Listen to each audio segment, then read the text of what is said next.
in the great American Southwest. I bid you good evening, or yes, still in some cases, good morning, even at this hour, across many, many time zones, commercially from the Tahitian and Hawaiian island chain, eastward to the Caribbean and the U.S. Virgin Islands, plural, south into South America, north all the way to the pole, and worldwide on the internet. This is Coast to Coast AM, and I'm Art Bell. Well, good evening, most of you. How's it going where you are? The news across the world so far is pretty good. Really good, actually. The headline on the Associated Press is Y2K bug nibbles but doesn't bite. The anticipated first bite from the Y2K bug was barely felt Saturday as computers around the world silently made the transition from 1999 to 2000. I wonder if they expected screams. The lights stayed on in Asia, and eastern Russia's nuclear plants ran without a hitch. In Japan, the failure of a computer linked to a nuclear plant monitoring device was not considered serious enough to shut the plant down. They will assess it later. Millions are staying home and marking it online. Other millions are in Times Square and capitals around the world, and I think that the most spectacular, by far the most spectacular light show was in gay old Paris. The Eiffel Tower really went up like a Roman candle. That was something to see, wasn't it? So far, so good. One quick warning, though. Do not declare, based on what you've seen from the rest of the world so far, that Y2K is a complete non-event. We're not going to know that until we get back to work first of the week or so, and, until the world really goes back to work, and then you'll know more than you know now. The only event that I was really concerned about tonight, and remain concerned about, by the way, whether it's by human hand or computer glitch, is the power, and we'll see. As long as we get through the night with power, I think we're going to be okay throughout the weekend, and then when the business week begins, well, we'll see. One other little item, in the middle of the show last night, a real shocker, Boris Yeltsin has resigned. Just boom, like that. Resigned. Remarkable, incredible, unbelievable. He called it quits. As of right now, I'm done. Handed power over to somebody who's probably much more of a hardliner than he is. And there has been in fact, I really haven't heard a Washington reaction. I wonder if any of you have yet. I'm kind of waiting to see what Washington says about it, and I'm not even sure they knew about it. Well, coming up in a moment is what I believe is our nation's premier intuitive. His name is Gordon Michael Scallion. He comes to us tonight, despite the fact that he has the flu. So many out there have the flu tonight. Gordon has it, but he's going to be here nevertheless. Lots and lots to talk about, so all of that lies directly ahead. In 3 hours, when Gordon and I have been, all of you have finished, we will then open the lines, and we'll do all sorts of various things and monitor what's going on out there. At any rate, if you're here, welcome to a very, very early edition of what is normally an all-night radio program. Well, it still is tonight. It's just we're starting a little early.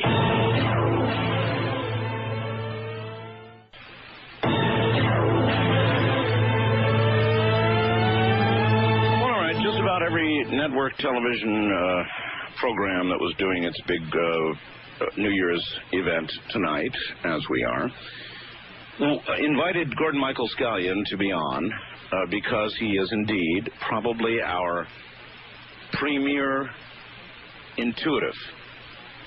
Gordon was a businessman one day, addressing at a very important business conference other businessmen about a plan, and his voice went away. And when I say went away, I mean mid-word, it stopped.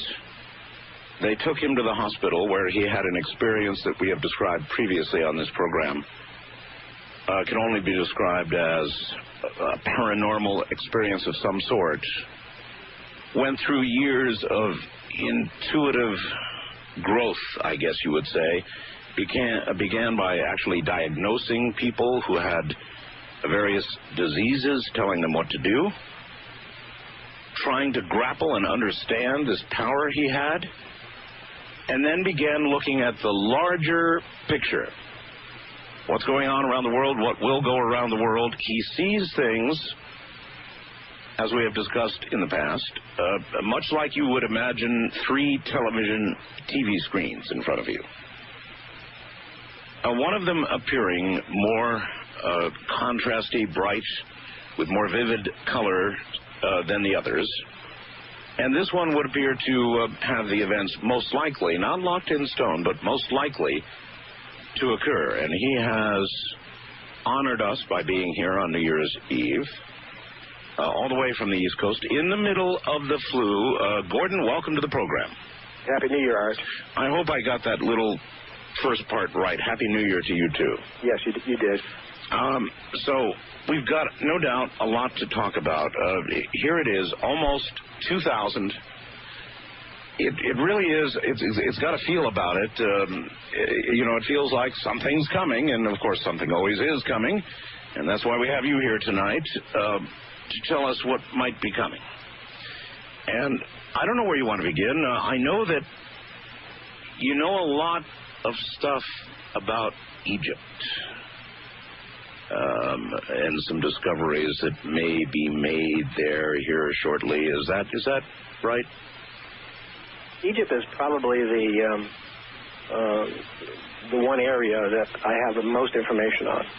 That and lost civilization. Did you know they were going to bring a helicopter in and drop a new gold capstone on the Great Pyramid, and at the last minute, virtually, they ruled against it, saying, well, it might harm the pyramid or something or another, but they would not let Dr. Hawass fly in the helicopter with a gold capstone, so that did not get done. I understood 2 or 3 weeks ago, one of my connections in Egypt informed me that they were not going to be doing it. And it had more to do with, it wasn't just that they thought that it would damage the pyramid. There's another whole range of reasons why that isn't being done. There's been some amazing discoveries there. It's kind of like... Are you referring to discoveries, you say, there have been, in other words, discoveries that we know about? Yeah, we know about some of the discoveries. Fox had a show on this year. Right. And they showed a few scenes of it, a few clips of it. That's only the beginning of it. In my book,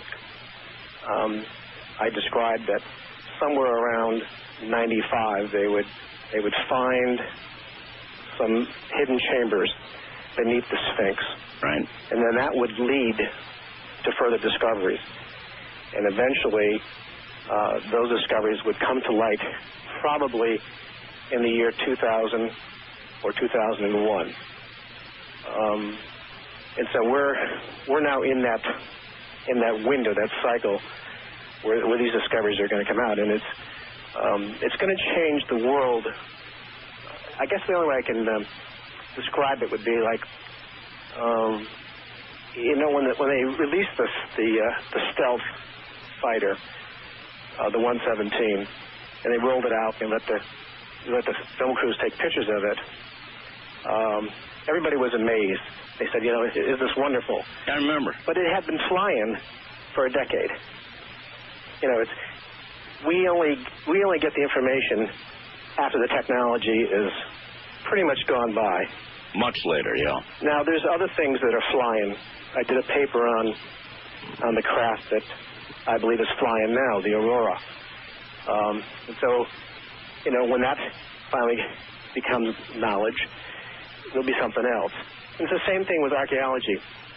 Lots of times when discoveries are made, there's a time period before it's released, because there's two major factors in releasing information. One is, does it violate any kind of political agenda?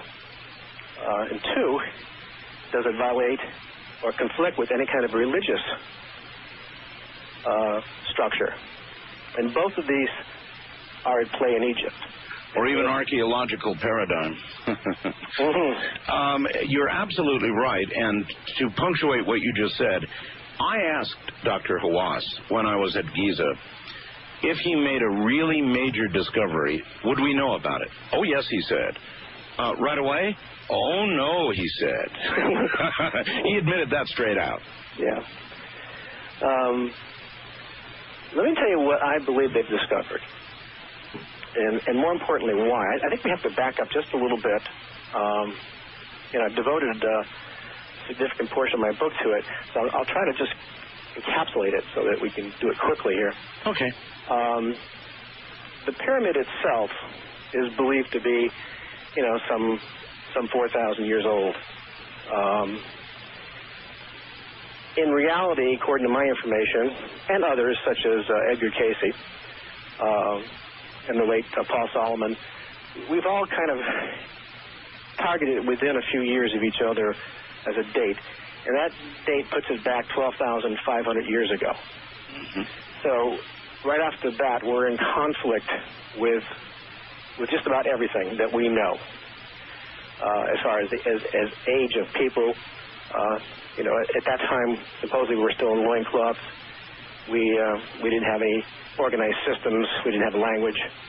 But now we're finding, as we're making more and more discoveries because of technology, we're finding that there was 10,000 years ago societies. And we're finding a lot of them in Africa, in the Aegean region. Mm-hmm. Here in the United States, we've got archaeological sites that I have been to that have been dated to 4, 5, and 6, and 7,000 years. You are so right. So that particular structure is presented. I was fortunate enough to go to Egypt. I was very fortunate enough to spend 3 days literally by myself inside of that Great Pyramid. I was able to do a lot of inner work. I wasn't part of a group. It just happened to work out. 3 days. I stayed. There's a hotel right across the street from there. That's right. And something most people don't know because they never pan the camera around there. Yeah. And I went down and I wanted to get a ticket to go in. Like normal people would go in. And this gentleman comes over to me, definitely an Egyptian, and looks at me and hands me this ticket. I think he is looking for a donation because everybody's looking for money in that country. Oh, yes. Did you ride a camel? Oh, yeah. Oh, yeah. Those guys are really into money, and they won't let you off the camel until you pay them. Absolutely. Anyways, he said to me, do you want to go in? He says, you want to go inside the pyramid, don't you? And I said, yes. I said, where do I get? And I looked at it, and the card was a pass. And I said, oh, he's selling passes. And so I looked at him, and I had a good feel about it. And I said, how much? And he said, nothing. He said, come with me. And we literally walked in, and as it turns out, he was one of the guards there. He wasn't really a guide; he was like a guard. And he stopped everybody and let me go into the chambers I wanted to go into. And I stayed in the king's chamber for about an hour.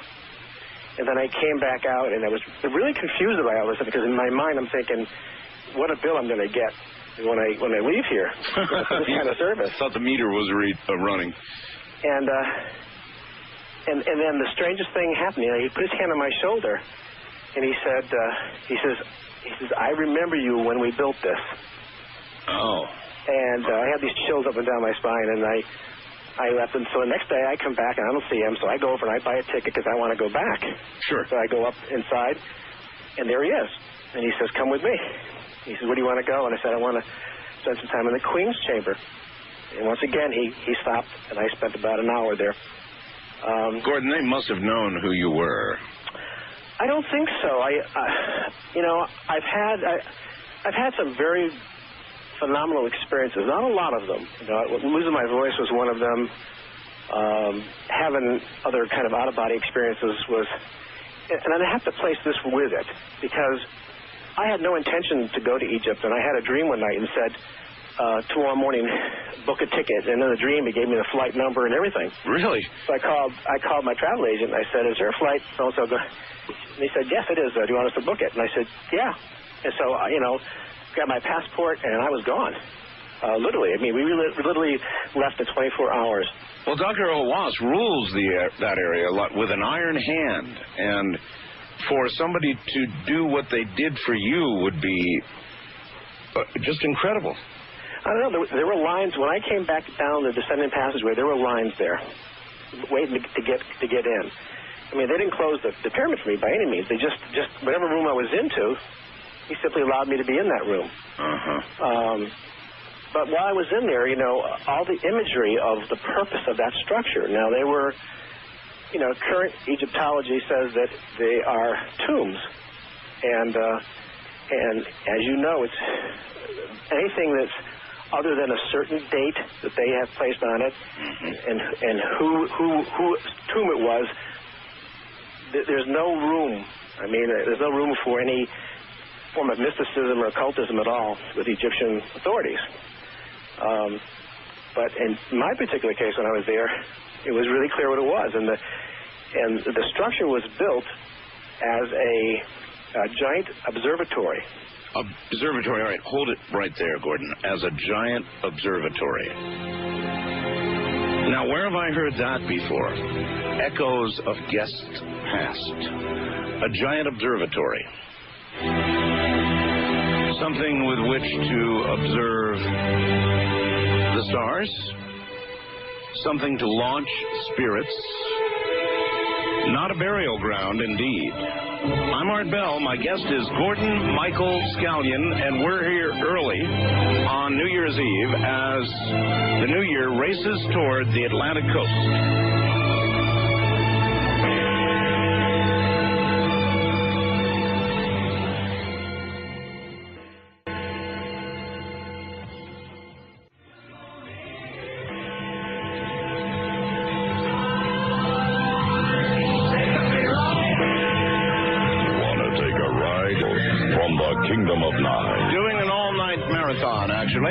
Beginning now through 3 a.m. Pacific time. It'll be an 8-hour program. 3 hours with Gordon Michael Scallion, who's here right now. We'll get back to the pyramids in just a moment.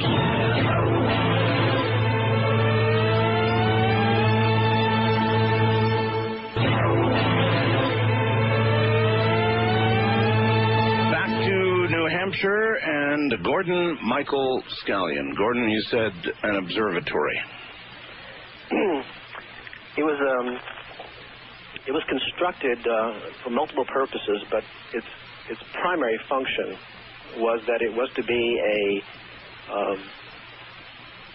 a method of combining engineering and technology and spirituality, seeing it all as one, so that in its shape, its measurements, its hallways, every element of it reflected a scientific principle or a measurement, right down to a time capsule of prophecies for the future, religious prophecies for the future in the history of man. And it carried itself from the time it was constructed all the way through to the year 1998. And that's where the timeline of the prophecies that are contained in there stop. If it was originally a high technological device of some sort, as well as a spiritual device of some sort or center of some sort, then that means there was a civilization that had evolved indeed past our present point. Let's say that we went the electrical route here in this country. Right. If we had gone, let's say, one of the technologies that Nikola Tesla had conceived, then our technology would have went in a different direction. We would have achieved very similar things, just as we can use oil or we can use coal or nuclear. There are different ways of producing electricity. So in this particular case, they went a different route technologically. Let me just read. I'll read you one paragraph from my book, which I think will answer that question. Sure. This is from page 260 in Notes from the Cosmos. The question that I had asked my dream guide was, who built the Great Pyramid? The response was Atlanteans in conjunction with Egyptians and Darians. The Darians were a group of people that occupied portions of Russia and China, and they had moved into that land somewhere around 12,600 years ago. Egyptians were already there as a culture, and the Atlanteans began coming into that land because their own lands were being destroyed slowly by earth changes, and so there had already been some migrations into Egypt. And one of their prime spiritual leaders actually left Atlantis, or Pisidia specifically, which was one of the islands, and he came to Egypt and acted as the engineer for the site, and his name was Hermes. And Ra was one of the Darians, and then there were the Egyptians. And so the combination of labor and engineering and technology came together to create this monument. The monument took a little less than 100 years to construct.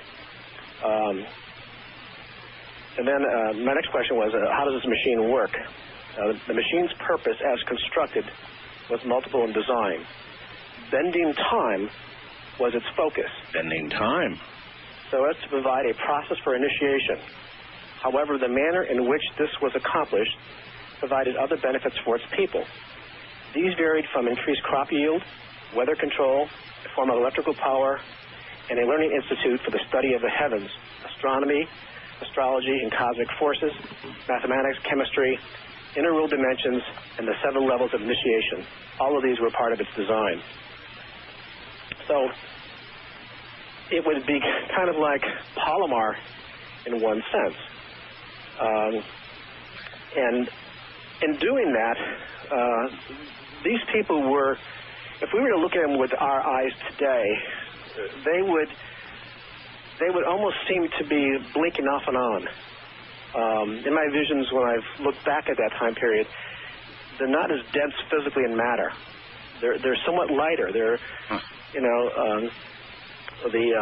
the Atlanteans that I see on that site look very similar to Native American Indians. That's the only way I can describe them. A little taller, perhaps, and lighter colored hair, kind of a blue-gray eyes, and a little taller, but very similar feature-wise to Native Americans. What destroyed Atlantis?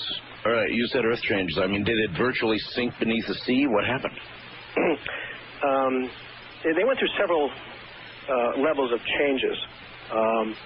The time period of its sinking is from my dream voyages and my inner work closely resembles what Plato says in his book, The Critias, where he talks about the sinking of Atlantis in a day.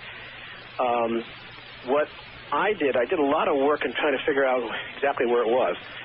Originally, it was a very large landmass that kind of straddled the Americas on the west, Africa on the east, extending, Easter Island, not Easter Island, but the Canaries, and then moving all the way up into where the Med would be. That's a lot of land. Yeah, so it was a very large landmass. In fact, at one time, the lowlands of Atlantis were parts of the Florida Straits, parts of New England, parts of Virginia.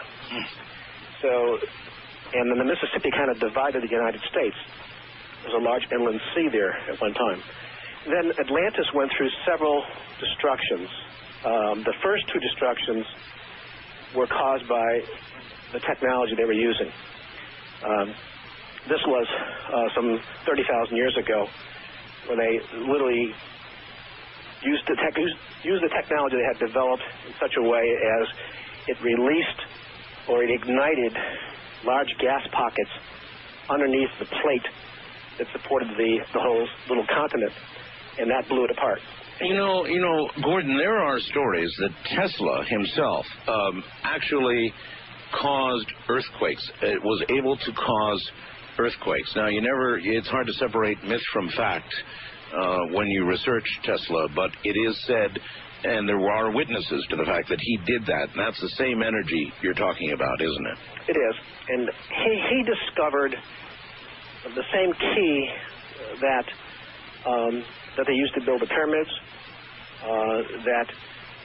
that was used in there's a place in Florida called Coral Castle. That's right. The same technology. That man knew it then. What's that? The man at the Coral Castle knew and utilized the same technology. Yeah. And he was, a spindly man. Ed was all of 95 pounds, and yet he constructed 80, 100, 120-ton structures, by himself. But he discovered the same secret, the same technology, and Tesla did too. And I have no doubt that Tesla knew exactly how the energy system of the Earth worked.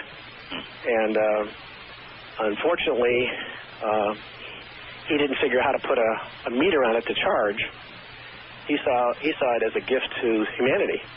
And Westinghouse, who was backing him, needed some way of making it profitable. And that's really what the division was. That's where his technology stopped. In other words, if we can't get a meter on it, we don't want it. Right. When technology has been, my sources tell me that technology has been rediscovered and it's been in use now for 30, 40 years. Again, Dr. Hawass, at the pyramids, when you ask him about Atlantis, he goes, baloney. Who built the pyramids? Well, the Egyptian built pyramids, and he will demonstrate how that was done.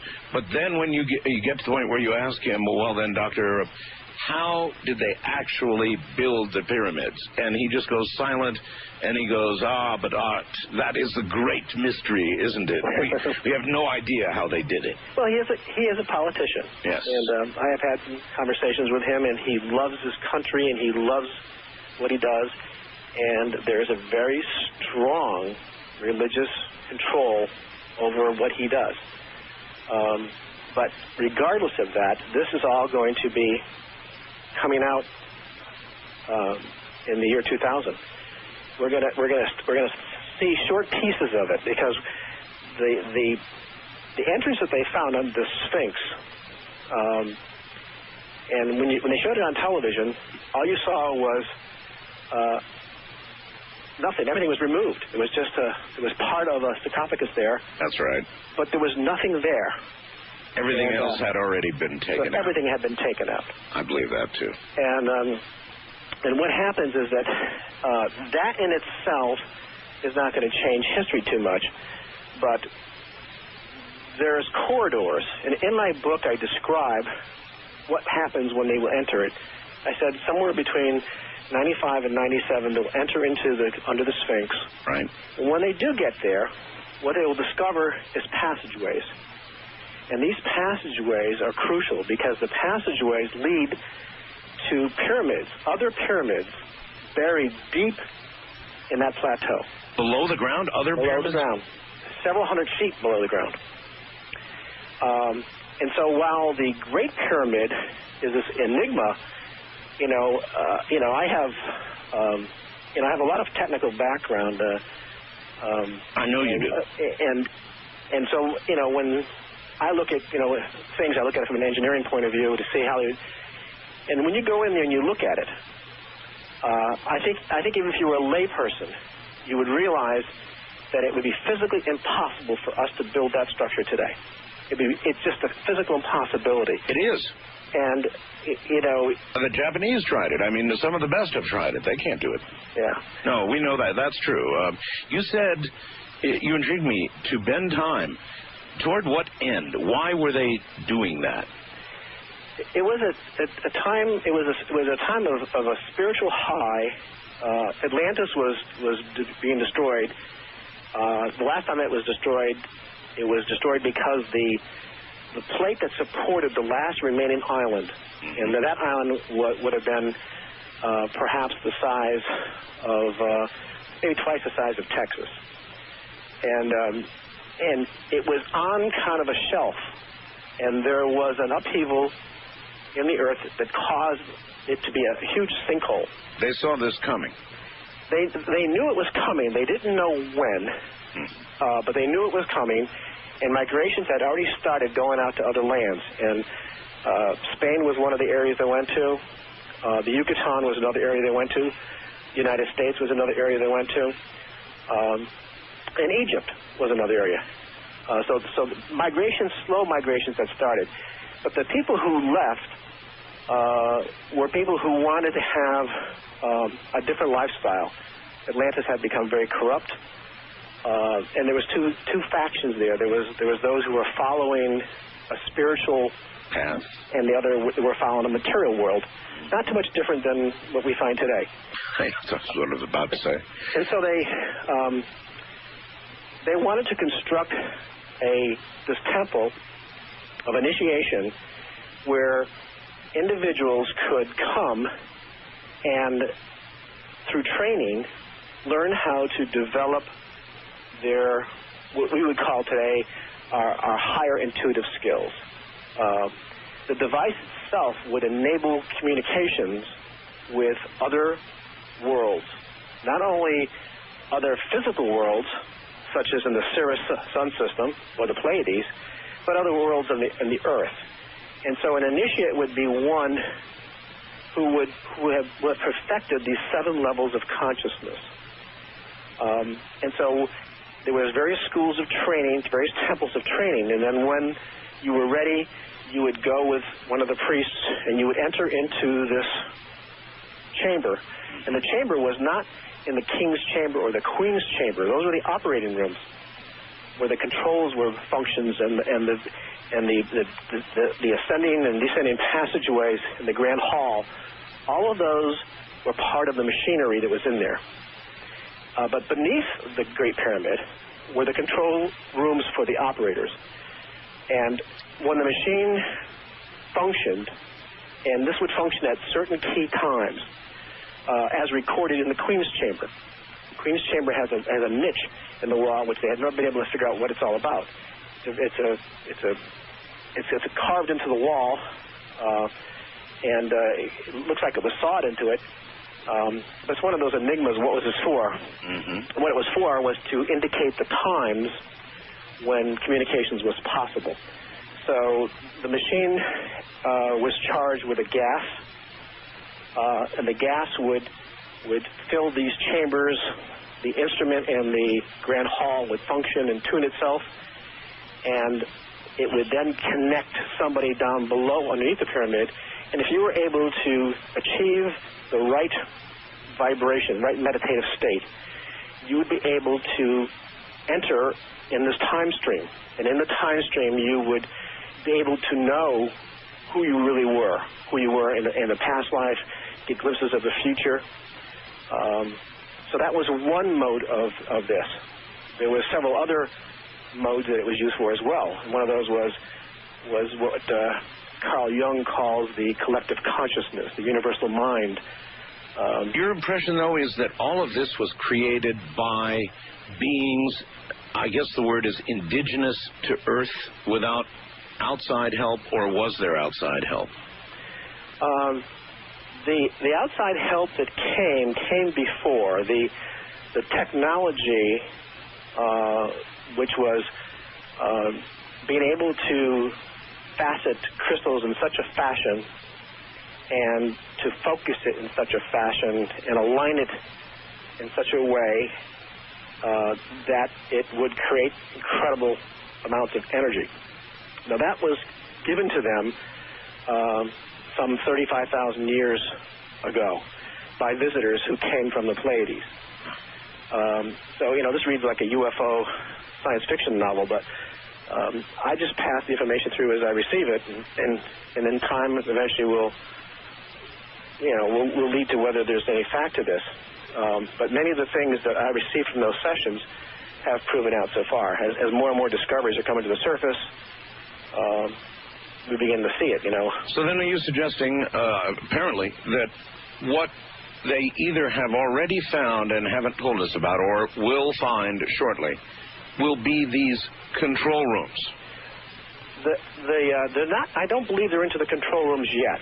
I believe where they are, however, is into the chambers of science and mathematics and history. I believe they have gained access to those. So in those hallways lead to these archives. It's no different than what we're doing right now. We're burying time capsules all over the planet. Yes, we are.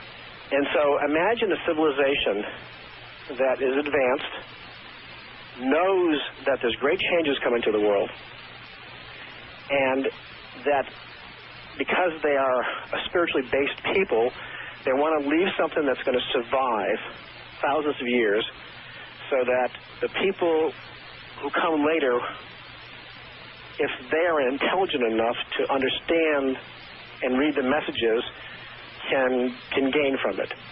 And so the construction was designed for that. And in these rooms, they put the history of their world, where they came from, archaeological items, various placemats, if you will, showing kind of recipes.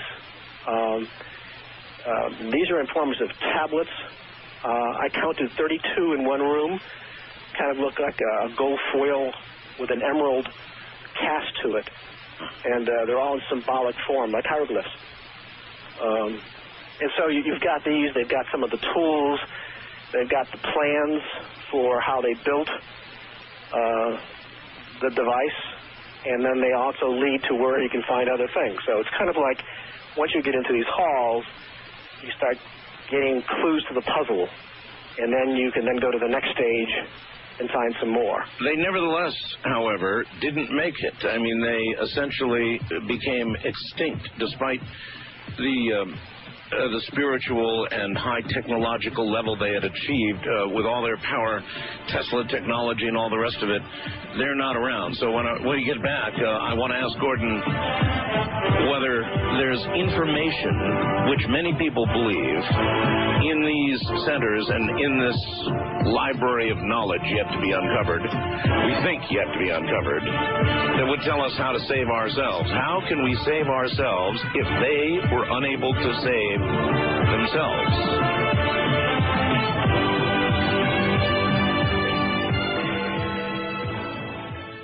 The Millennium is now racing across the final stretch of the cold waters of the Atlantic toward the East Coast, where millions, literally, up and down the coast are gathered, Times Square filled with hundreds of thousands waiting for the new year. My guest is Gordon Michael Scallion. At the moment, we're discussing Egypt.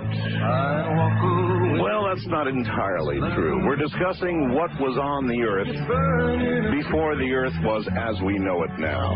That's what we're really talking about, but there's some pretty interesting stuff occurring in Egypt. We'll get right back to it.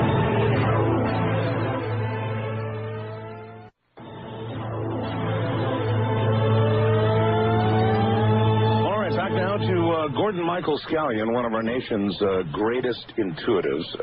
He's been kind of a friend for years now, and on this program tonight when he could have been elsewhere on networks and who knows where. Gordon, the obvious question that I trailed with as we left the hour was, somehow or another, they did not save themselves, despite this great technology, this spiritual level they had apparently achieved. They're gone. They are gone. They did have a millennium of use of that technology and of that temple site that they had built there. And then there was a great cataclysm when the last remaining portions of Atlantis sank, and they created yet another flood for the world. So in that time period, their culture did reach high levels. They did populate the world and moved people around the world, which then generated like sub-races of people, if you will.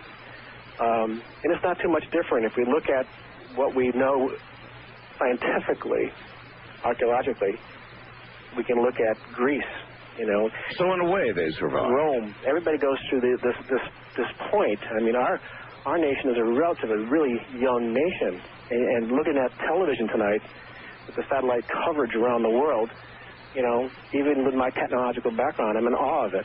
It's amazing. It was like, you know, seeing this interconnectedness that's possible. It shows us our potential. But even knowing all of that, there will be another cycle. Everything has a cycle. And it's a natural, rhythmic cycle of the Earth. Yes. And here's where I want to ask you a big question. You know, the weather changes on Earth right now, Gordon, are obvious.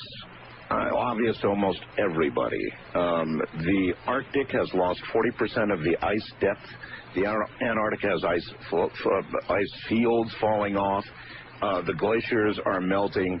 The signs are everywhere. And the weather, I mean, the storms that just hit Europe, for example, unbelievable storms. What would have been Category 4 hurricanes that shouldn't even be developing at this time of year in the winter in Europe. And yet they slammed into Europe with horrid destruction. And our own storms, our hurricanes, our tornadoes, they're all getting bigger and more frequent. And is that a part of this cycle?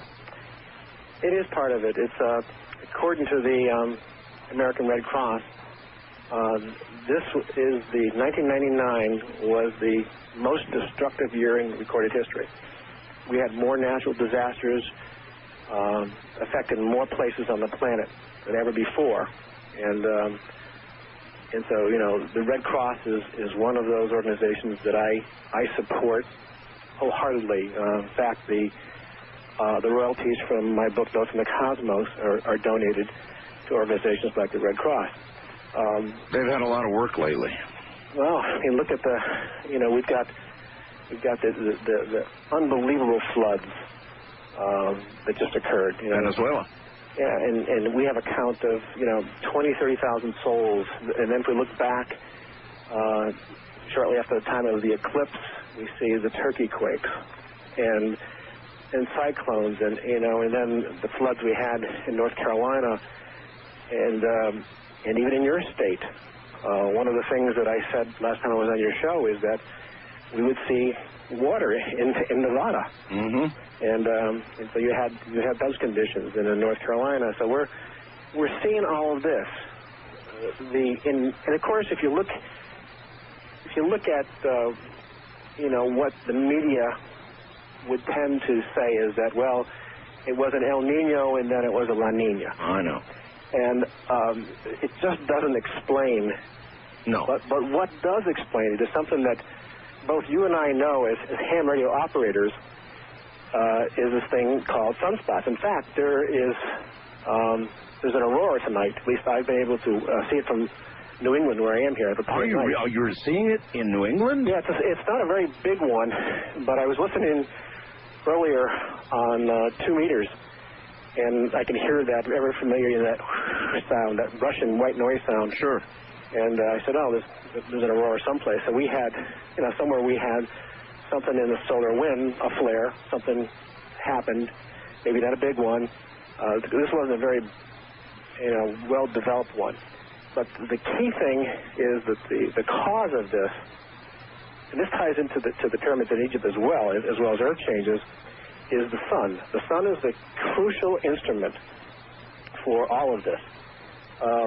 When I was on your show in February, we were talking about sunspots, and one of the things that I had said on that show was that I'll read the exact quote from them. This year we will see numbers that might hit 300, 400, or 500, not 150 or 200 as we recently experienced. And as you know, we've been tracking sunspots for 400 years. Yes. And the highest number never reached 200. And all of a sudden, bingo, in June, it hits 340. It did indeed. And then again in November, it punched over the 340 mark again. And it's still climbing. And we're not yet at the peak. In other words, as the sun turns, we keep coming into it again and again. And it will happen again shortly. They're talking about the month of January. And we should get a real whopper. There's no question about it. But even at your latitude tonight, you're getting a slight aurora, huh? Yep. Wow. A very slight one. It isn't the well-pronounced multiple color bands, but the blues are there at least. So I would say it's a very, very small one. Well, surprisingly, even shockingly, I don't know if you caught this story the other day, but the chief U.S. meteorological person and the chief in the United Kingdom both sent out an unprecedented joint statement saying climate change has now entered a rapid stage. It's changing rapidly. And that's amazing for them to say. It is, and utility companies now, when you get your bills, I have little notes with them saying that due to this current sunspot cycle 23, that there may be outages. And they go on to even tell you why. The last time we had the cycle, the numbers were not, they weren't very high, but the grid network wasn't as interconnected as it is now. Mm-hmm. And so, we're very vulnerable now. We have a lot of wire out there strung up like a huge antenna. And so it's the sun going through a much larger cycle than its 22-year cycle, or what is known as 11-year sunspot cycle. Or cycles within cycles. Exactly. Yeah. And in the Great Pyramid, they left that there as a marker to let people know for themselves, and let them know when there was going to be changes in their land, so they knew it was coming. And they also wanted to let future generations know when it would happen again. So they knew the cycle was about 12,000 years. About every 12,000 years, there is an alteration of the Earth's magnetic field of some level. Mm-hmm.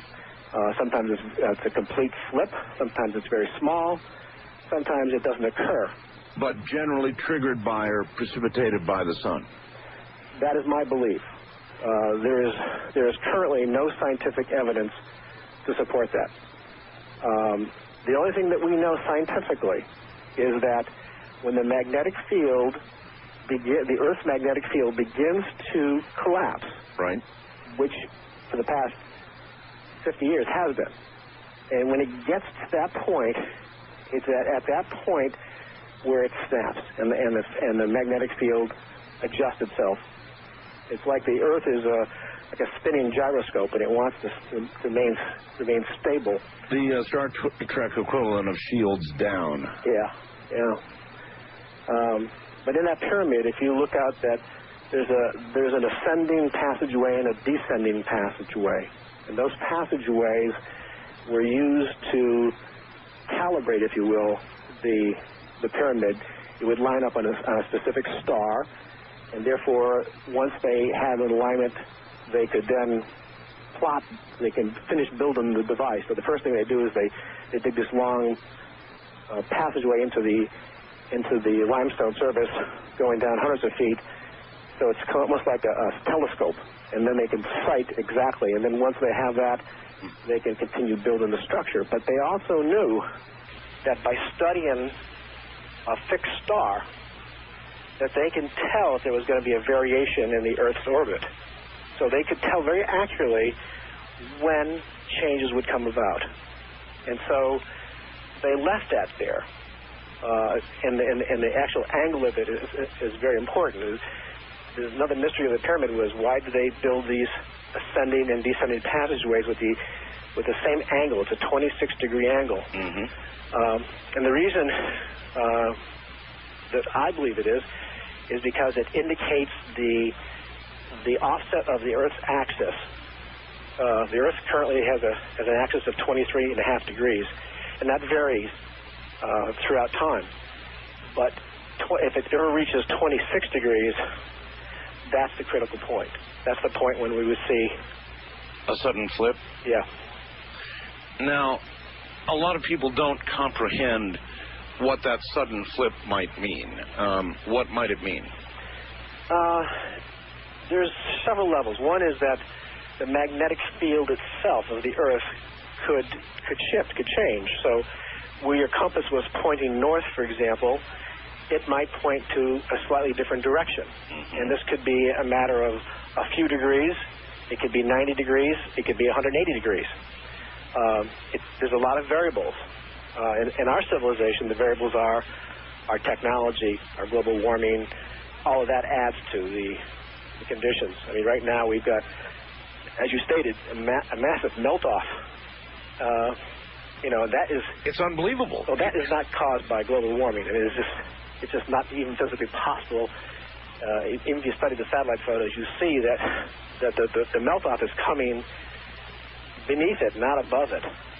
So I believe what's happened is that the Earth's core itself has shifted its position relative to the mantle of the Earth. Well, now you're right about that, because they said the thickness of the ice at the Arctic is 40% less than 2 decades ago. Now, that's incredible. That's an incredible amount of fresh water suddenly going into the Arctic Ocean. That's just an incredible amount.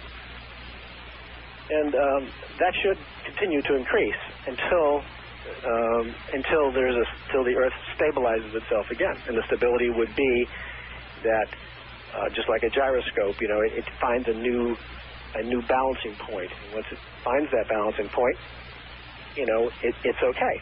So, is it the end of the world? I don't think so. But I do believe that the weather patterns that we have seen this year, which are off the charts, will continue next year, and more so. We've got a phenomena coming up here, which I'm sure you must have talked about on your show at one time, which is this planetary alignment that's coming up this spring. May 5th, 2000.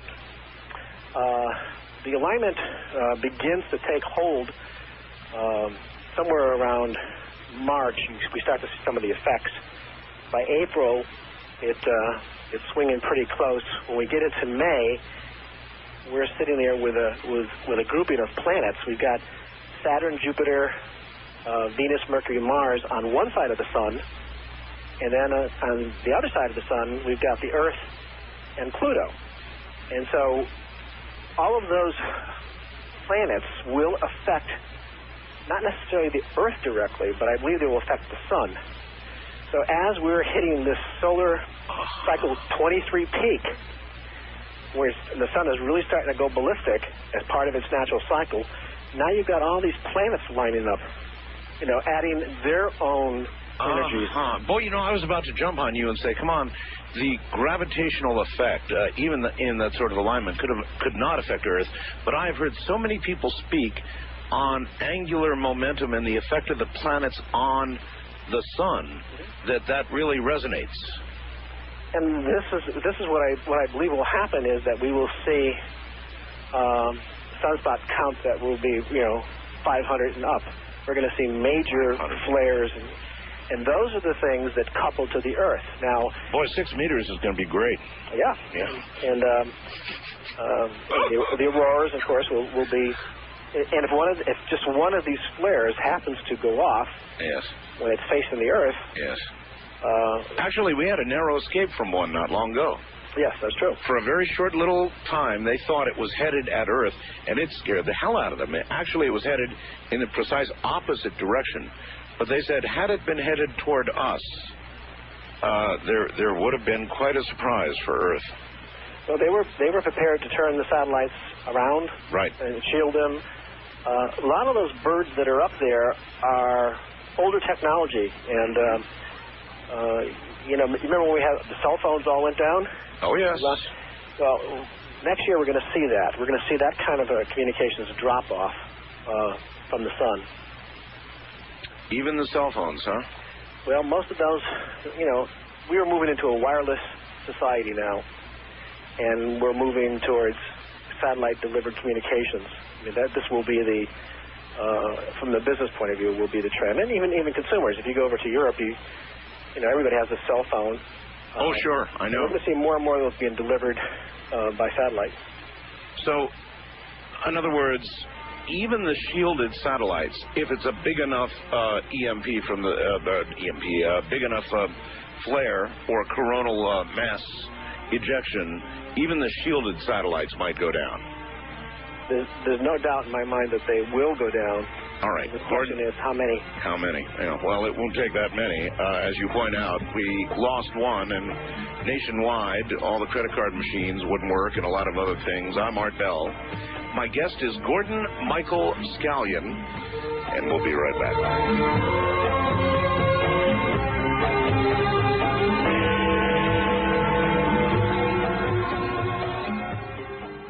This is Coast to Coast AM with Art Bell from the Kingdom of Nye. A special marathon New Year's Eve edition.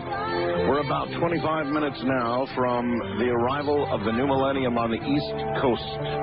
Times Square is packed, as are many other cities up and down the East Coast. And we shall see. I've got Gordon Michael Scallion here, a rare opportunity to interview Gordon. And we will continue with that in a moment.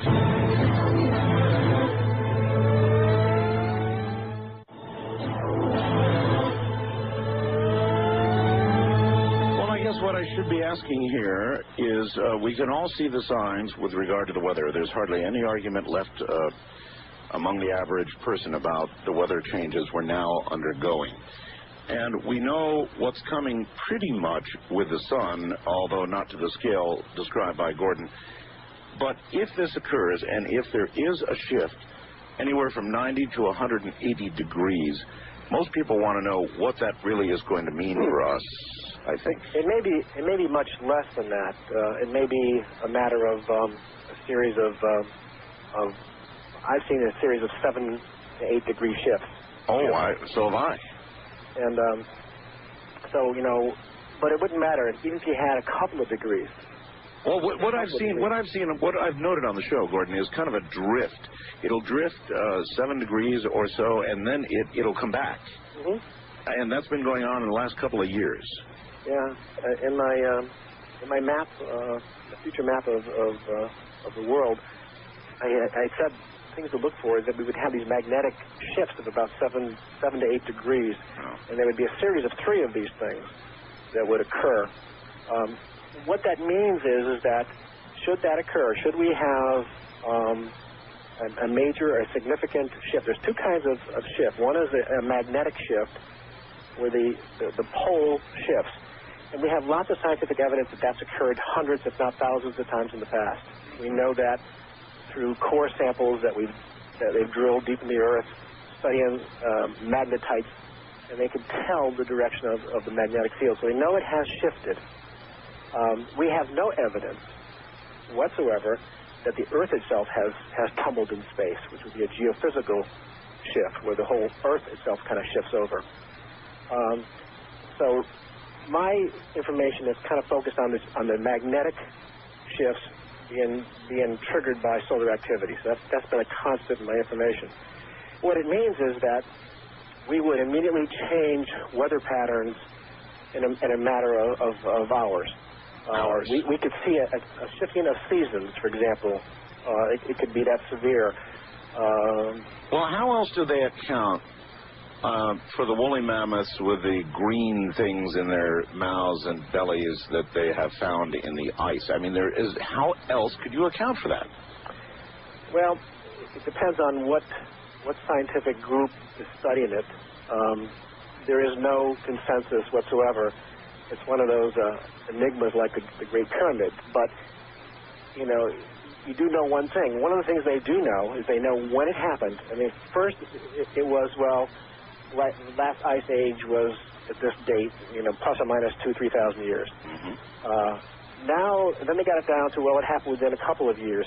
Now they're at the point where they know exactly, almost to the week, when those mammoths died. And they knew that because the buttercups, the things they were feeding on at that time, they knew when they would be in bloom. So by studying the seeds, they were able to tell, the month it would be in. They were able to tell several things by studying many of them. And from that study, they know that snow piled up, so extensive that they just kept walking on top of each other and stacking them up like cordwood. Mm-hmm. And so something happened 12,000 years ago, 11,500 years ago, that changed weather patterns to shift instantly. I believe that what happened is that when the plate that was supporting Atlantis let go, it entirely disrupted the magnetic field and also the jet stream, or the Gulf Stream. The Gulf Stream at that time would have went to the east and around Atlantis and up the African coast. So immediately you changed the ocean currents, you changed the magnetic fields, and so you are now changing the weather, and it just sucked in all the cold air from the Arctic, just drove it in, and created a whole new ecosystem. And that stabilized itself, and it's been that way ever since. Well, except that it's not all that stable right now. And as you look at the current signs that we know about and can document, what's your feeling with regard to where we are? I mean, here we are moving along with all these signs we all can see. Where are we with respect to the shift? Well, the window that I published in 91 and wrote about it extensively in my book was that there would be two time periods where we really had to watch out for the triggers. A visionary or a futurist can see things very clearly, but to put a date on things becomes very difficult for any intuitive. Mm-hmm. You have to either have a dream where you actually see a newspaper that gives you a date, or you have to study the signs that you're seeing. You know, is it spring? Is it summer? Is it snow on the ground? Can you see license plates? You know, you have to look for things that give you a clue. Sure. The clues that I had was that between 98 and 2002, it's a 4-year time period, it would be a high-stress area where we would see major weather changes. I mean, it would just be off the chart. 98 was a record breaker. 99 beat that. Oh, yeah, we've got that now. We're halfway through that cycle. Then in 2000 and 2001, those 2 years were the times where I saw the sun flaring up unbelievably. And so that's like the first phase of it, but I see it continuing on in a lesser or even a more advanced level all the way to the year 2012. But the next 2 years are the crucial years. This year, 2000 and 2001, and since the sunspot cycle is peaking in 2000, since we have these alignments in 2000, you know, there's enough logical things that we can look at, scientific things we know are going on, that say these could be the trigger. Sometimes triggers for events delay things. Like we had the eclipse in August, and I had said that wherever the eclipse passes through the Balkans, through Turkey, through the Zergas, yes, we're going to see earth changes. And you know, a week later, Turkey was hit. Really hard, yes. Yeah. So. Oh, by the way, Gordon, I meant to mention, it went largely unnoticed. Well, no, it didn't. It was in the news. There was a 7.0 earthquake very, very close to me, Gordon. It shook the you-know-what out of us here. I mean, it really scared us. That was a big earthquake here in Pahrump, Nevada. It was out, just out a little bit in the desert, and it scared me, but good. Yeah, one of the things I had said for 99 was that we would have to see a quake greater than 7 in South America. Now, there was a quake in Central America, in Mexico, and then very shortly thereafter, that quake hit you. But I'm seeing more weather-related changes than I'm seeing, and volcanic changes. Like I think next year is going to be the year of the volcano. Oh.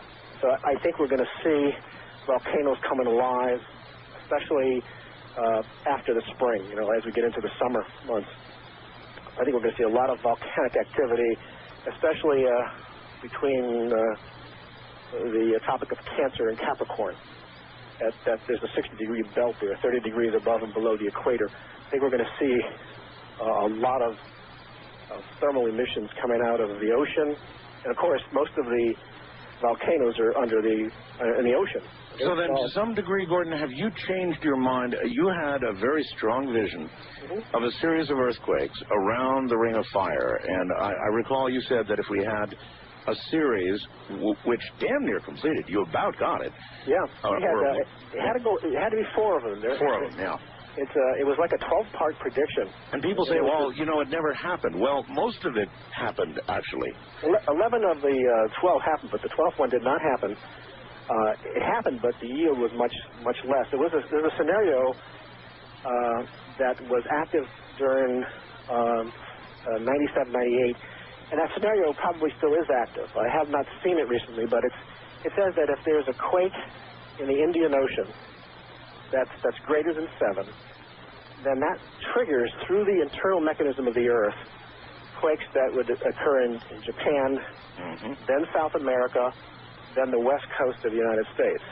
Do you now think that scenario less likely, or no? I think that scenario is still valid. I don't know when, but the pattern happened 3 times. I mean, you know, I saw it. Yes, I followed it around. Steps, you know, so you watch it go bing, bing, bing, and then the last of it just kind of fizzled out. Right. You know, which is a good thing. I think it's still active, but you know, the things that I'm seeing now seem to be much more powerful visions than earthquakes, and it deals with massive amounts of water moving around and fire, volcanoes. So fire and water is what I see for 2000. Boy, I hate to say this, but what you're saying now coincides with what a lot of other intuitives have said, particularly about the sun and about the current weather changes. Yeah, as you get closer to an event, you can get a room full of intuitives, and you can talk about it, and they may, you know, unanimously agree on a particular event. And then when you start to look for the dates of that event, it can vary from, you know, months, weeks, years, decades. But as you get closer to an event, it seems like the psychic strength of the event gets stronger, and more people begin to see it. So, you know, somebody might see something 20 years out, you know, a visionary like H.G. Wells or somebody sees something, and everybody else says, you know, you're crazy, and then all of a sudden, as you get closer to that event, other people start getting the same idea. So it's depends on the training of the intuitive, sure, of how far out they can see that event. Well, that's an interesting possible close-in future for us. The next question everybody asks is, so what do I do? If I think this scenario is one that will play out, do I protect myself? Do I go out and say, whatever happens, happens, take me, Lord? Or do you leave it to everybody's gut feeling? What do you do? Well, you know, probably nobody has had as much feedback on this type of work than I have, and has seen as much as I've seen. You know, this is my 20th year in December. In fact, as of yesterday, it was 20 years since I received my first, you know, image. So I played these out, and what I did, you know, I went through phases myself. The first phase was not to tell anybody anything. Sure. Total denial. The next phase was that, you know, you start having dreams and nightmares, and so you say, well, I'll tell some of my closest friends, and then you do that, and they react. In that case, not positively, so you withdraw again, and then the dreams and nightmares will continue, and then you finally spread it out, and then all of a sudden, before you know it, the information is out there. Now, for myself, what I've done is I said, I believe that, you know, there's no way to totally protect yourself from anything. I mean, you can be in a city like New York City tonight, you know, celebrating. And you can be in a crowd and having a great time, and somebody who, you know, who just like attack Harrison. You just don't know what can happen. Yeah, here he was with giant fences and 24-hour day guards and all the rest of it, and it happened anyway. So the most important thing, though, is that if you get locked into fear, then you're a goner, because fear will take over, and you're no longer able to take advantage of your God-given abilities of intuition. And intuition is not something that you have to train for 10 years and do yoga. It's something that you have, and you just have to learn how to wake it up and then learn how to trust it. But there's certain things that I believe that, at least what I did for my family, I did the first thing. I said, well, what if we, just like Y2K, I have a preparedness kit. I have one in my car. I have one in our home. We're moving towards a total off the grid, as I understand you are now. Yes, I am. So we're moving towards that, that point. And then having done that, I forget about it. I don't deal with it anymore. It's done, I'm ready, and that's that. I've done what I can do. Right. And then what I do is I make sure I spend my time trying to be centered and listen to those little urges inside that say, don't do this or do this. And sometimes it just says, don't do anything now. That's the hardest part. Listen to the fact of do nothing, wait for the next cycle to come along, for your next guidance. So, it's the final clue is that you have to really go deep within, and you have to learn to trust what you're getting. And then if you're following that and you're following your path, whatever you need, financially or health-wise or safety, it'll be provided. Is your guidance about these events becoming more or less urgent than it was, say, a year or 2 years ago? I would say that when I looked at it back 2 years ago, it was almost as if it was reading a story that somebody had written, And, I'm reading it and I'm saying, oh, well, that's kind of interesting, a little scary, but interesting. And now I look at it and I say, I see the physical ramifications of what I said 10 years ago or 20 years ago. I see the weather, the deviations of the magnetic field. I see all these things occurring. So when they start happening like that, the indications are that that this window, this next 24-month window, is going to be very critical. I'm hopeful that we'll just pass through it, and the flares will not be enough to trigger it, and we'll just move on. Do you assign odds to something like this? In other words, it does look like there are a lot of negative signs with regard to the next 24 months. How negative? What chance of passing through it unscathed? 50-50, you think, or what? Oh, I don't think anything is 100%, but I would have to say that in the next 2 years we're going to see, things that will change the maps of the world, and I would have to say it's 90%. 90%. Okay. That does not mean that it's the end of civilization.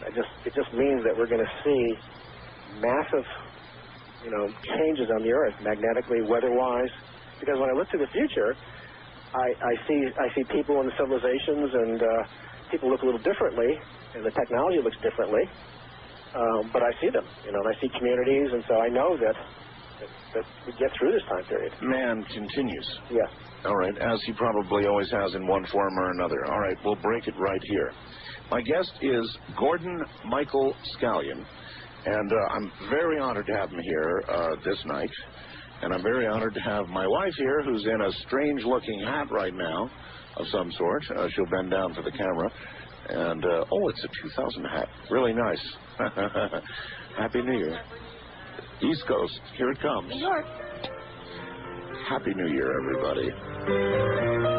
It's coming in about 2 minutes and 50 seconds. Love was the last thing I had on my mind.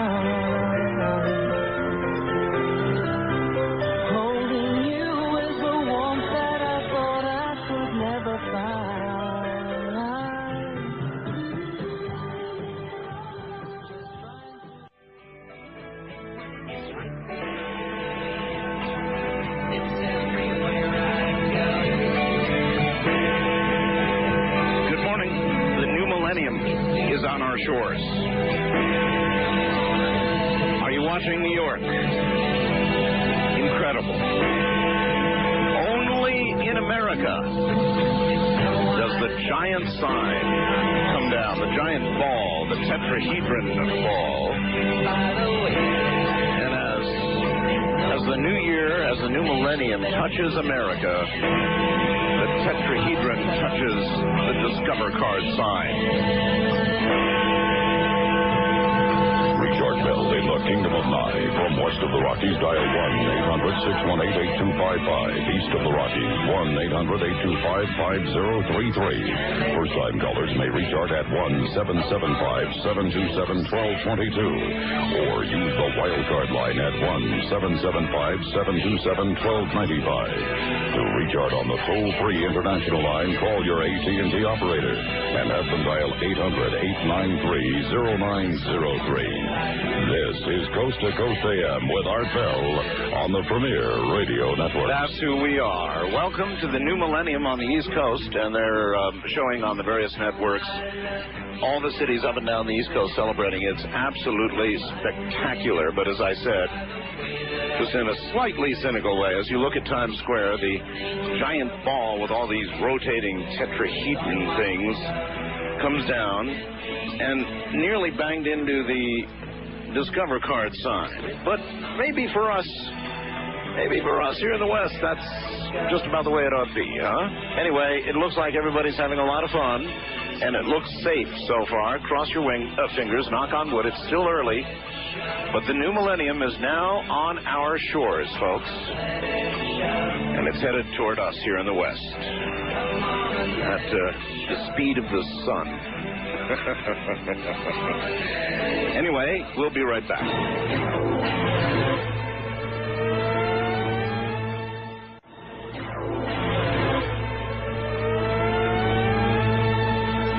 As you well know, because I've explained it to you over a period of time, I've started to take some pretty serious alternative energy steps. Traditional alternative energy. I have a lot of solar panels up and wind generators and that sort of thing. But we're facing an interesting situation in the very near future. The next 40 years, the next 2 years aside, the next 40 years, we'll see us run out of oil. So we've got to begin to move toward alternative energy in a really big way.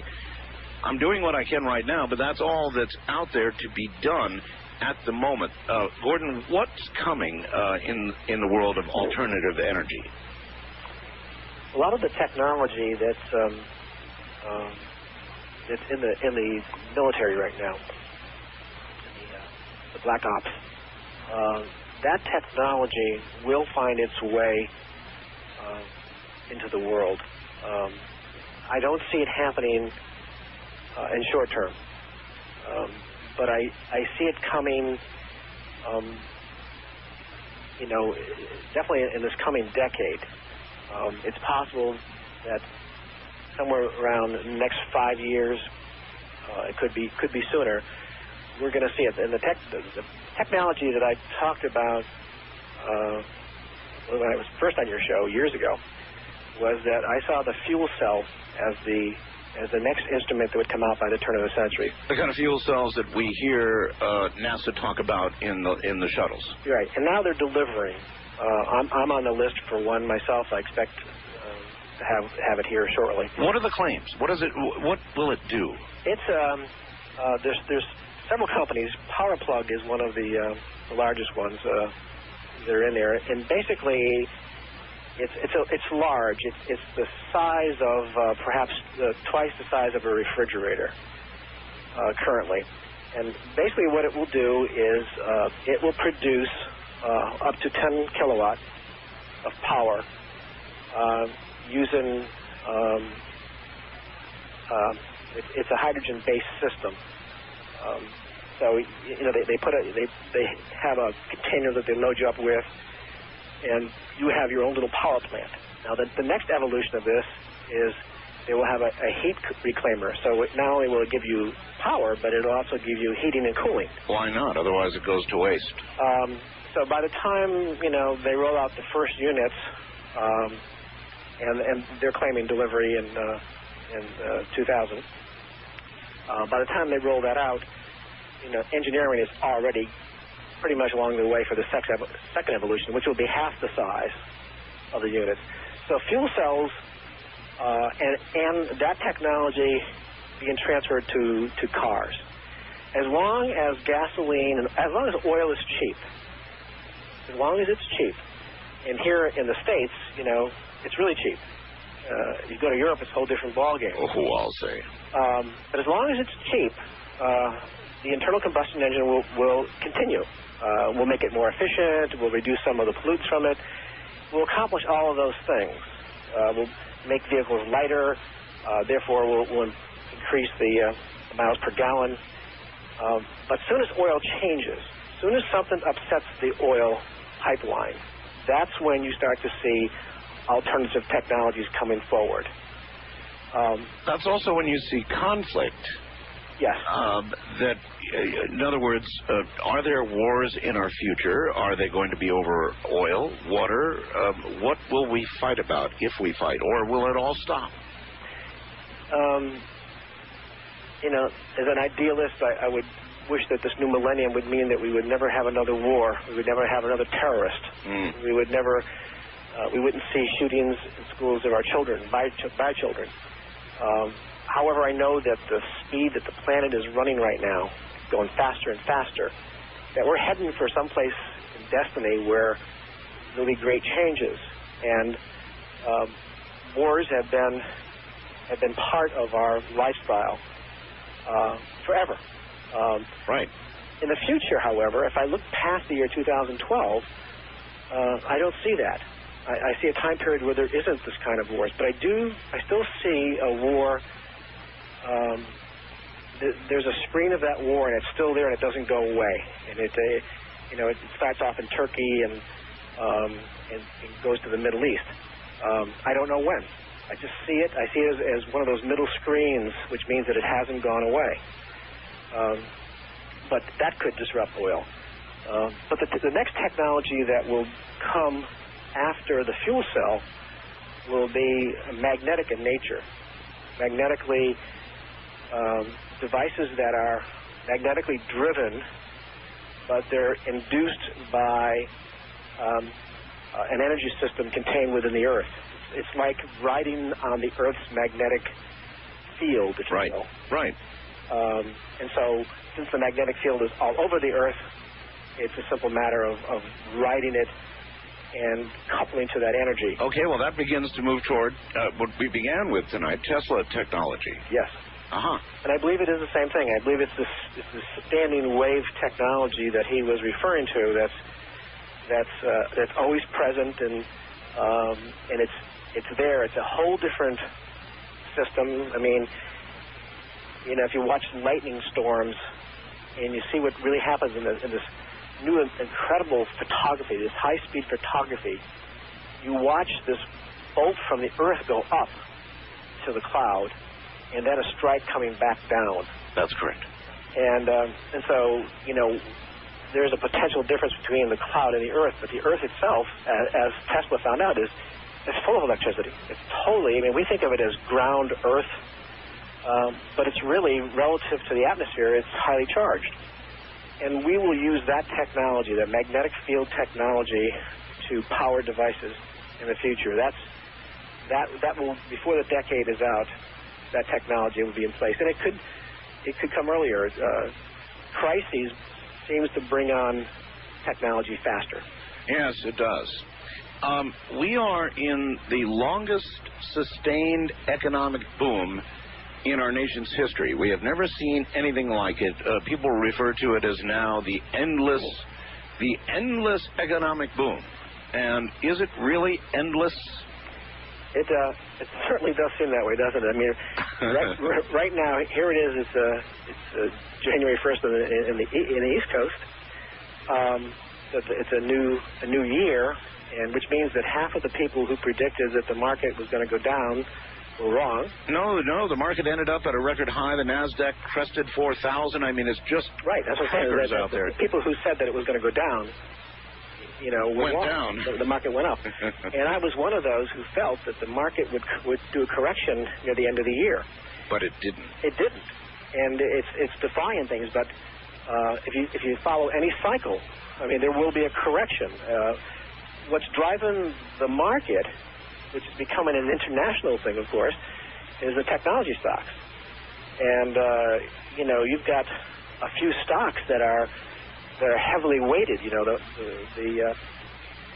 the Qualcomms and the Microsofts. I mean, you've got these few stocks here who are moving so fast, and yet there's nothing solid. I mean, if they had to liquidate, the value is not there. It's so overinflated. It's all based on potential. But I see the technical market continuing to race ahead. Mm-hmm. I do see the Fed stepping in next year a couple times. So, in other words, the interest rates probably will bump a couple of times to try. I think a couple times before we even get to the summer. Oh, really? Yeah. Trying to cool it down. Yeah, and I still see this correction. I still see it there. Don't know when it's going to happen, but I still feel there's going to be a correction.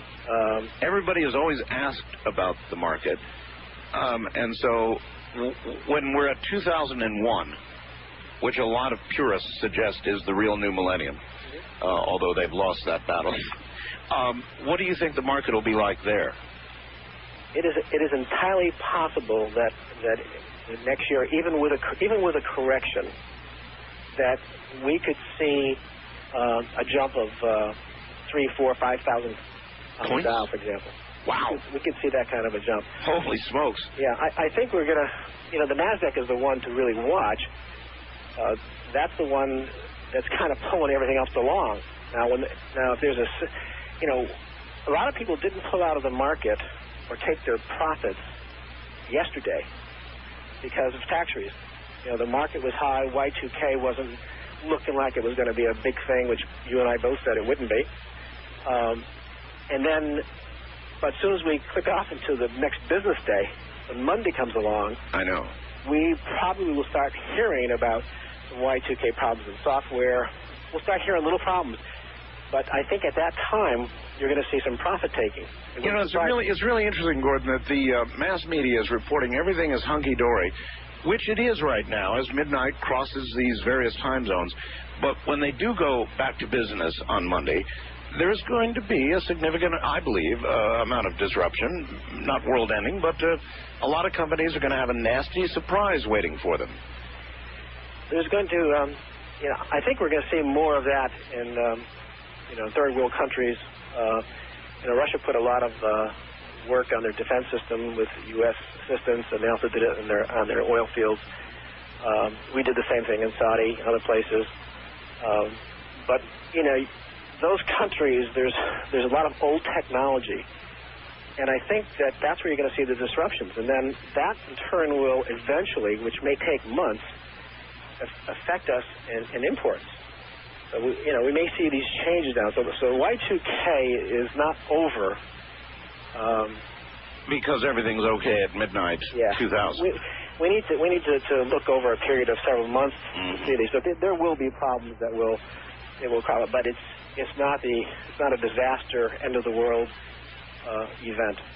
Obviously so, and it looks like the one thing that I was concerned about, which was the power, apparently is going to be okay. It might even be a little early to say that, but it does look pretty much as though it's going to be okay. What about, I don't know whether you can look at this and whether you can see it, but human beings, we're in a kind of a strange, a lot of crime has lessened, certain types of crime, but as you well know, our young people are just absolutely out of control. I mean, horrid things are happening, Gordon, and socially, what do you see ahead? I see some major problems. There's a couple of things that are just, really accelerating now. Manic depressiveness, for example, is really raging.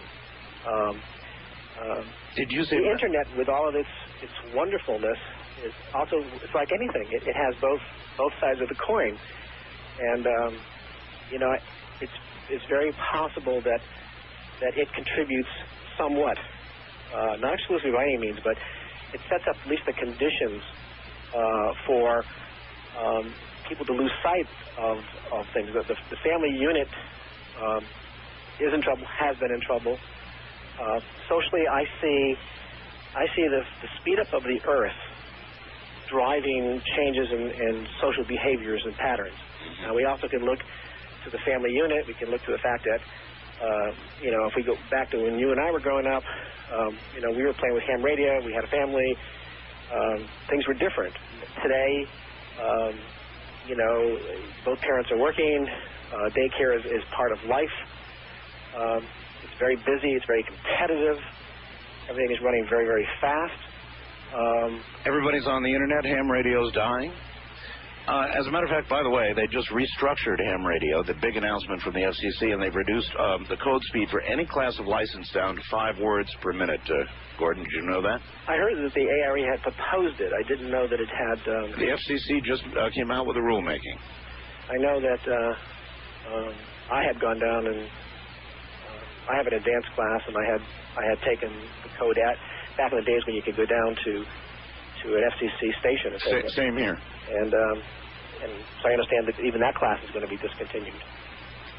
That's right. It's all done by fellow hams now. Yeah. So things are rapidly changing, and they're trying to do this to draw people back into ham radio, and I hope they do it because we need a technical base in this country, people who know how to do things beyond pulling out one black box and putting in another black box to fix what's wrong. That's not a real technician. Right. Well, also, anytime there's a hurricane, a flood, a cyclone, a natural disaster of any type, you will find a ham there with his radio relaying messages. That's one of I've been involved with the civil defense for 30 years, and that's one of the parts of ham radio that I always felt very good about. I felt that was a contribution that I could make. So my station is here for our town if they need it. That's right. As is mine. A lot of hams are, of course, standing by tonight. All right, we're going to break here, and when we come back, I'm going to open up the phone lines for Gordon Michael Scallion. So if you have a question for our nation's premier intuitive, that's what we're going to do when we come back. Gordon Michael Scallion here tonight.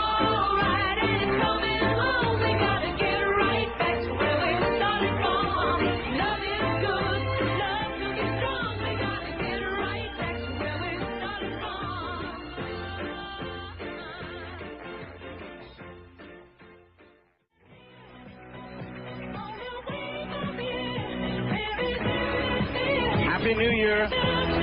I'll tell you what, there's a big party going on out there. You got to see New York and Washington, Atlanta. They're going absolutely bonkers with every reason to. It'll never happen to us again. Not the ones here now. We've just clipped the 1,000-year mark on the East Coast. Congratulations to all of you who made it.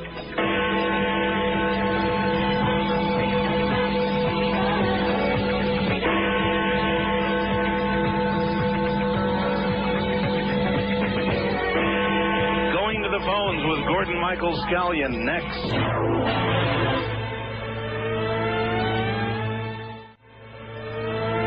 By the way, everybody, Gordon Michael Scallion's book, Notes from the Cosmos, is available, I would assume, in stores and Amazon.com and all the usual places. Is that still true, Gordon? It is true, and last year when I was on, all the stores, the Barnes & Nobles, everybody sold out. So this year they said that they were going to make sure they had them in stock so they can get them through there. And if they're out of stock or they can't get it, they can always call my office, and one of our staff would be happy to mail them out a copy. You want to give out that number? Sure. This is Monday through Friday, 9 to 5 Eastern. The offices will be closed until Monday, and it's 603-363-4164. And the royalties from this book goes to charities, and my prime one is American Red Cross. The American Red Cross. Notes from the Cosmos, area code 603-363-4164, or in bookstores, no doubt, across America. All right, to the phones we go. First-time caller line, you're on the air with Gordon Michael Scallion. Happy New Year. Well, Happy New Year to you, too. Okay, you're a little hard to hear, so yell at us. Happy New Year to you both. Thank you. It's a real pleasure and privilege to get through, and my questions are about the visions in the future.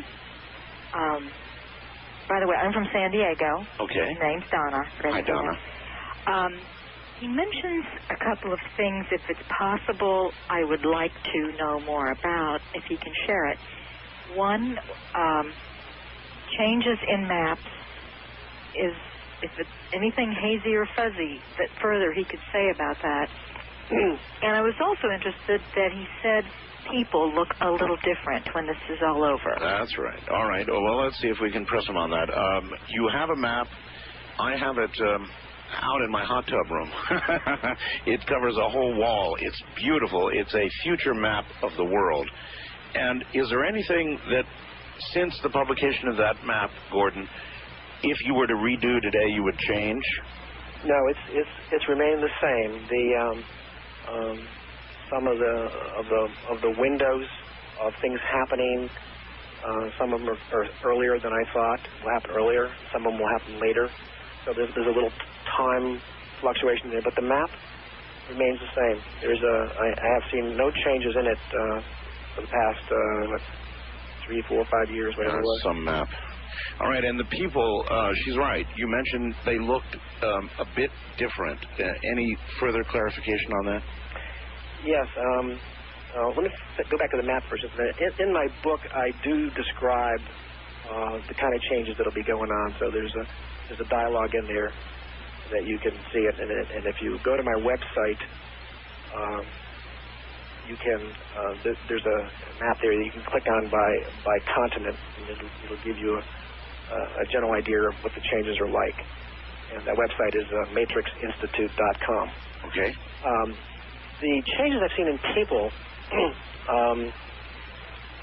In 1988, I did a paper and distributed it, and actually published it, about these children that I saw that were coming in to the world that were different. I described them as children of the blue ray. And these children somehow have these very special, unique gifts. They were, a lot of them wouldn't eat meat, for example.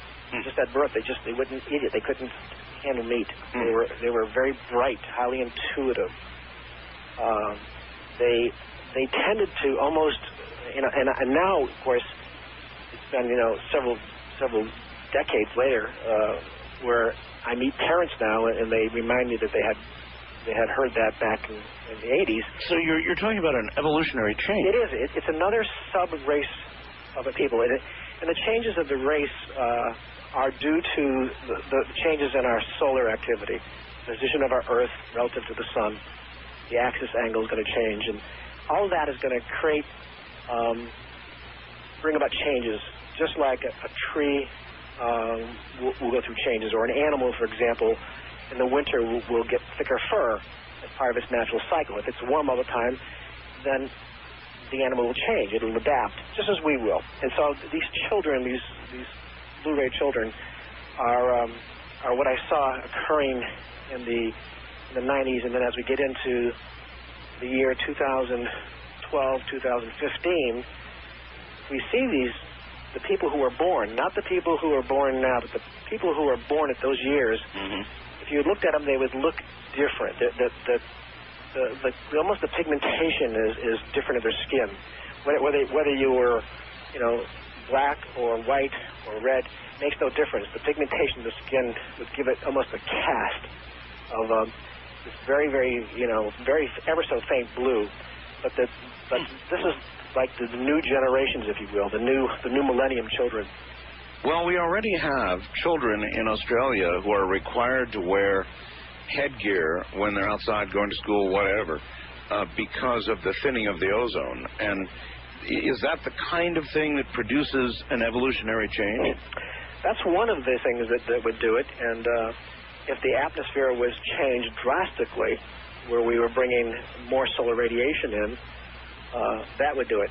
I think what happens is that the sun changes in and therefore the Earth changes, and then the vibration of the Earth, the resonance of the Earth is actually going to change, I believe, and that's going to modify our DNA. And I think this is what brings about the change. That would do it. That would do it, all right. Wildcard line, you're on the air with Gordon Michael Scallion in New Hampshire. Hello. Good day. This is Karen in Houston. How are you doing, Art? Hi, Karen. Hey, Gordon. Hi, Karen. I'm so glad you're on. Thank you. I really am. In a nutshell, you're putting so much together, but my question is, how do we pack our nutshell? I mean, all of this that you're telling us, how do we draw it all together and kind of, put together what we had before, what you said about the pyramid, in material, technology, spirit? How can we, in baby steps, like 1, 2, 3, keep this going? Now that we have an understanding of it, we need to apply whatever we're made of to make this come about. And it may be baby steps, but we can kind of lay a better path for those children you're talking about. Mm-hmm. And I have witnessed some of these children that you're talking about. That's why I'm asking. How do we assist our future generations so that nothing fizzles? We don't want to go backwards. I don't think we will go backwards. I think it's a natural process. One of the things that I hear parents telling me is that their children, ages 3 years old, 4 years old, are really becoming the parents. Yes. And I hear this over and over again of how parents are learning from their children. Yes. And not only computers that they can do.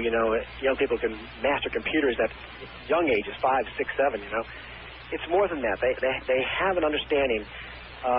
There's a lot of prophecies. If we look at biblical, Native American, almost every culture talks about this millennium of peace that's coming, which we have just entered, and you will in another hour or two. This period of time it's like the earth gets bathed, if you will, in this spiritual matrix. And what it does is it floods you with this incredible energy, and then you have a choice. You can take the energy, take it in, and work with it, or you can deny it. And, of course, this is true with anything in life. But the vibration of this earth and the sun and everything that's going on now is happening so fast.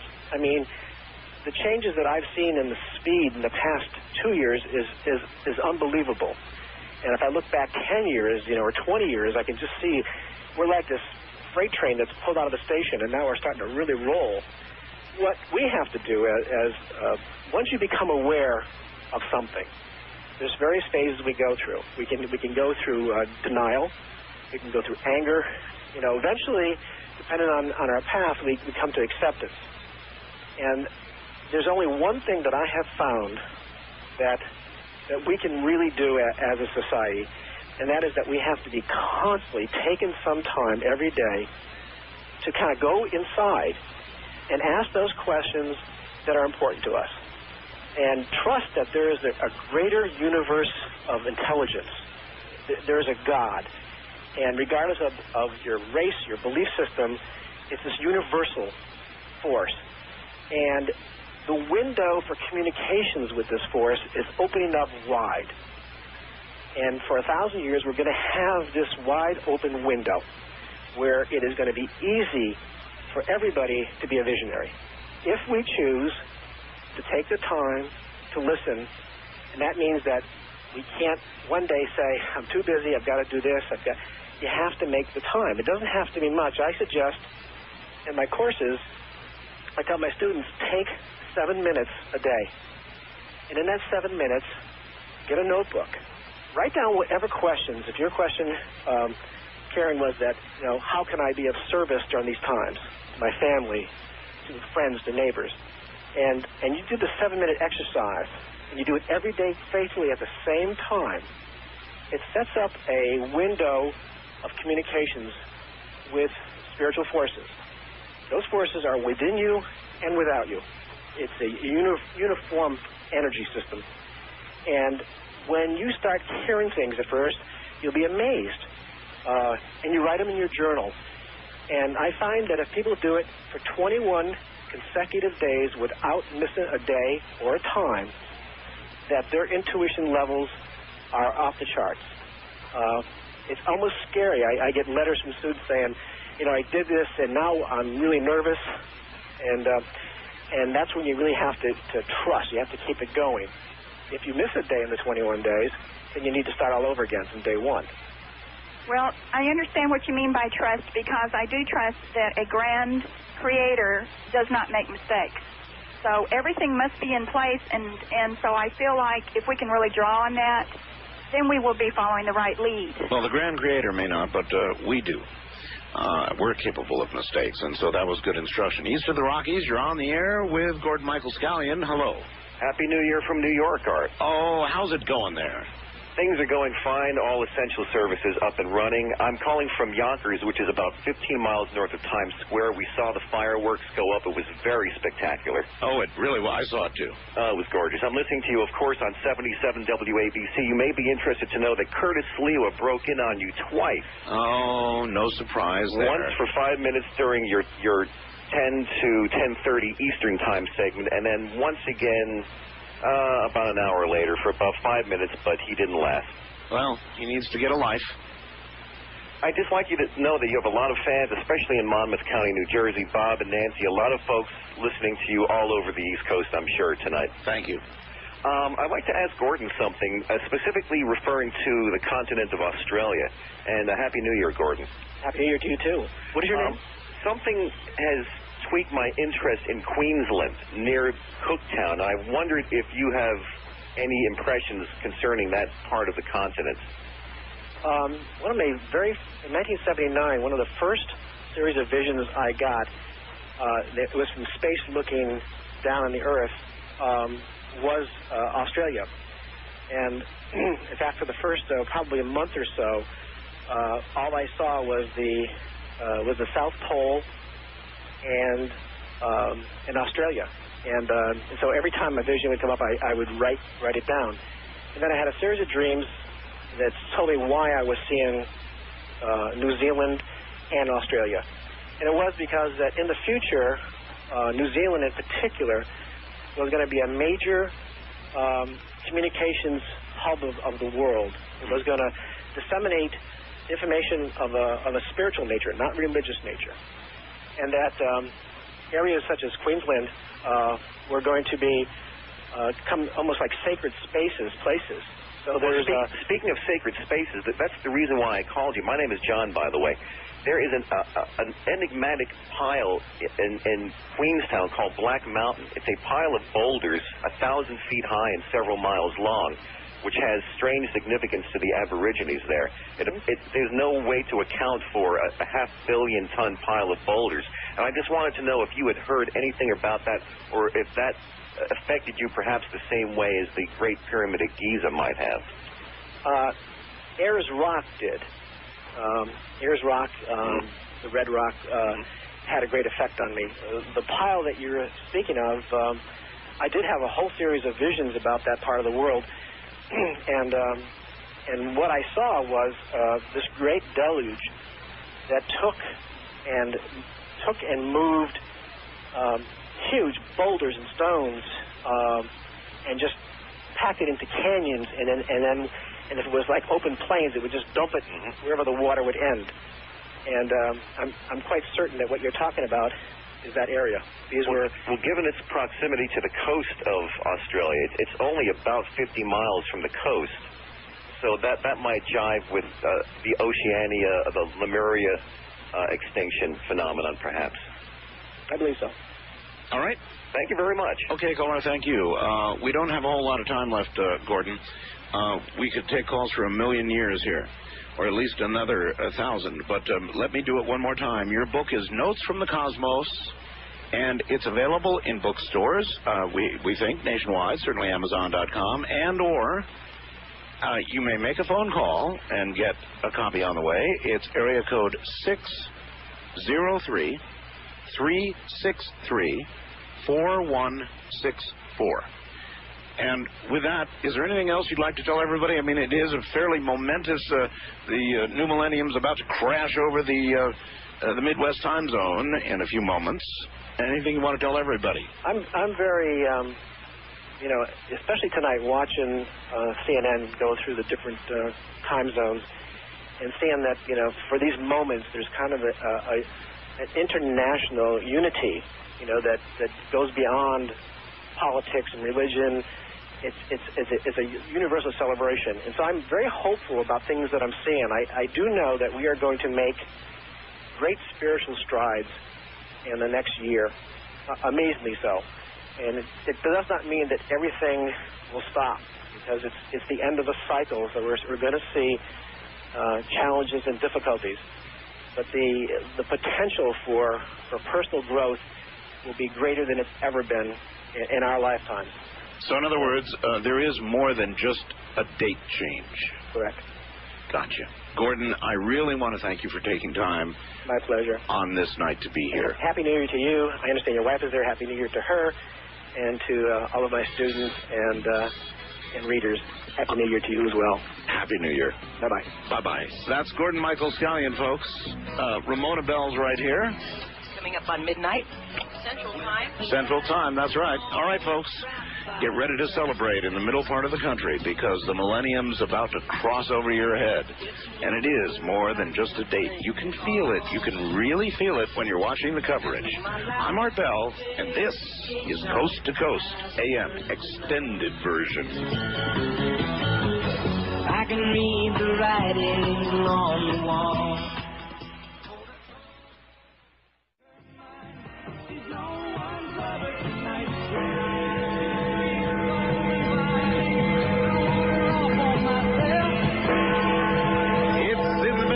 Country now. Happy New Year all across the middle U.S. The millennium is here. Good morning. I'm Art Bell, and this is Coast to Coast AM, and there's a big party going on out there, let me tell you.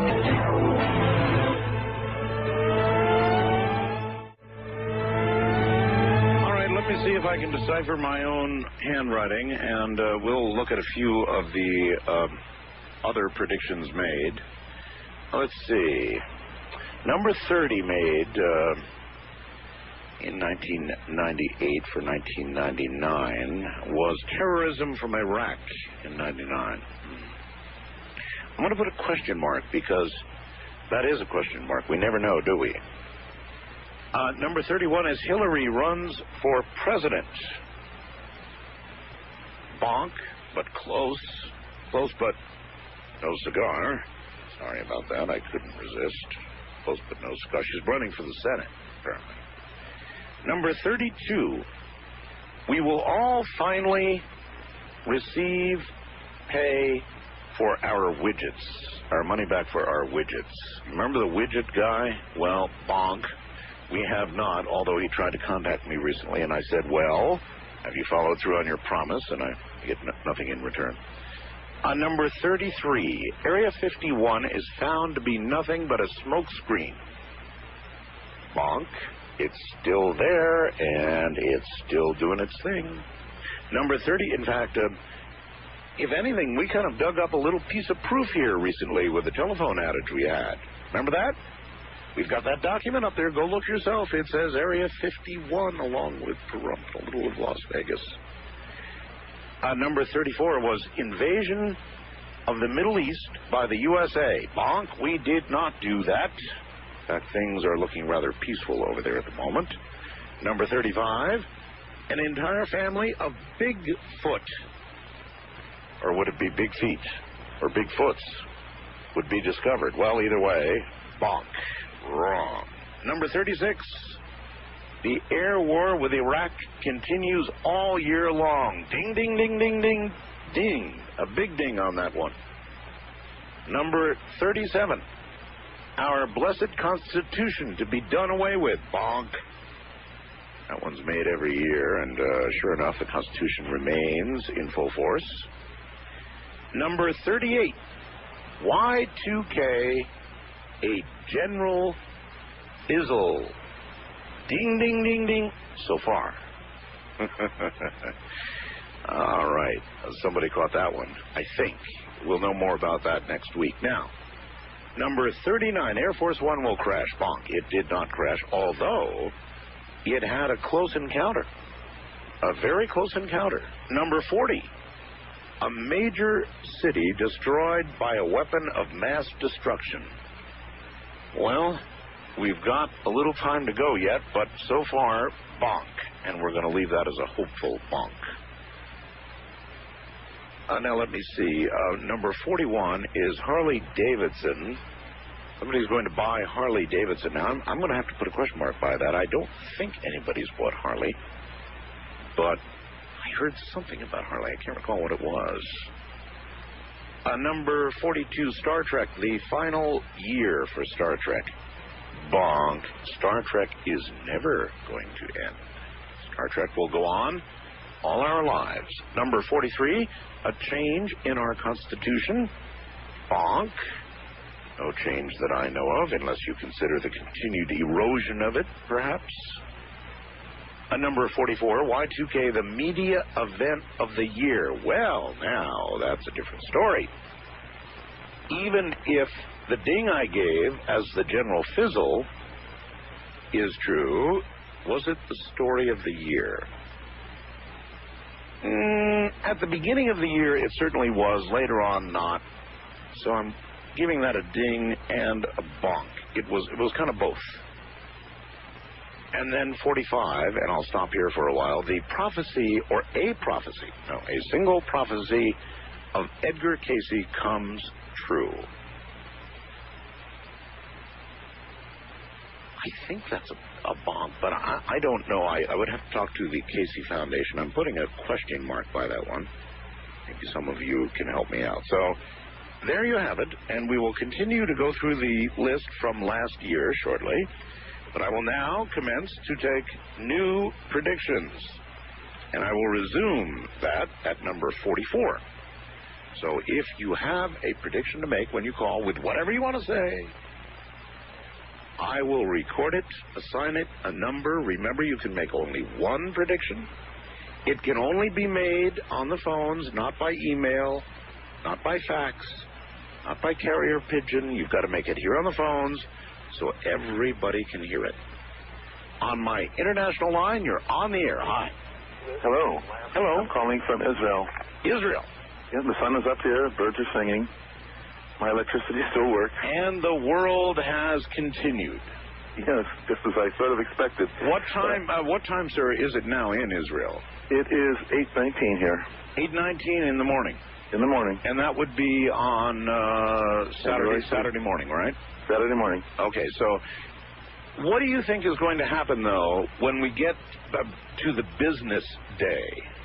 Well, that's interesting you bring that up, because Israel has a work week that starts with Sunday and ends with Friday. We have our weekend on Friday and Saturday, not Saturday and Sunday. So, in other words, you're going to find out a little early. You're going to find out early.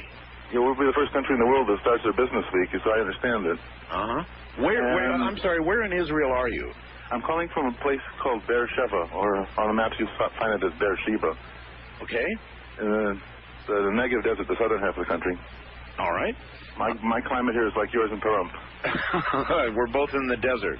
Yeah. And we both have things buried in the desert too. Yeah. Yes, in a sense, you're right.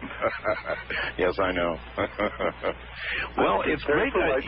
It's great to hear from Israel on this night, and I watched the Middle East celebrations, and thank God, or Allah, or whoever you want to thank, it all seemed to go peacefully well.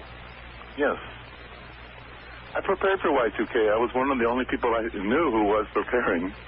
Although it turns out, reading the newspaper the past day or two, a lot of other people have been secretly preparing as well. And I had neighbors over. The clock struck midnight. The lights stayed on. They all turned and looked at me like, you chicken little, you. The sky did not fall. But we'll see. Another couple of days, we'll see if I was right or not. That's right. I think a lot of people are concluding because it's going well at midnight, that means it's going to go well. Well, Y2K is not going to be over, and we can't really sigh relief until days, if not weeks, have passed. Yes, I've realized that. Well, listen, things will slowly degrade, I suppose, if they're going to. If something really weird happens there, like a giant snowstorm, you call me for sure. Oh, all right. It is in the realm of possibility. We're having a terrible drought here 2 years in a row here in the desert. Yes, well, we haven't had enough rain to germinate annual seeds. I know. So the desert usually blooms in the winter, just like the winter rains you have there. I know. The world's weather, sir, without question, is in the middle of a change. I don't think anybody's arguing about that one anymore. Yeah. All right, well, listen, wonderful. I just wanted to tell you, I don't know many other people here in Israel that listen to you, but I was in the States in '97, driving around on a great tour I took with my daughter. I listened to you at night while we were driving great distances. You changed our lives here. You had Philip Corso on then. That's right. And light bulbs went off all over the place in my head as I heard him explaining transistors and optical fibers and mylar and all this. Sudden, all of it made so much sense all of a sudden. He was. The world hasn't been the same since I listened to that show in July. He was an amazing man. There's no question about it. An amazing man. And I wanted to thank you. It was a real honor to have. I had more hours of interview of Colonel Corso than anybody in the American media or the media anywhere, for that matter.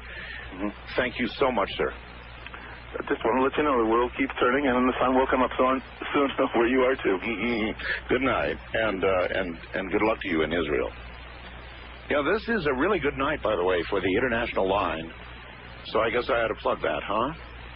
If you would like to reach us from any exotic spot in the world and give us your report, the way you do it is get hold of the AT&T operator and then have her call 800-893-0903. Now, I realize that Canadians can call that line, but if Canadians would sort of leave that alone and come in on one of the other lines tonight, we'll try and see what parts of the world we're able to hear from. Now, Israel is a pretty good start. So, if you're out there in the middle of wherever, South Africa, Asia, up late, listening to the program, get hold of the AT&T operator and give us a call. 800-893-0903. West of the Rockies, you're on the air. Hi. Hi, Art. Air Force veteran dittos to you. Oh, well, dittos to you, sir. Prediction, sir. All right, number 44, it shall be. The Pope will expire, unfortunately. I fear you may be right, but you know, you've got to give it to him. I think, as I said last night, sheer willpower. Oh, yes. Seems to have kept him alive to the year 2000. He wanted to see it. He wanted to see it. I think that was fantastic. Just willpower. Yep. I mean, you could see the man is as frail as a man can be and still be alive. And it's a testament to the willpower of man. Oh, yes, sir. I put your prediction down. Thank you, sir. Thank you, and take care. East of the Rockies, you're on the air. Hi. Hi. Hello. Hello. Can you hear me? Yes. Turn your radio off. Okay. Hold it. Yes, holding while you do that. Let me turn it off. Yeah. Yes. Okay. Who's this? What's your best guess? Are you Art Bell? Is that your final answer? Yes. No, I'm Harry. You're Harry? Hi, Harry. Happy New Year. Happy New Year to you, too. What's on your mind? Well, I wanted to talk to Art. Well, this is Art. It is Art? Yes. A little harried, but Art. Turn off the radio. You said turn off the radio. Yeah, come on, turn it off. You know who did that? Yeah. Ken Sander. Really? Yeah, do you know him? Bad Ken Sander. Bad. Anyway, listen, we don't have a lot of time, so what's on your mind? He keeps yelling at me. Okay, well, Ken wanted me to ask you if you know him. No.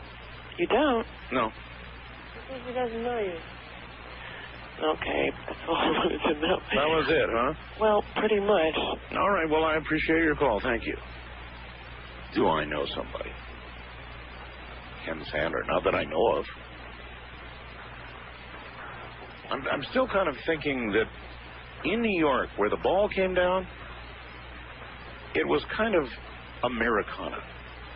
I mean, the ball came down with all these tetrahedral swirling things, and when it came down, it looked like it came down right over the Discover card sign. And I thought, yeah, that's us. West of the Rockies, you're on the air. Hello. Hello, Art. Hi. This is Ron from Nevada City. Hi, Ron. And, excuse me, I got to pull my headphone out. Yes, you do. It's the same radio thing. No feedback, but definitely brain confusing here. Okay. Well, thank you very much. Happy New Year. And to you. And I want to really praise you for hanging in there and giving us the truth as you see it throughout these times, or at least giving the people the opportunity to present what they see. And it's just a big open forum. That's it, yeah, and that's the only way we're going to find out the truth is if we're given the information to figure it all out with. Do you want to make a prediction? Yes, I do. All right. Number 45. It has to do with part of your problem of being a media person and presenting the truth. People are going to take pot shots at you, so to speak, with propaganda and such. I think the whole Heaven's Gate Hale-Bopp thing was a perfect example of that. I know. Misinformation and really casting doubt upon you. I knew. You must have read the Denver Post article. No, I didn't. But you ought to read it then. It's on the website now. It's a real winner. All right. It's not a pot shot. It's like shotgun blast. Oh, okay. Us long-time listeners know your stance on that. Know you had nothing to do with that. It was just something that was thrown at you. So what I predict is going to happen here in the year 2000 is that the real truth about Hale-Bopp is going to come out. And I actually think that probably you and the Major might be the ones to be the media or the forum to present that truth. All right, sir. I appreciate the call. Thank you. We've got to go. We'll be right back.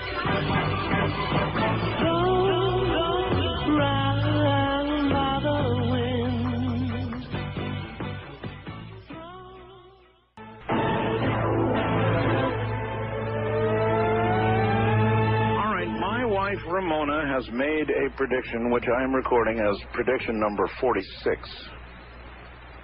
I'll tell you, I'll choke if she wins, if she gets a ding on this one. She is predicting for the Super Bowl coming up, the St. Louis Rams versus, get this, Kansas City.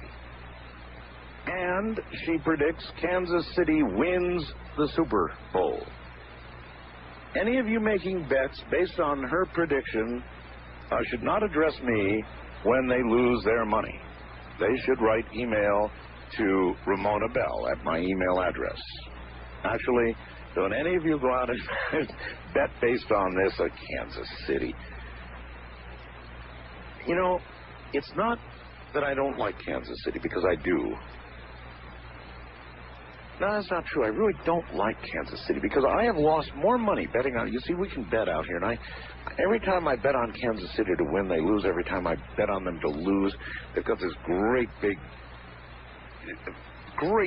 defensive and offensive front. I mean, those guys are monsters. It's like, anyway, they always foul me up. So I actually had a dream that I'll tell you about that dream later. I was on the Kansas City team. It was incredible. But she is predicting Kansas City to win Super Bowl. Number 46. We'll see. In the meantime, here's a voice you'll recognize. Somebody to wish you a good, happy New Year. He is about, 17.5 minutes away from the new millennium, sweeping across the mountain upon which he perches. Richard C. Oakland. Hey, Richard. Good morning, Art, and good morning, America, and Happy New Year to everyone. Oh, indeed. Actually, we extend beyond the confines of the continental United States, north of the pole and south and west and all that stuff. And it's really astonishing because if you sat and watched any of the coverage today on ABC or CNN. Oh, I did. It really felt like a planet, Art. Together. It really was one, and everybody's saying, we're making such a big deal of a trivial date change. It's arbitrary anyway. If we have time, I want to go into a couple of reasons why apparently it's not arbitrary. But the thing that came across today was everybody the last time I saw an event like this, it was in the control room with 42 screens sitting behind Cronkite, watching Neil and Buzz and those guys land on the moon, because the planet was doing one thing, thinking one thought. You're right. And that other thought today was, we're all diverse, we're all different, but we're really all fundamentally the same. I mean, it was extraordinary, absolutely extraordinary to watch this. And tomorrow morning, for those who missed it, apparently Sam Donaldson on ABC from 8 to 11 Eastern Time is going to have 3 hours of the highlights, the best of the best of the transition today. Did you see the Eiffel Tower? Yes, with Barbara sitting in front of it. It was absolutely astounding. Yes. Amazing. When you consider that thing was supposed to come to the United States originally. Well, that's true, isn't it? Yes, it is. And then I really love the New York ball going down and hitting the Discover card sign. Oh, don't get me started on the New York ball. If you go to our website, Enterprise Mission, or you go through Arts, you know, to me tonight as a guest, you will see a close-up set of images of the Waterford Crystal New York Times Square 2000 Gala ball, all 6 feet of it. It was composed of nothing but redundant tetrahedrons. And there were 504 of those little rotating suckers on the surface. It was really awesome. I mean, I've got video. They've been doing kind of tests the last couple of days, and Fox had some really good close-ups. And these things are spinning their little hearts out. And, of course, the whole thing is called the 7-rayed Star of Hope. Well, as we say in the web piece, which if you go to it, it's the official hyperdimensional New Year new post we have up there at the top. There's no doubt in anybody's mind, there can be no doubt that whoever planned these ceremonies is totally plugged into this whole idea of the hyperdimensional tetrahedral, Sirius celebration, because the star was meant to represent the star Sirius. And if you look at the tarot, anybody who's a tarot expert out there in the audience, go to a pack of tarot cards, and you will see that there is a tarot deck which has the star, has a 7-rayed star of hope, and it's called Thoth, Thoth, which was the Egyptian god of wisdom and writing and academics and knowledge and all that, supposed to have built and constructed the Great Pyramid as part of the Egyptian mythos. So, even though we didn't have the crowning of the Great Pyramid with the capstone, Zahi's gold capstone. Earlier tonight, Richard, I heard an explanation about why they wouldn't let them do that, and they said, and I don't believe, that they were afraid they would damage the pyramid. Oh, come on. Oh, what a bunch of crap. Now, I was at the pyramid. They weren't going to damage the pyramid. And if they did, they would have fixed it. Well, but you can't really damage it because there is, as you know, this big iron spike sticks, tripod up in the center, which goes to the presumed height. It kind of is a lightning rod that sticks up to where the 480-some feet pyramid would come to an apex, to a point. Yes.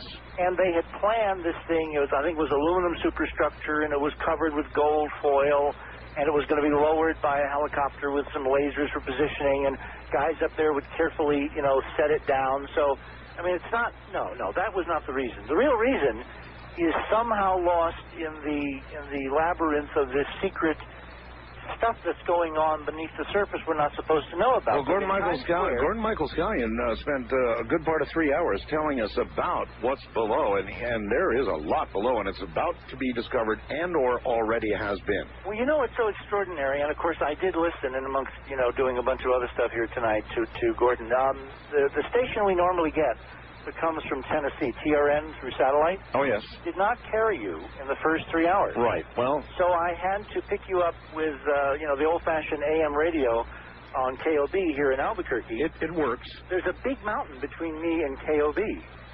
And I have been replacing all our lamps with fluorescence, just to save energy. So you have noise. Well, unless I position the radio just right and stand on one foot and kind of point my head toward the south. Anyway, I was able to hear, and it was extraordinary what Scallion was saying, which comes, as you know, from his visions and his sources. And what we have figured out from the science and the due diligence and the elbow grease. And there's an extraordinary overlay art. I was absolutely fascinated. And in the coming weeks and months, as we do these things, as we get ready and post things on the web, people will be able to see a remarkable correlation between some of the things that Scallion was saying tonight and some of the real history that we are unearthing as part of the Enterprise Science Do It by the Numbers research. All right. Listen, Richard, wonderful having you here. The new millennium is about to crash upon your head there. Would you like to make a prediction for the year 2000? A prediction? Yeah, sure. Well, given the fact that we can now substantiate that this year is not arbitrary, in other words, everyone thinks, and, getting into calendar stuff tonight would be much too complicated, but go to the web and take a look at that tetrahedral ball in Times Square. Right. We can now document that the actual positioning in time of the 2000-2001 transition was carefully calculated and was part of Pope Gregory's 1582 reformation of the calendar. There is a Russian website, which is linked now to our website. There's a couple of Russian investigators named A.T. Fomenko. This is a Hoagland prediction, all right. And G.V. Nosyevsky. Nosyevsky. Oh, by the way, continue, Richard. Well, they believe that there's about 400 years of made-up history that they have discovered that's been kind of cloned in terms of modern history books looking back at the history of Europe, particularly the history of England. Figures. And the question would be, why would you make up 400 years? And they actually believe it was pulled from the Byzantine Empire. Oh, I know the answer to that. And to cover up what happened during that 400 years. Well, among other things, but also to cover up the fact that the calendar was off by something like 400 years. Now, how can a calendar be off? If timekeeping is arbitrary, there's no way it could be off. In other words, at some point you start the clock and you just keep rolling, right? Right. Well, but suppose there is a bigger clock. Suppose there is an absolute clock. Suppose there's a fundamental clock like the atomic clock at Boulder, to use an analogy. The new one. The new one. And that you have a watch, and you discover somewhere, some week, someday, that your watch is off, let's say, by 4 hours compared to the absolute clock. And you reset your watch to be synchronized. Right. But then you have to make up a story for what happened in those 4 hours. I see. Well, that's what the Russians think has gone on. And what's interesting is that we came to the same conclusion from a totally different route last year. We've been quietly looking at this in terms of our good old, computer program, Redshift. And we discovered that the clock, the absolute clock, had to do with the positioning of the star Sirius, critical in the Egyptian mythology, on the meridian at Giza at midnight as the century changed. And so, that I don't break into tears, your prediction is? The next year, between 2000 and 2001, when the real millennium transitions, all kinds of absolutely extraordinary revelations are going to come falling out of the closet. And they began tonight with this overtly hyperdimensional tetrahedral sphere lowered representing the star Sirius in Times Square to kick it off. All right, Richard. True, even down to your prediction, you're incredible. Thank you, Richard, and we'll do a show soon, of course. Happy New Year, everybody. Take care, my friend. And he is now about as you are in the Mountain Time Zones. Nigh onto about 7.5 minutes away from the millennium as it continues to flash across our continent. Not just America, but Canada and the Americas generally. It is a very exciting time. Boy, I'll tell you, just nothing but good news so far. Lots of partying, no lights going out, no crashing, no terrorist actions that I can see. Absolutely nothing. I mean, a really good thing is happening. And let us all cross our fingers and see that it continues to happen. On the international line, you're on the air. Hi. Hi, Art. Yes. My name's David. I'm in Osaka right now. Osaka, Japan. Yes. How you doing, David? I'm doing fine. So far, so good. Let's see now. It's been the new millennium in Osaka for quite a while. Quite a while. It's 4 p.m. 4 in the afternoon now. Yes. Are you getting any local reports there in Osaka? No, I have not heard anything. I was just talking to a gentleman that was on his way to Los Angeles, And he's heard of some ATMs going down, but I'm not sure if he meant in the United States or over here. Well, I can tell you that there in Japan, there were a couple of minor incidents at nuclear plants. Oh, there were? Yes, there were. And Can you be a little more explicit on that? Well, if I could find it. Nothing serious, nothing that would cause them to shut down, but I think a couple of sensors or something or another due to Y2K quit working, and wait a minute here, let me see if I can find it. I'm sure you'd be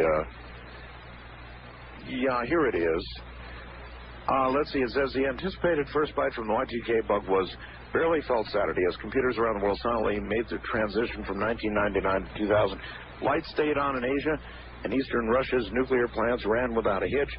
In Japan, the failure of a computer linked to a nuclear plant monitoring device wasn't considered serious enough to shut the plant down, but they say it's still too early to assess the impact. So there is a little something there in Japan. Interesting. Well, I'm about to get on a 747 headed for Detroit. Going to Detroit, huh? Yes, we came over here. I'm with the band Kansas, and we played on a military base on New Year's Eve. You're with the band Kansas? I'm not in the band. I'm the lighting director and the keyboard technician. Well, have you enjoyed your trip to Japan? I certainly have. I wish I could have spent more time in Japan, but we came over Friday, so I've just spent a lot of time on aircraft and saw some airports. Well, have you noticed the prices there?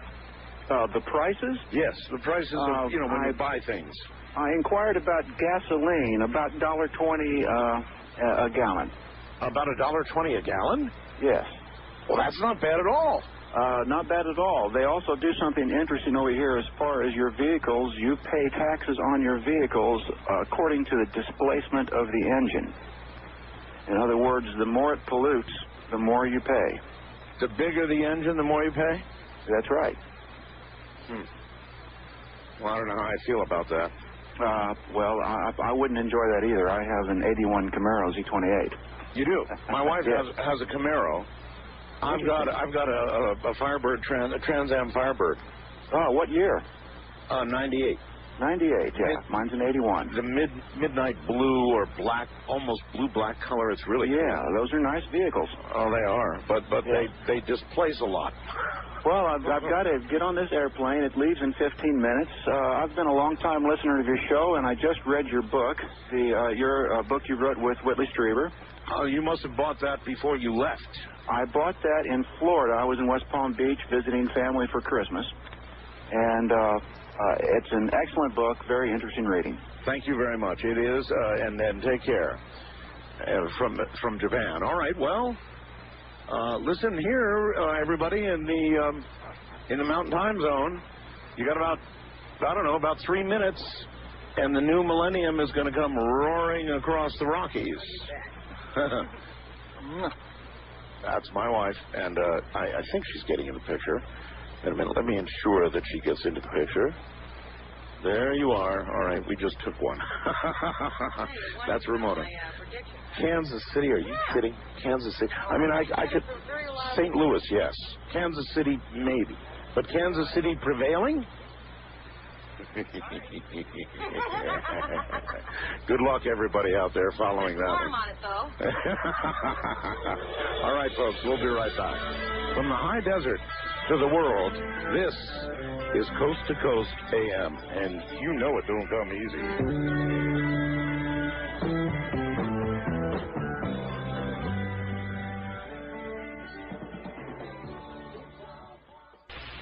If you're outside the country and you would like to report how it's going out there, we have a special number for you, and we are asking tonight Canadians to come in on the east or the west of the Rockies line, which you can use, leaving the international line open for great distance. And that number, you call the AT&T operator and have her call 800-893-0903. Now, what's this? I see they're clapping. That's good, I guess. 800-893-0903. West of the Rockies, you're on the air. Hello. Hey, Art. This is Tyler in Oregon. How you doing? I'm doing pretty good, man. How about you? Just fine. All right, I'd like to make a prediction that I think World War III is going to break out. World War III? Yeah. When, during this next year? Yes, sir. During this year, I guess I added. Well, it's not this year here yet. Why do you think that's going to happen? Well, just how everything's going right now, man. Just look at it. China, that's giving us back Panama Canal and all this, man. Well, the Panama Canal, wrenching as it was to give it up, it went smoothly. China is going to have some sort of contract to run it. I don't much like that. I'm a little concerned about Mr. Yeltsin, chucking it in right at the millennium. So, all right, I'll put you down. That's clear. World War III. On the international line, you're on the air. Hello. Hello, Art. Hi. How you doing tonight? Pretty good. Where are you? I don't know. I heard a sort of half the announcement of I'm calling from Saskatchewan. I hope that's far enough. Well, I was kind of trying to hold the international line open for beyond, but I'll take your call. Oh, well, thank you. You're welcome. It's Mike calling from Saskatoon. Saskatoon. Yes. We had no problems up there, and everything seems to be going off without Can you say Saskatoon, Saskatchewan 3 times fast? Yeah, I can. Let me hear it. Saskatoon, Saskatchewan. Saskatoon, Saskatchewan. Saskatoon, Saskatchewan. All right, fine. Did I pass I couldn't do it. Yeah, you passed that one, but now I've got one you can't do, I bet. What's that? It's even easier. And you're going to fall all over yourself. You ready? Okay. I want it 3 times fast. Alrighty. Unique New York. Unique New York. Unique New York.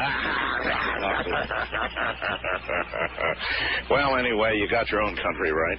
Excellent. All right, number 49, if you want to make a prediction. I sure do. Okay. I didn't hear the earlier part of the show because our person up here doesn't carry it. But I'm going to say there's going to be a nuclear exchange between Pakistan and India this year. Yeah, that's possible. Well, I would say that's probably probable. In fact, there's so much tension there right now with this last little hijacking incident. I would say it's the powder keg waiting to happen. I got you. I don't like it, but I got you. All right, you're down. What number was I again? Number 49. Excellent. All right. Thank you very much, sir. Thank you for the call, and I would just ask that the Canadians free up the international line so that the Israels and the Japans and the Malaysias and the Australias and so forth can get through. Because there are a lot of you, I know, to the north in Canada. You can use the other lines, incidentally. International line, you're on the air. Hello. Art, sorry to call you. I'm calling you from Canada, but if you're keeping an eye on CNN, they just came through with a report out of the Pentagon that they're having some Y2K problems at the Pentagon with their military intelligence system. That just came on the air about 5 minutes ago. Their military intelligence system? Correct. And Bernard Shaw, I think that's his name. Yes, Bernie Shaw. Who's on CNN, asked the reporter from the Pentagon, don't you think it's rather odd for this sort of thing to appear? And they couldn't give any response, but I just wanted to phone you to let you know that just happened right now. They didn't specify what was going on, but Bernard did ask. It's strange that this is happening tonight. And given last night's with our President Yeltsin resigning coincidentally, and now this strange report. Yeah. Happy evening. Thank you. Same to you. Of all the people to be having a problem, we expected private sector problems, but good Lord, the Pentagon was the one that you would expect they would have down cold, and it's the first source of a big report of a problem. Well, it may be an interesting evening yet. Why would they report it? Why would the Pentagon report that, do you think? That's the kind of thing you would think they would not report. I sure hope it's not a problem in communication with the new setup they've got going to Russia. They're showing scenes now on CNN of Boise, Idaho, kaboom, kaboom, as the mountain states, the mountain time zone states, celebrate like crazy. East of the Rockies, you're on the air. Hello. Hello? Hi. Is this our pal? It is. Good morning. I'm a long-time listener. I've only called once or twice. How are you today? Just fine. Where are you? I'm from Rochester, New York. Rochester, all right. Yep. And I just called first to wish you a Happy New Year. I've been listening for a long time. Thank you. And I appreciate the show. Okay. And I have a prediction for you. It will be rounded number 50. Okay. What is it? The prediction is that during the upcoming year, wars are going to break out in certain Middle East countries, and the United States, like they usually do, is going to try to come in to make peace, but that's just going to cause more problems, and there's going to be turmoil around the world. But it probably will all be settled. At least I hope so. So wars in the Middle East, huh? Yeah. Okay. I appreciate your call, sir, and I hope you're wrong. I hope so, too. That wouldn't be something we would want on the Middle East. We heard from Israel a little bit earlier. International line, you're on the air. Hello. Hello there. Hello. Hello? Yes, hello there. Hello, is this Art? Yes, this is Art. Where are you calling from? I'm calling from Melbourne, Australia. Melbourne, Australia. Well. The new millennium has been in place down in Melbourne for quite a while now. It is 6:15 in the evening. 6:15 in the evening. All right, well, listen, what kind of reports are you getting locally in Australia? How are things going down there? Is everything smooth? Everything is Y2OK. Y2OK. Everything here was Y2OK until a few minutes ago, and we got kind of a worrisome report about the Pentagon. Maybe it's nothing. I just saw that on CNN. Oh, you right did? Now. You did? Yes. Doesn't it strike you strange? There goes the ball I see on CNN hitting the Discover card again. Doesn't it strike you as strange that the Pentagon would be the one reporting problems?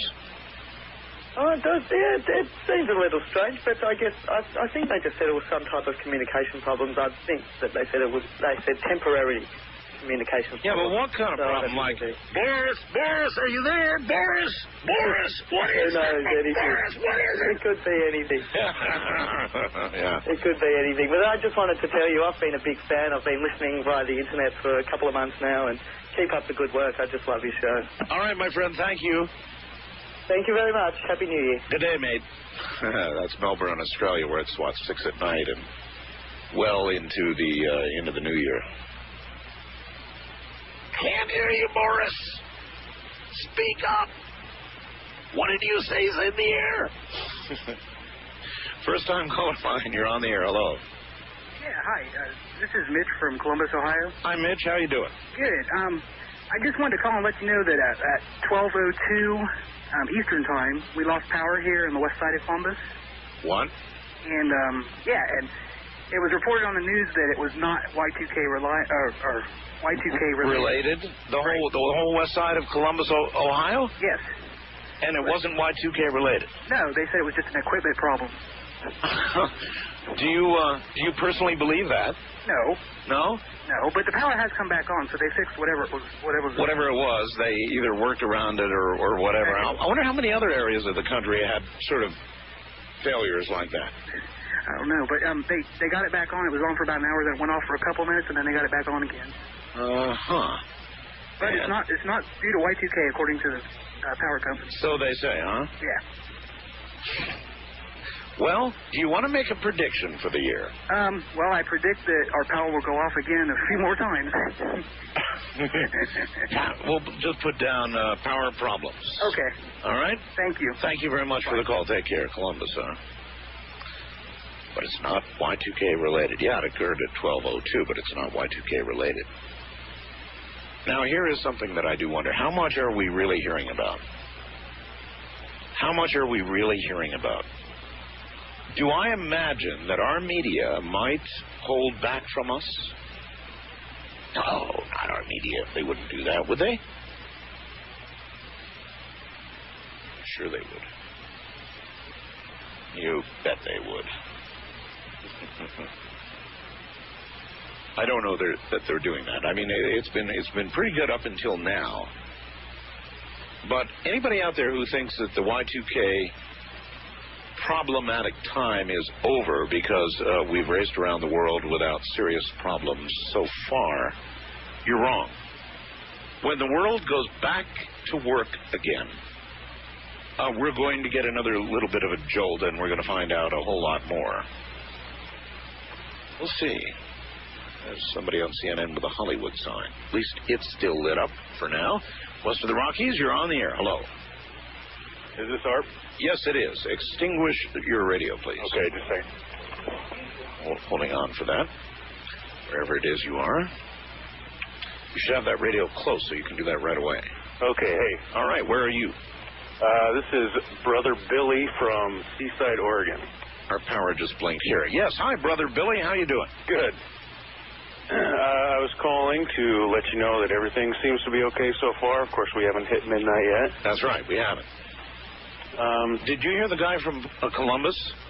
Yes, I did. He said the whole part of Columbus lost power at 12:02, and they immediately said it's not Y2K related. Oh, it's just a coincidence.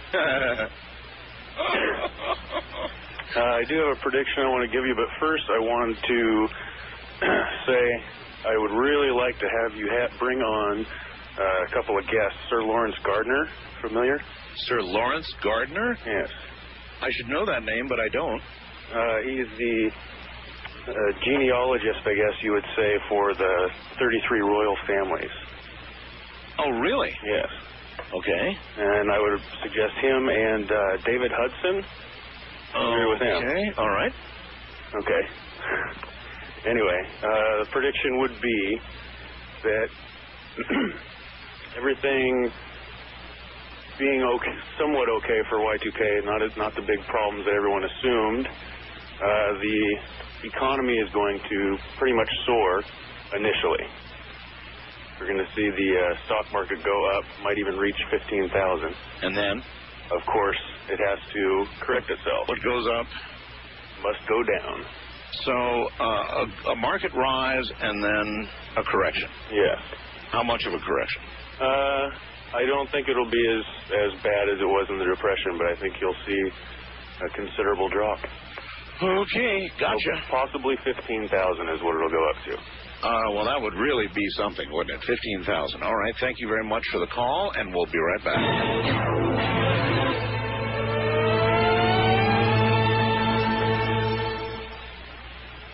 We get a lot of letters from customers about Preems and PMS. Here's one from Debbie of California. Is dated copy. Just a few more days until Y2K. Well, actually, out here, just a few more minutes. Actually, and across most of the nation already has occurred. That's dated copy. But the concept remains sound. Of course, I am just over the hill from Las Vegas, Nevada, which is probably going to be the next focus as they come out here to the West Coast. They're going to look at Las Vegas. And right now on the Strip, man, I'll bet you it is ripping. And they're going to be showing photographs of that. There's going to be a lot of people on the Strip. That's going to be a wild time. Just over the hill from me. All right, we are taking predictions and doing whatever else. If you're somewhere far away, get hold of the AT&T operator and have her call 800-893-0903. That's 800-893-0903. And we'll take your comments on what's going on. West of the Rockies, you're on the air. Hi. Hi, this is Anthony in Spokane. Yes, sir. Yeah, I've been listening to Christian radio tonight. And? They're either angry or kind of bummed. Really? Yeah. Why?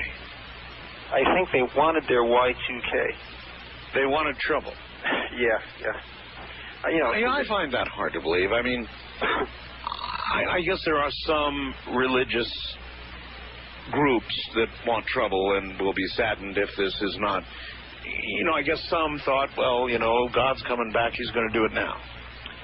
Well, yeah, Y2K means, imminent rapture to a lot of Christians. So, but I always thought that the Bible said that nobody's going to know the time.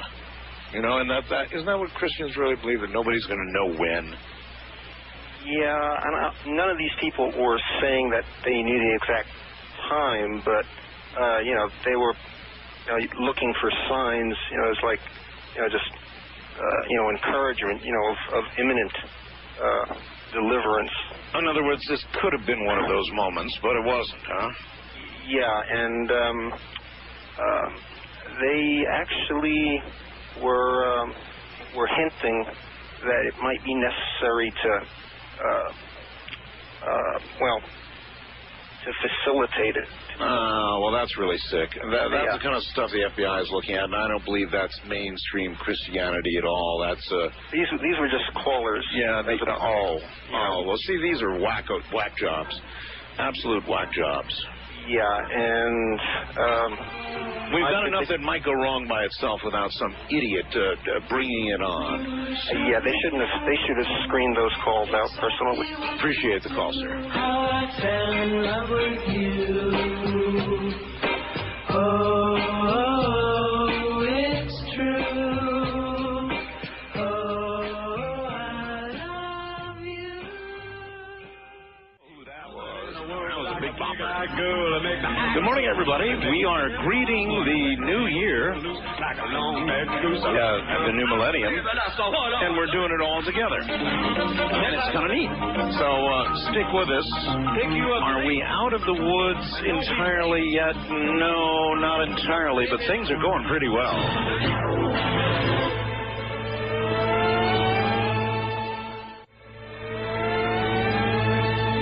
What would the new millennium be without hearing from the pagan side of things? I know a real witch.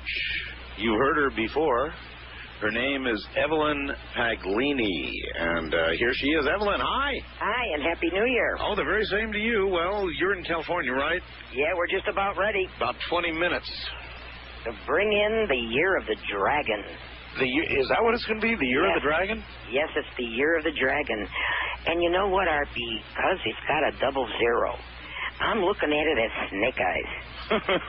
I think we better strap ourselves in and get ready for a very bumpy ride. I'm going to put that down, actually, as a prediction.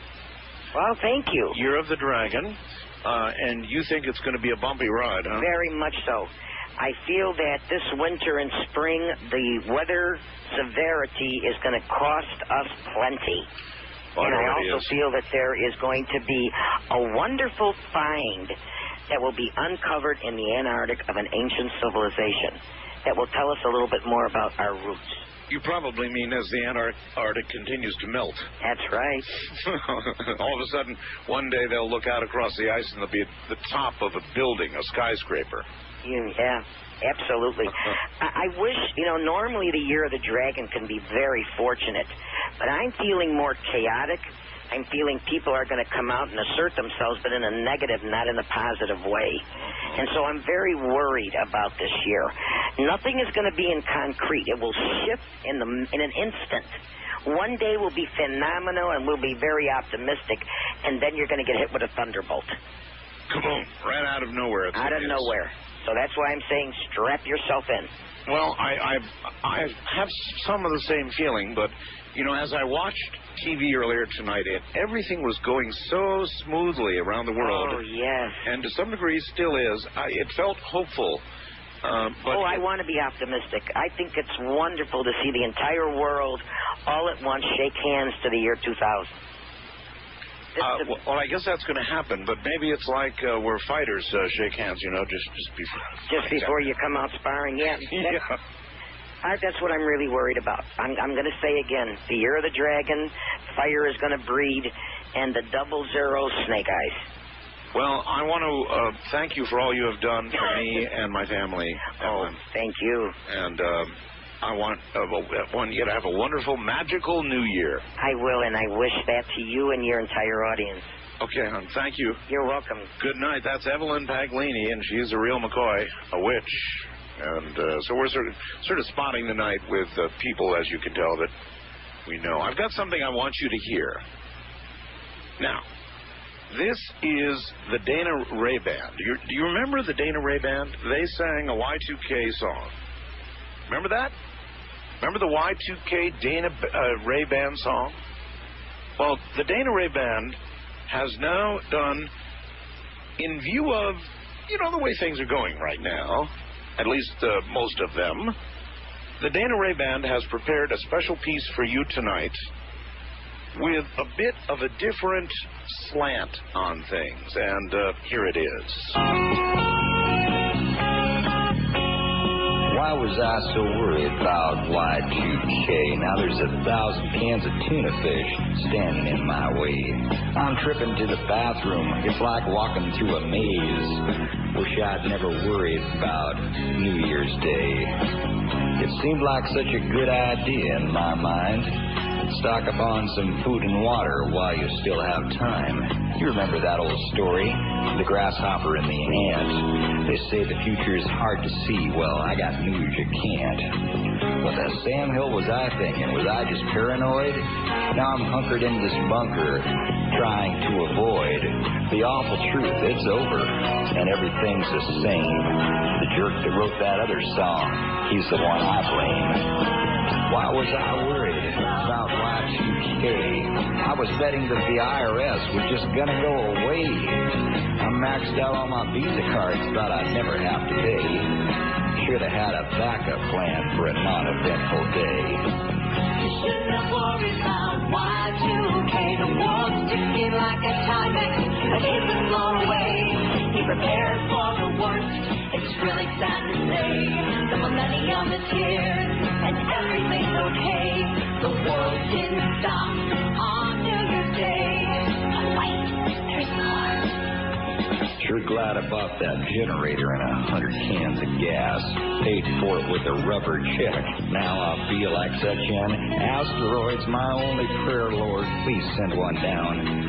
Otherwise they'll hang my picture up all over town. The media stirred the people up. I hope they're happy now. I quit my job a week ago. Even called my boss a cow. My bridges burned. My goose is cooked. I'm screwed in every way. It's true, my world ended on New Year's Day. Why was I so worried about Y2K? There was a flaw in my theory. My logic went astray. My one chance for adventure. There's no dragons left to slay. I wasn't the only April Fool on New Year's Day. I don't know. Why was I so worried about Y2K?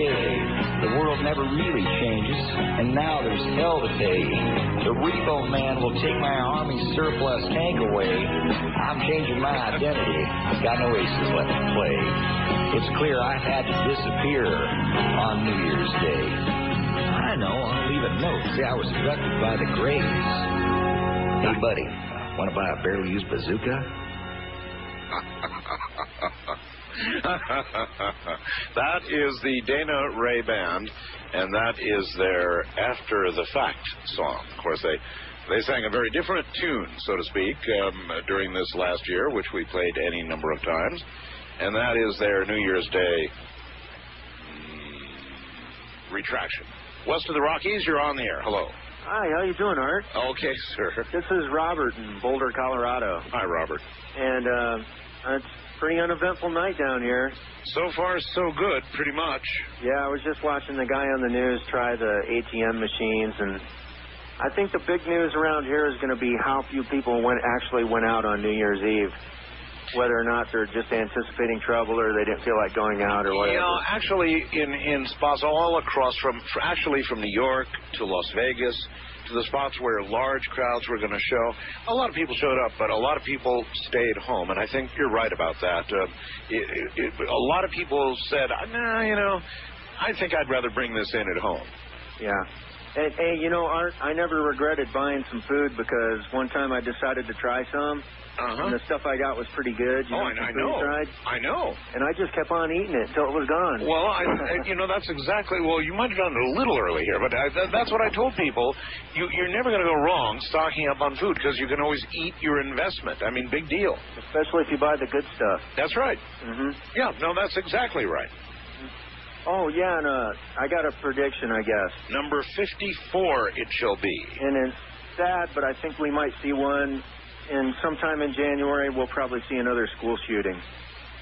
Just the way the trends have been going. Yeah, that's unfortunate, but I bet we're going to see a year of it, too. Yeah, and I think people sort of stopped talking about it while the Y2K was coming up here, but we'll be hearing about it again shortly, I'd imagine. Well, let's hope that the millennium brings some sort of change to us all that stops some of the madness, because it has been madness. It's really madness. Well, have a happy New Year's, Art. Yes, to sir. America, too. You take care, and everybody out there. On our international line, you're on the air. Hello. Hi, Art. Hello. I'm calling from Winnipeg. It's Mark. Winnipeg. All right. Well, we're trying to hold our Canadian count down on the international line just so we can hear from the rest of the world, but okay. Oh, well, I just wanted to wish you a Happy New Year. Thank you. And it's been New Year's here for about an hour and 40 minutes. And everything goes well? Yeah, everything's fine. Obviously, your telephone is working. Yeah, Your lights are on. yeah. And I'm watching you live on the internet. And you're watching me live on the internet. You know what, though? I'll tell there is something going on. The internet is very, very slow right now. The internet is moving at a snail's pace. Yeah, I've noticed that. But I think, it's just because of the amount of traffic, Yeah. I would suppose. All right. Well, listen, thank you, and Happy New Year to you. Happy New Year. Take care. I'm trying to hold that line open. For anywhere in Europe, Asia, Africa. Wouldn't it be fun to hear from Africa? I wonder if they could get through. Somebody in Africa, give it a try. The number is, you call the AT&T, you get the AT&T operator. It's a free call no matter where you are in the world. It's 800-893-0903. 800-893-0903. West of the Rockies, you're on the air. Hi, Art. This is Lance from San Falls, Oregon. Hi, Lance. Hi, how are you? Awaiting in about 10.5 minutes the new year, as you are. 10.5 minutes. Okay, I got a prediction for the next millennium. Okay. I predict that we're going to see a... Okay, you've got to turn your radio off or you're going to... Okay, a UFO going by California. California, all of California?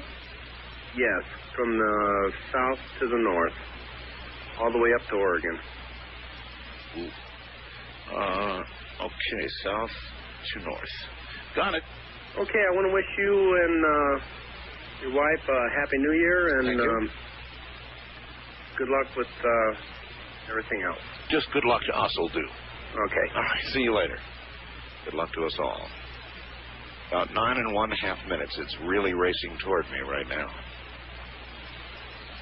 Well, I can say no matter whatever else happens, I made it to the year 2000.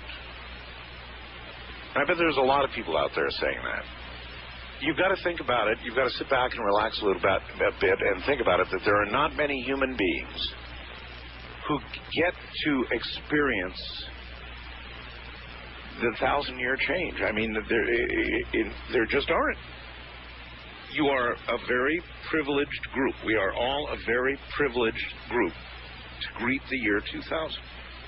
To see it come and go, it's an eventful thing for humanity, for all of us.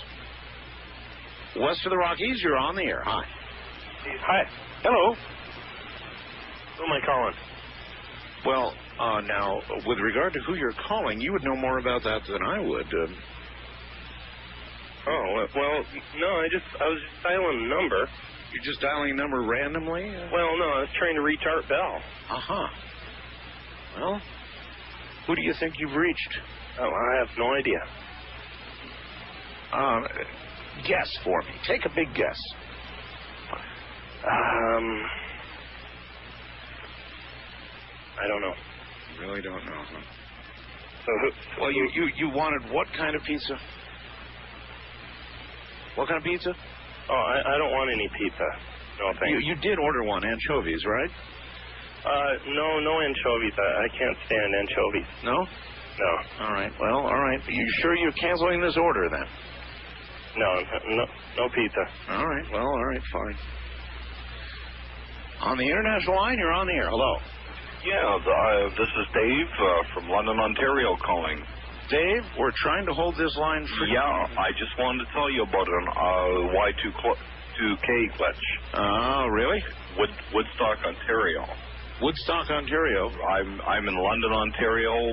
My cousin just called me a while ago, said the power was all out in Woodstock. It's about a 50,000-60,000 oh, no kidding. population city. Really? Yeah. So that's quite interesting. How? When did it go out? Did he say? Well, I just talked to him, and he said it was out for about. It's been out for about 2.5 hours. It's 2:52 time in London, Ontario, Canada. Here.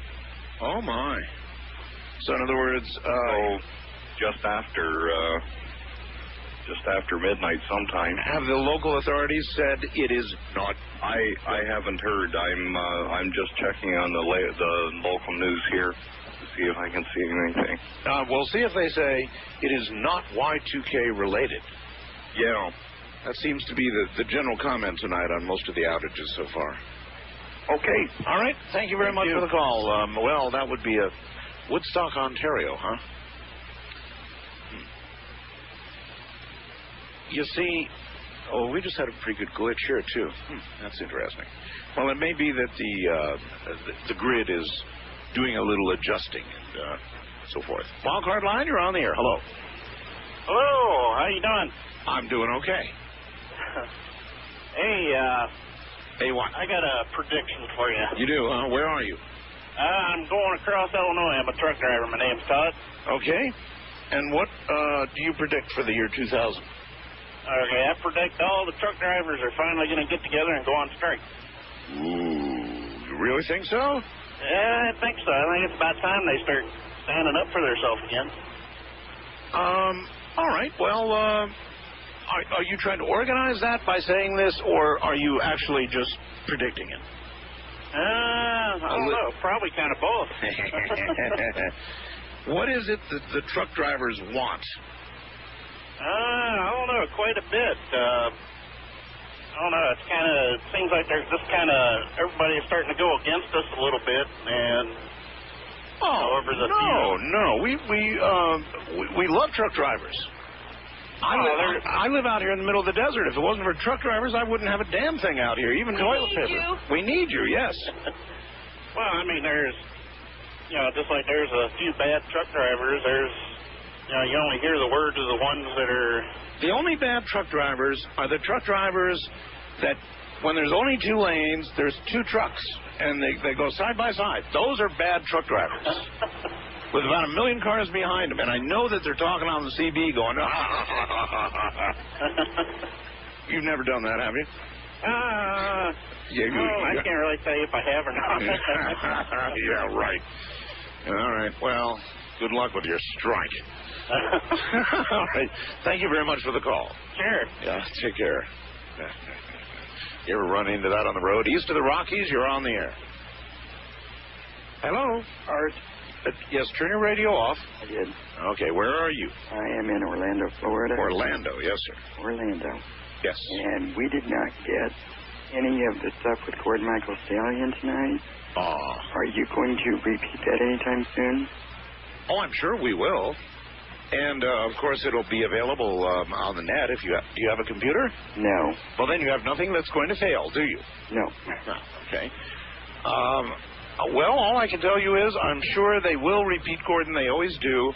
When Gordon speaks, everybody listens. And, right, and we were dying to hear what he had. Maybe you could give us a few highlights. And just what was it that the Orlando affiliate was doing that was so important? They were covering Lake Eola's fireworks.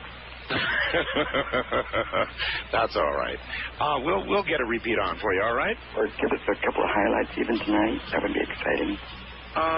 Let me think about that. Okay. All right. I think I want to play this for Mr. Harrison.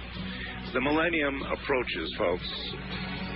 It's on the way to the West Coast. Just minutes, about 3 minutes now, and it'll sweep right over the West Coast into the Pacific Ocean, headed toward Hawaii and Alaska. Happy New Year. I'm Art Bell. And Ramona Bell. My sweet Lord, my Lord, my Lord, I really want to see you.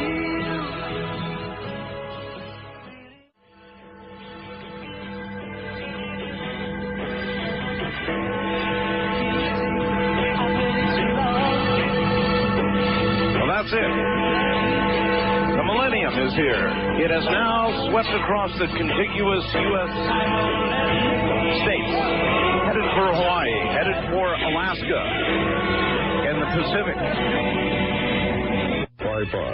East of the Rockies at 1-800-825-5033. First-time callers may recharge at 1-775-727-1222. The wild card line is open at 1-775-727-1295. And to recharge on the toll-free international line, call your AT&T operator and have them dial 800-893-0903.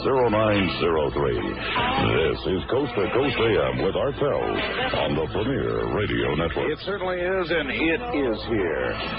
The year 2000. Well, we made it here on the West Coast. How about that? Listen, I've got this. I've got two things for you. One is I took a remarkably cool webcam shot right at the moment.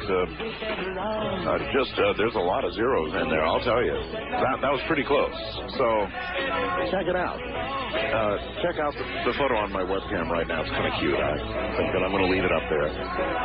Other than that, the streaming video continues, and I might add, I've got this little guy, this little fuzzy animal, and when you squeeze his right hand, I don't know if you're going to be able to hear this or not. I'm going to try it. You squeeze this little. I don't exactly know what he is. He's a millennium creature of some kind, I suppose. A tickle wiggle. All right, watch this. Listen to this. Here we go. It's not going to do it. Not going to do it.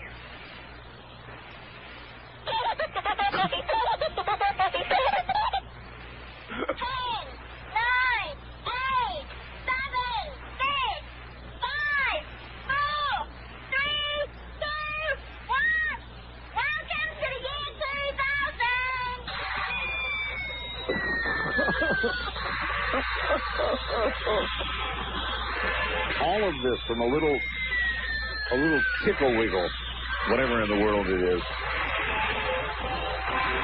emanating from his belly. Here, take him away. Oh my God, he's going to do it again. Happy 2000. I will inform everyone that we are making our own time capsule of all this millennium stuff. And we're going to bury it really deep. We're going to bury it really, really, really. All right. Thanks. That's a cute picture we did. So if you get an opportunity, take a look at the studio camera. And I have had one glass of champagne. So that's all. So it should be a interesting remaining portion of the show. Now, they're showing a shot on CNN of somebody in Seattle. It looks pretty windy in Seattle, I would say, right now. And she's got a big jacket on, and I wonder what's going on. Well, what's going on in Seattle? You tell me. West of the Rockies, you're on the air. Hi. Hey, Art. Hey there. Good to be on your show. We're out in New Mexico. Okay. And everything seems to be fine. But I just really think there's going to be a terrorist act out in Seattle. Oh, you do, huh? Well, apparently Seattle thought so too, because of course they called off the major celebration there. Yeah, and I'm from the San Francisco Bay Area originally, and I'm kind of glad I'm not there as well. San Francisco? Yeah. The thing about terrorism is, thank God we haven't had any yet, but it can happen anywhere. You know, the last place that anybody thought that a building would blow up would be in Oklahoma, and that's where it happened. So I don't know. I wouldn't say anywhere is safe. Well, I was... And all of us have got to stay on the alert. Yeah, I was commuting on that bridge that collapsed and left town right before that happened back in the big earthquake. You were commuting...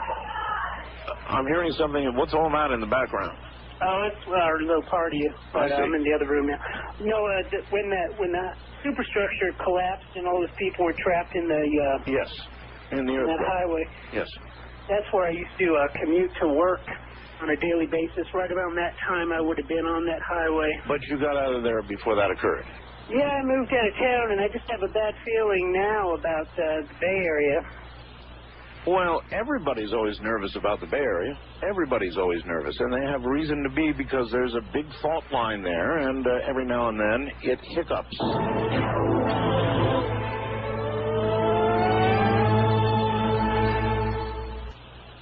Okay, very good.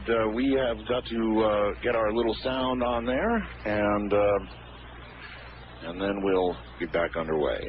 Little sound, where are you?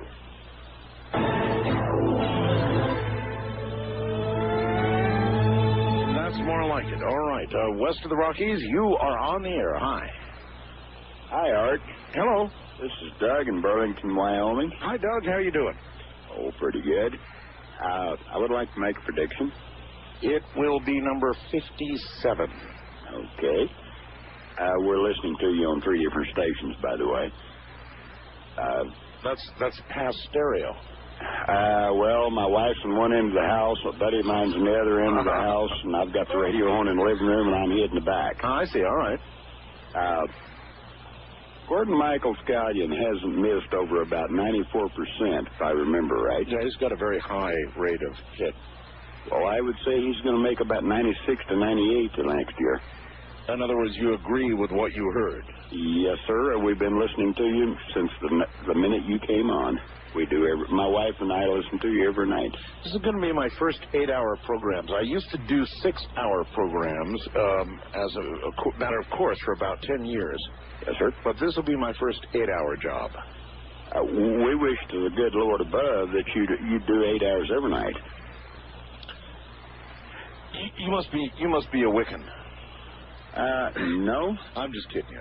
I work nights. I'm a heavy equipment operator. I work nights, and my wife listens to you whether I'm home or not. And I've listened to you for years. Well, thank her for me, please. Well, she's listening on the other radio on the other end of the house. You just did. What's her first name? Benny. Benny. All right. Well, you just said hi to her.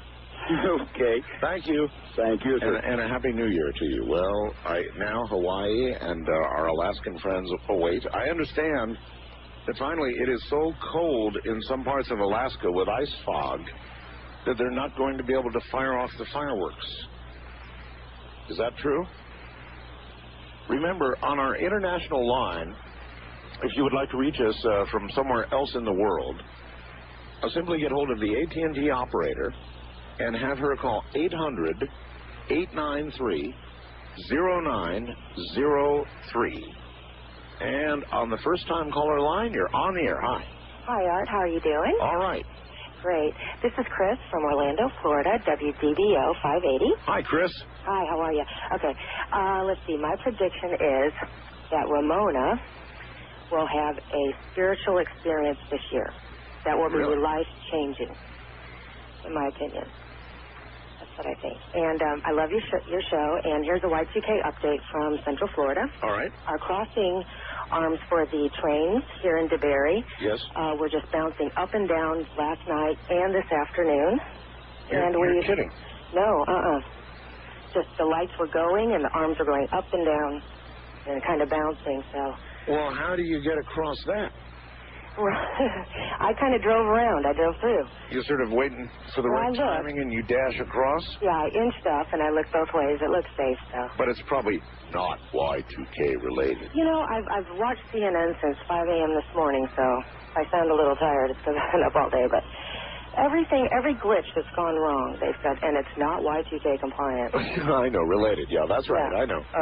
Right, related. Including some pretty big power outages, too. Yeah, that's what I've heard. That I've been hearing about. All right, thank you very much. Yeah, that's true. I guess there's a kind of a bias toward not reporting problems, but surprisingly, then earlier, the Pentagon was reporting some sort of communication difficulty, which I found really surprising, because if you're going to avoid reporting things that are occurring in the general population that are really not so serious, why would you go to the Pentagon and why would they report something? Odd, huh? East of the Rockies, you're on the air. Hi. Art Bell. Yes, sir. I'm so glad to hear from you again. Glad you called me. I didn't call you. You called me. Gosh, that's weird. I just thought you wanted to talk to me. Well, anyhow, I bet you'd like a report on the Santa Fe Railroad, wouldn't you? What's going on with the Santa Fe? Well, I'm in Wellington, Kansas, about a half a mile from the very main line of the Santa Fe Railroad. Yes, sir. There hadn't been a train through all night long. Usually. So in other words, they actually stop traffic. They shut them down. Well, that'll prevent a glitch. Yeah, prevent a train wreck, anyhow. Yeah. No trains are not going to wreck. But anyhow, I thought you'd like to know that as precautionary measure, they just shut the line off. Yeah, you're right. I mean, a lot of things have actually shut down. A lot of transportation. I know the airlines are operating between 20 and 35% below averages. They've shut down some communication. They've shut down some computer systems and blah, blah, blah. A lot of things are shut down. Usually, about every 15, 20 minutes, we've got a mile-long freight either going east or west through here, blowing their whistles with great vigor. They do that in the middle of the night and wake your butt up, huh? It keeps the population constant here. Wellington, I can't understand this. You've got 30,000 people in Pahrump and one traffic light. Yeah, but I know we've got another coming soon. We've got 9,000 people in Wellington and probably 6 or 7 traffic lights. Do you really? Yeah, but the railroad has kept the population stable here for 40 years. Wakes people up at night, nothing else to do, so it keeps the population stable. Well, apparently your town council must have nothing else to do. They just keep buying traffic lights. Well, at least we're making an improvement. They took 2 of them out. I see. I've got a prediction. What number will it be? 59. 59. Well, the Messiah will not return in the year 2000. And what do you base that on? Bible studies. But in the Bible, it says nobody will know. So it could as easily be 2000 as not. Yeah, but by the same time, it says if you see clouds coming out of the west, you know there's a storm coming. When the wind blows from the south, you know it's going to be warm. It gives you several things to look at as a sign before the Messiah comes. These signs are not in place yet. Okay. All right. That's what I base No on. Messiah in 2000. I got you, sir. Good to talk to you, Art. And you. And the trains are not running. Yeah, I think they've done that actually with quite a number of systems that they were concerned about. They simply shut them down. Now, will there be problems over the next few days? Yes, I suspect so. But you have to admit the early going with regard to the Millennium has been damn good. I mean, you've got a whole world to worry about out there. And there are going to be some sporadic problems, and we're having a few of them, but nothing too serious yet. West of the Rockies, you're on the air. Hi. Hello? Hello? Yes, turn your radio off. Okay. Turn it off, please. All right, sir. Okay, where are you? Anchorage, Alaska. Oh, Anchorage, huh? Yep. How cold is it up there? Oh, probably about 10 below. 10 below. Yep. I guess it must be a lot colder in Fairbanks because I'm hearing they had to cancel the fireworks. Oh, really? Yeah. I heard it is colder. I don't know about the fireworks, though. Yeah. What can I do for you, sir? Oh, I had a prediction for the new year. All right, number 60. What is it? Are you familiar with the rock group Milli Vanilli? Oh, Milli Vanilli, yes. Yes. Oh, one of them overdosed or something and he died. And so my prediction will be that aliens will bring him back on the 5th of September next year. And they'll do a reunion tour. Really? Yes. Will it really be Milli Vanilli this time? I believe it will be, yes. Well, then... He'll have an alien-enhanced voice. Well, goodbye. First time caller line, you're on the air. Hello. Hi, Art Bell. Yes. How are you? Pretty well, thank you. And Happy New Year. And the very same to you. Thank you. I'm calling from, Tip City, Ohio. Okay. And I just had a little funny observation tonight. Nothing happened, of course.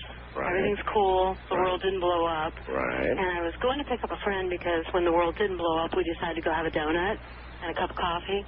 That was our big excitement for the night. Are you in the police force? No. Okay. No, not at all. But there were 8 law enforcement officers in a little town called West Carrollton, Ohio. Yes. That surrounded one car. And I thought, my God, what did this person do? What did they do? Had a flat tire. The 8 policemen at a flat tire? Yeah, it was a little bit of an over-response, maybe. I don't know. Did they change the tire for the person? No. They all were standing looking at it when we left. They were supervising. Yeah, I think so. Yeah, I think they were bored. I really think that they expected more, to be going on in the world, and nothing was going on, so they went, hey, you guys, this guy's got a flat tire. Let's, all go over there. So they did. Oh, my God, a flat tire. Code 3. I have a prediction for you, too. Yes. On the 186th day of the year 2000, yes, I predict that all across the United States, in every state, in every city, in every little town, people will be celebrating with fireworks and picnics and eating hot dogs and 4th of July. Yeah. Why do you make me? I'm not going to write that down. That's Well, not a I'm prediction. sorry. That's a sure thing. Well, yeah, that's the kind of predictions that You're like people the guy. predict. You're like the guy who watched Boris Yeltsin resign on CNN and quickly called me last night and said, Boris Yeltsin's going to resign. Well, I'm sorry. I wanted to go with something that I could, be pretty sure of. Well, it's a sure bet, all right. Okay. I wish you and all of yours the best. I enjoy your show so much. You're a breath of fresh air in this world. Well, I'm air anyway. Thank you. Take care. Wildcard line, you're on the air. Hello. Hello, Art Bell. Yes. Happy New Year. Same to you. This is Damien calling you from the East. Ah, Damien, the evil one. Yes. Well, not so evil now. It's been quite joyous looking all around the world how everyone's having a good time. You mean even Damien is having an uptime tonight? Yeah. Well, obviously it was kind of sad for me because haven't you pushed anybody down the steps or anything to brighten your night? No. I've got other levels, other parts of me that is more benevolent. Believe it or not. Not. Anyway, what's up? Well, I wanted to make a prediction. A Damien prediction. A Damien prediction. Okay. What number? It'll be number 61 because I blew off the 186th day. Oh, my. I was hoping to be number 66. Of course you were. But, okay, the prediction is that you, Art, and I are going to meet in person sometime between January 1st and December 31st. Somewhere during the year. Yeah. You and I will meet in person. And as we look into each other's eyes. Yes. As I see your glowing red eyes bearing down on me. Your life will become to enhance for the better. It will enhance me for seeing your beet red eyes? Yeah. Your glowing red eyes? Those glowing red eyes will enhance your life even better and greater. And at the same time, it will enhance my life, too. Really? Have a mutual exchange of energy, positive energy. I don't know about positive energy from somebody with a name like yours. Well, there's many people with my name, and there's also exceptions to the general rule that all Damiens are right. Push old ladies downstairs and stuff. Yeah, right. All right, Damien. Well, you never know. We just might meet. That's true. You're not in New York City, are you? I'm in Massachusetts. Massachusetts. Well, I'm going to be in New York City pretty soon. Well, I'm moving to New York City pretty soon. Damien. I was supposed to already be there, as a matter of fact. All right. Later. What's that song you're playing? Do you remember it? Can you name that song? True love. Let me see. It is a song I really like. Come on, you gotta do it now. Sounds like a Roy Orbison. Roy Orbison. No, it's a crime. Come on. No. Four Seasons. The Four Seasons. I would have guessed. Yeah, you would have guessed that. I can afford $100 for just naming every song when I play a few bars of it. Now, you miss one, that's it. I'll let a couple of people try that. I'll put a $100 bill at risk.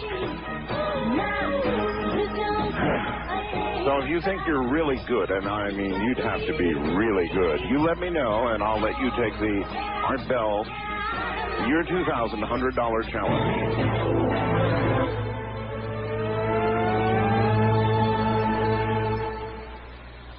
To make this commercial more believable, very sorry to be reporting a fatality in Las Vegas. It seems a young man fell off a light pole and died instantly, I'm told, in Las Vegas, just over the hill. And I guess there's going to be some of that sort of thing going on. There have been some arrested and so forth and so on. But that's kind of a yearly event in Las Vegas. Usually people don't die who fall off light poles. But it depends, I suppose, on how you land. So that's very sad. Yeah, that's it. Anybody can do this and name every song on any given CD, and I have selected one here. You've already got one of the songs on it. If you can name the others, I will send you a personal check, an Art Bell, Ramona Bell personal checking account check for $100. Do I feel safe? I hear my wife laughing in the other room. It was either a laugh or a scream. I can't tell which. You think anybody could do that? I don't. That's what I think, too. Money's safe. First time caller line, you're on the air. Hi. Hello. Hello. Art Bell? Yes, yes. Hi, my name is Jessica. I'm from Southgate, Michigan. Southgate, Michigan. Hon, turn your radio off. Okay. That's what you got to do when you get on the air. Oh, I hear a little one there, too. Yes. And that little one doesn't sound too happy. I heard earlier someone called from, I believe it was Columbus, and said that the power was out. They did, yes. Yeah, well, around 20 after 1 also here on East Point, the east side of Detroit, the power was out. Oh, it was? Yeah, it was on the news. They said it also didn't have anything to do with Y2K. Of course it didn't.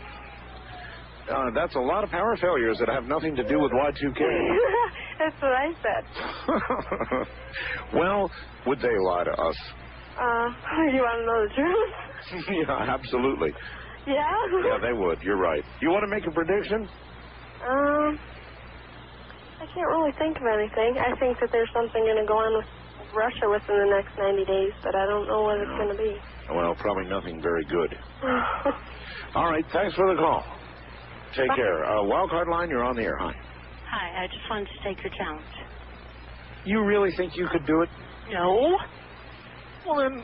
I would try. Are you good? I'm not terribly good, but I'm not bad. Well... Does that make sense? Well, I don't know whether it does or not. I mean, how old are you? I'm 50. Just turned 50. Well, you might be able to do it. All right. What the heck? Here we go. You ready? Uh-huh. You miss one, you're out. Okay. All right, here we go. You only get a few bars, so you have each one. Okay. Okay, here it comes.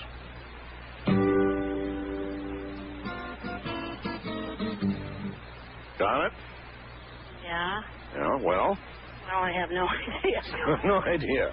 None. All right. Well, others will now have an idea, so they now have probably two, because a lot of other people will have that one. I mean, it wasn't that hard. That'll be the day? Really? Is that what you think? I just thought, yeah. Nah, I wasn't even close. Oh, okay. Not even close. Let's try it again. Now, listen, I'll give you a little more this time, all right? Okay.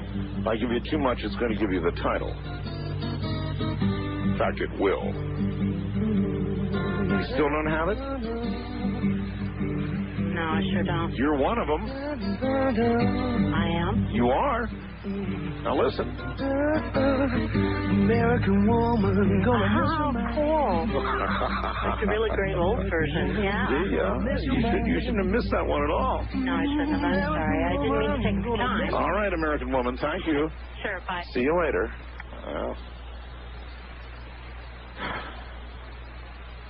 See, she didn't even make it past the first one. My 100's safe. East of the Rockies, you're on the air. Hello. Hey, Art. Hey. All right, I think I can take the challenge. I'm 27 years old, but I've got a pretty good idea of music. Well, all right.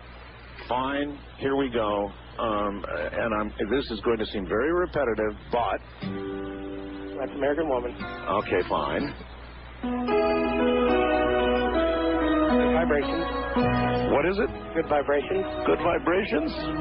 Oh, no, California Girls. All right. Is that your final answer? Yeah, California Girls. All right. That's right. All right, here we go again. Day Tripper. Day Tripper? The Beatles? You're right. That's your final answer, right? Yeah. All right. Oh, man. That one's got you, huh? Oh, man. You're going to be sick. Yeah, I know.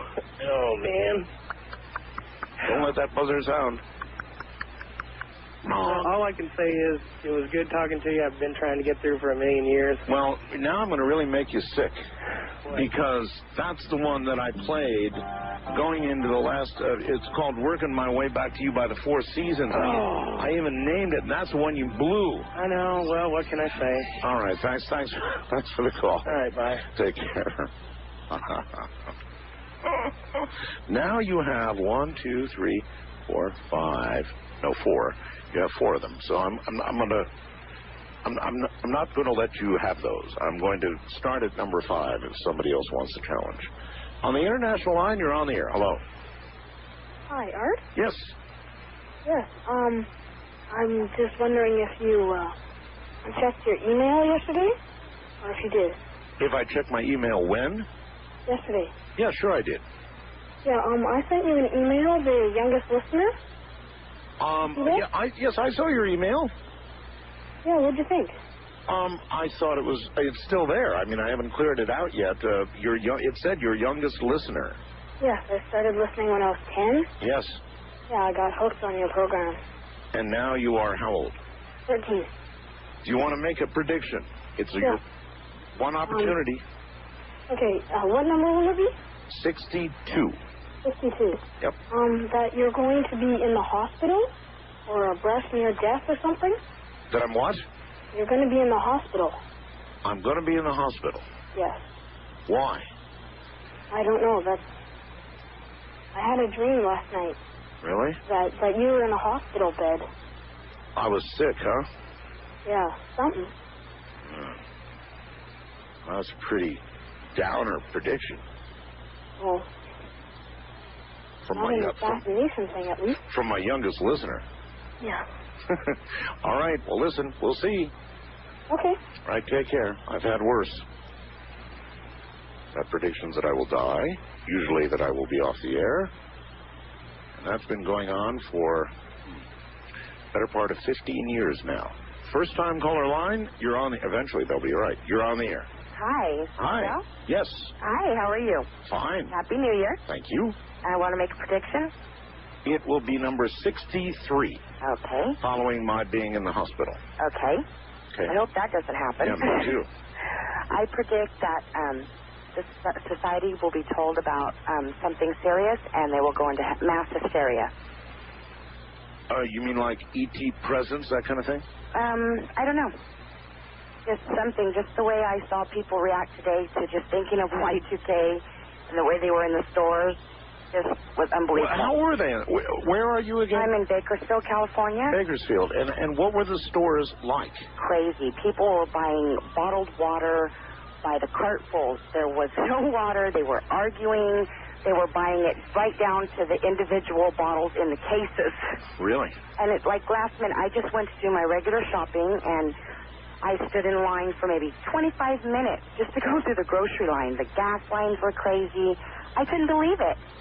It was unbelievable. I'd never seen anything like it before. Well, I know that a lot of people think it's all over now, but it's not. No. Not by a long shot. No. Actually, until we get into the business day next week, we're not going to know. What we do know now is the power didn't go tumbling down, which is a good thing. But there's still going to be a lot of disruption, and it's going to begin next week.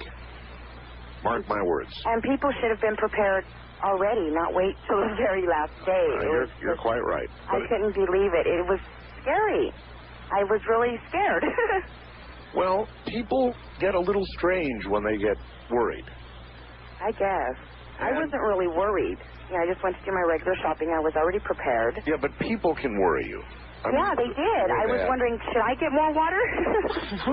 I know that's how it works. Do you know that once Johnny Carson said that there was going to be a nationwide shortage of toilet paper, and this is serious. Everybody ran out and bought toilet paper. They thought he was serious, and there did become you couldn't get toilet paper no matter what. Oh my goodness! It actually happened. And the media can do that. Yeah. Yeah. Yep. It's strange. Even I could do it. I don't know what I would do it with, but Well, I know that you can make it rain, so I'm happy with that. No, I didn't do that. We did it. You're right. You Yes. did it. All right, dear. Thank you. Okay, Happy New Year. Take care. Wild Card Line, you're on the air. Hi. Yes. Hi, Art. Hello. From Portland. How you doing? Fine. Hi. I'd like to take your challenge. I got every one of those songs so far. Yeah? Yeah. All right, well, I'm not going to give you the ones that I've already done. That's okay. I'm going to start you with the balance of this CD. Just don't hit me with anything from the early 50s. I'm good after 58. Yeah, you get hit with what you get hit with. All right, here we go. You ready? Yeah. I saw her again. Ooh, you're good. All right. Monday. You're good. You're scaring me here. Hey, little girl. Oh, my God. You got it. That's right. It is Little Girl. Listen to this, folks. This is a rare one. I felt sure he'd fall down on this one. Hey, little girl, you don't have to hide nothing no more. All right, here we go.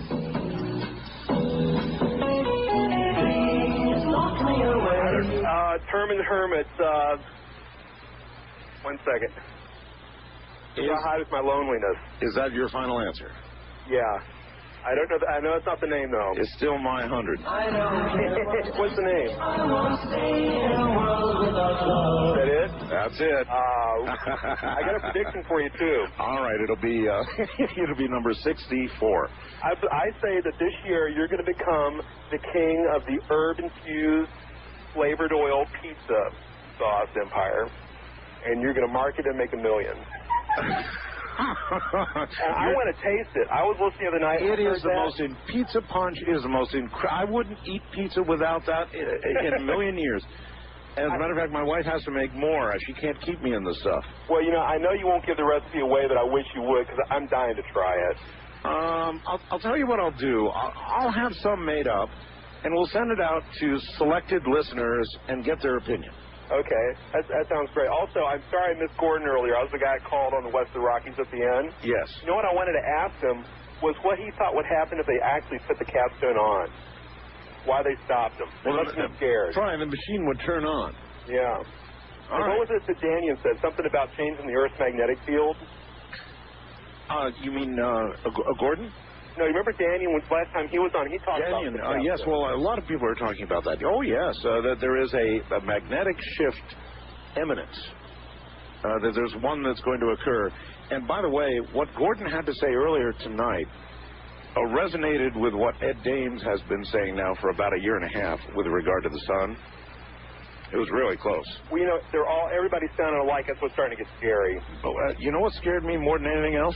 What? You getting all those songs right. Well, I'm 43, and you shouldn't have got me on that one. I should have known the Herman's Hermits. Hey, you have a happy New Year, Art. All right, see you later. Bye-bye. Bye-bye. Actually, it was Peter and Gordon. Yeah, we ought to do that. We ought to make up some pizza punch and send it out to some people. It's so unique. It's so good. We might try it. It's just something that we have never somehow gotten around to, but maybe we'll do that. It is incredible stuff, folks. Well, yeah, for a while. They'll never get through all this. There's no way. You think they're going to make it through that, for example, or say that, for example? No way. They're not. No way. West of the Rockies, you're on the air. Hello. Yeah, this is an update from Anchorage. Yes, sir. I guess there was a bomb threat at downtown Anchorage about 30 minutes ago. There was a bomb threat in Anchorage? Yep. Do you know anything about the nature of the threat? It was at the PAC downtown, Performing Arts Center. I guess they're going to have some bands playing there, and somebody called in a bomb threat, and they evacuated the whole downtown area. Oh, brother. All it takes is one person. Yeah, apparently so. I take it that no bomb has been found. It's just somebody wanted apparently to ruin the night. Probably. Yeah, they haven't said anything more about it. Well, I'm sure sorry to hear that. Yes, me too. Okay, thank you for the report, sir. All right, thank you. Take care. You know, of all the major cities that have gone by without a problem, to have a problem like that in Anchorage is amazing to me, because Anchorage is a pretty... Well, of course, it's changed since I was there, but it's generally a pretty closed community. What do I mean by closed? Well, not really closed, but I mean close. a close community, or at least it was. Now, I guess Anchorage is now really a big city, and so I guess you can expect it like anywhere else, but I'm sorry to hear that. West of the Rockies, you're on the air. Hi. Hello, Art. Hello. Turn your radio down, please. I'm terribly sorry. That's all right. First off, I'd like to say thank you very much for your service to our country. Sure. Whatever that has been. Well, it inspired me anyway. I'd also like to say, Ramona sounds like she's having just entirely too much fun back there. She is. God bless her heart. And the other thing is, my dog just, now this sounds funny, but my dog has predicted that Central California is going to have a earthquake. How did he do that? I mean, was it sort of like a 6-point earthquake? Well, no, I can't say exactly what point it's going to be, but she just freaks out. She did it last time, and she did it again tonight. Okay, dog predicts earthquake. I mean, when? How soon? Within the next 2 weeks. And I predict you will be the king of the next big pizza chain across the United States. And the other thing is, if you would have run an ABBA CD, yeah, I probably still couldn't have got it, but I really would like to hear the clip. Well, that'd be a giveaway. I mean, you can't run one group and then you get a groupie of that group who just names them right off, and there goes my 100. What kind of deal is that? Well, it's kind of a sure bet. Yeah, for you. Art, I want you to have a very Merry New Year. You too, sir. Thank you very much. Take care. On the international line, you're on the air. Hi, Art. Hello. Oh, my God, I actually got through. Yeah, well, let's see. Where are you? Canada? Canada. Well, that's why you got through, because we're trying to hold this line open for people elsewhere. But go ahead. Where in Canada? Oh, sweet. I'm from Calgary. Calgary. All right. Yeah, I listen to you, like, all the times when I'm get up in the night. Okay. Pretty good show. Thank you. I just thought I'd tell you, Art, that down in Vancouver, British Columbia, Yes. they had Lou Bega playing. Yes. I just thought I'd tell you he did really terribly. He did? Yeah, he was the worst singer ever. Why? Well, I don't know. He was stoned or something. Oh. Well, maybe he was just celebrating the New Year. Maybe he was. A little early, I guess. Well, even in Las Vegas right now, some of our television anchors we have observed are weaving around a little bit. Uh-huh. You know, you don't get to the year 2000 actually ever. Yeah, right. Right? Just once. Right, exactly. Yeah, so... And we know their names. Yeah, we know we have their names. I weave too, but I'm on radio, so it doesn't count. I gotta go, hon. Right. All right, see you later. Coming up on the year 2000 in Anchorage, Fairbanks. Anchorage, Fairbanks. Are you sure? I thought they were 2 hours, or just 1 hour? All right. Well, if that's really right, you're about to greet the millennium in Alaska. I thought it was 2 hours. But at this time of year, it may not be. We'll see. Somewhere where she's never been before.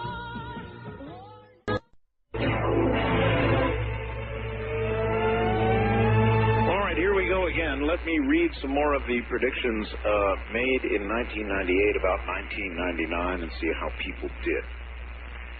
There's my pen so we can judge. Not that I'm going to get them all right, but I'll do the best I can. Now, see, I've lost my pen. Doggone it. Pens go to the land of the lost. I mean, they just occasionally do that. Maybe I took it out of the room, but I don't recall doing that, so it's gone. My pen is gone. Well, when going gets tough, the tough get a pencil. And I've got a pencil, so here we go. Number 46, that the United States would go to war with Russia. Bonk. Number 47, that I would not be on the air this time next year. Bonk. I'm on the air. Number 48, that I would write another book in 1999. Ding, ding, ding, ding. I sure did.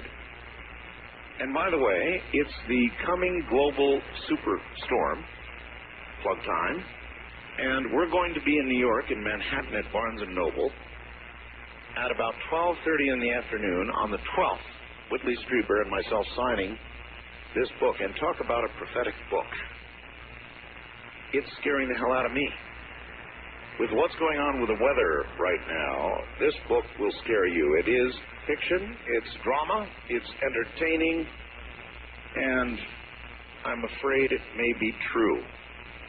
It's called The Coming Global Superstorm. You can find it at Amazon.com, where they give you 35% off.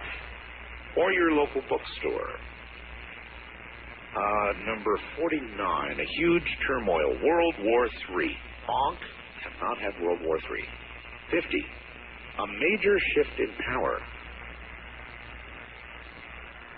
I'm going to give that a ding, ding, ding, ding, because just prior to the millennium, Boris Yeltsin quit, and that's a major shift in power in Russia. So I give that a ding.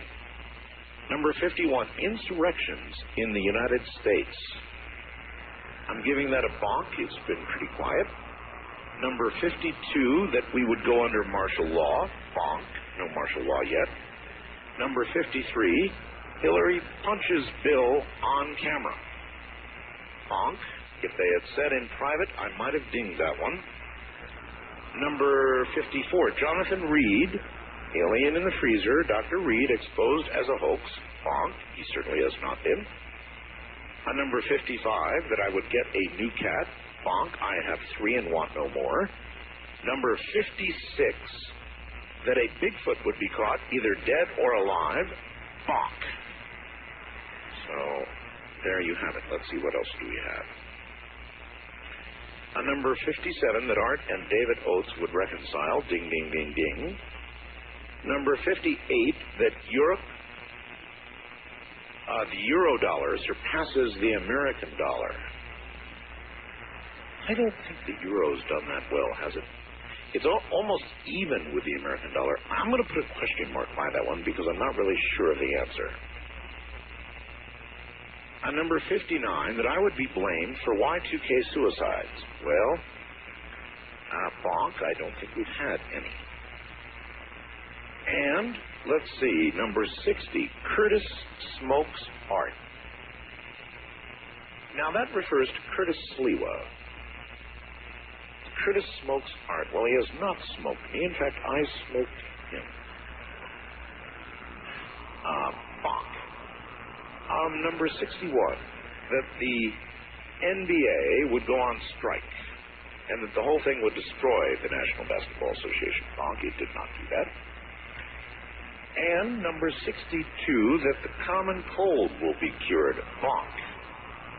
So I would have to say so far, we're running at about a 20% success rate, 18 to 20%. Not too good. We've had better years.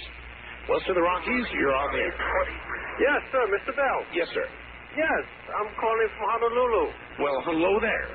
Yes, I've been listening to you for years. And you got about what, about 43 minutes left or something till?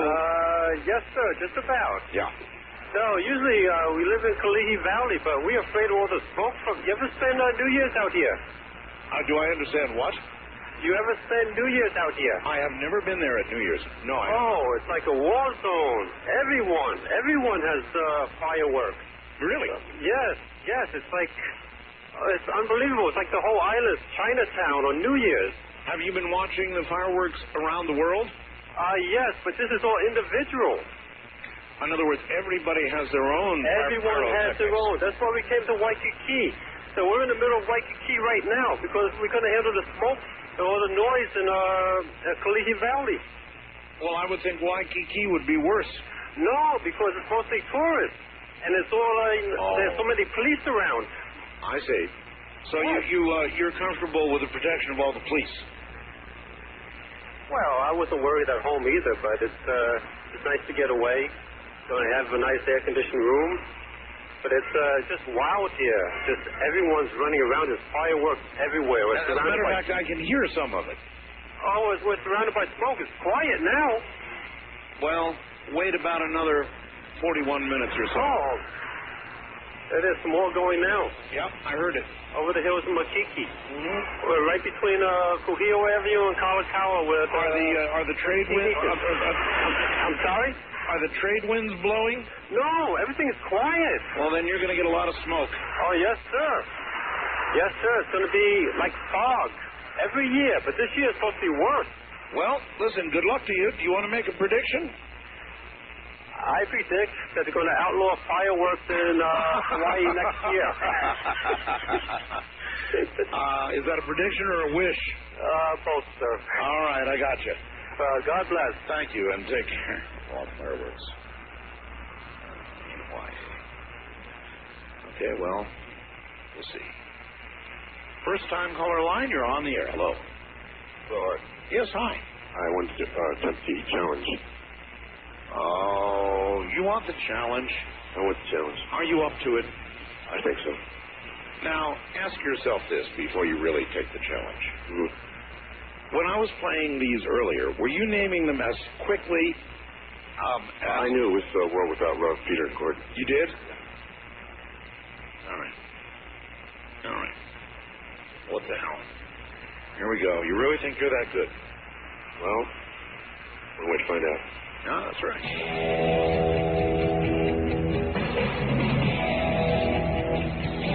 I can see for miles.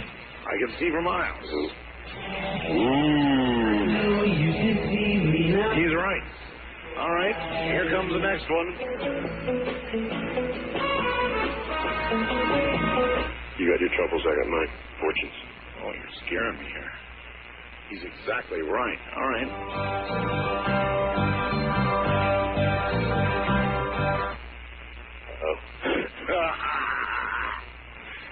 Oh, no. You want to take a guess? No? 100 is safe. You give up? That's a yes? I can't identify that one. All right. Man, I play it all the time. What's happening? Yeah. Well, good try, sir. Well, it was amazing. See you later. I don't know if I'm going to do this anymore. I mean, I'm already halfway through this thing, and I've blown away 5 people. I'm going to have to think about it. Let me find another CD here. Something that I think will really trick you up. Let's see.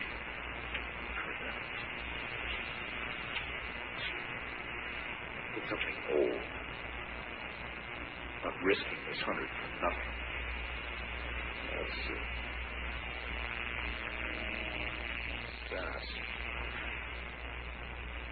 These worry me. You guys are pretty good. Gotta have one here that'll be good. Oh, here's one. There's no way you're gonna get this one. I've got it. I've got one you can't possibly do. All right, this challenge, this $100 challenge, is good to the top of the hour. After that, the offer is off. The predictions, however, will continue. West of the Rockies, you're on the air. Hello. Oh, hi, Arbo. I'm from Fairbanks, Alaska.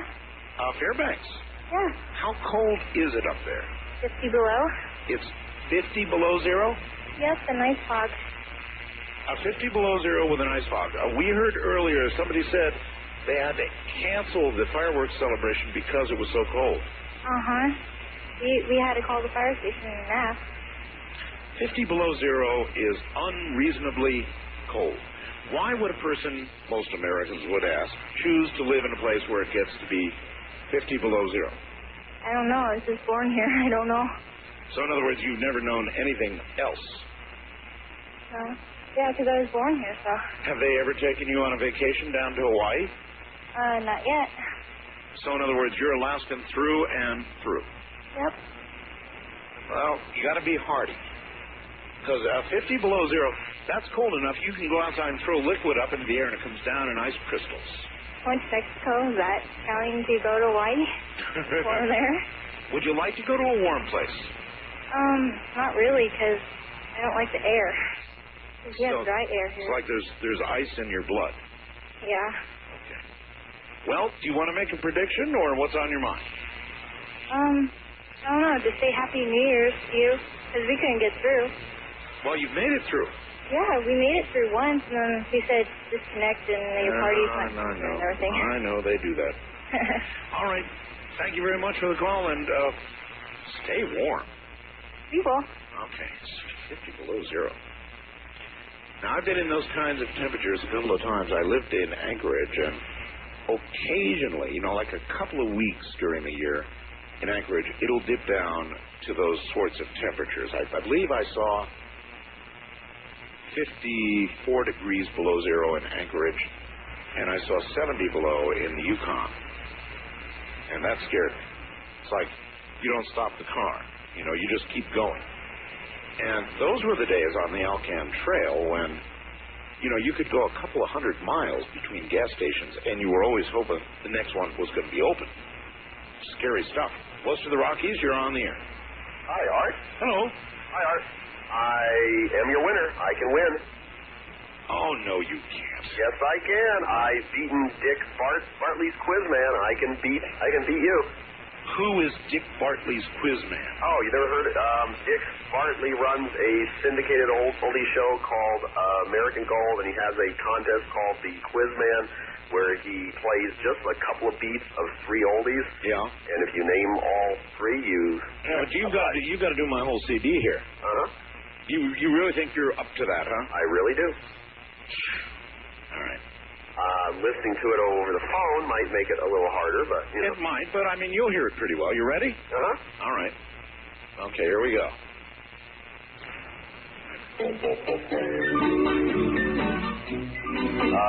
Ricky Nelson, Traveling In. That's right. That's one.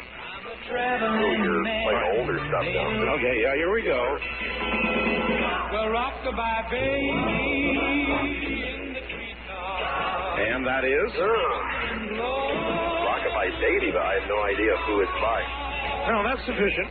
You're right. It's Rockabye Baby. I thought you'd blow that one for sure. Yeah, because these are kind of old. Gave you the title right away, yeah. Little Peggy March, I will follow him. You're scaring me, sir. All right. All right. Happy birthday, Sweet 16, Neil Sedaka. Oh, man. I'm going to have to hang up on you.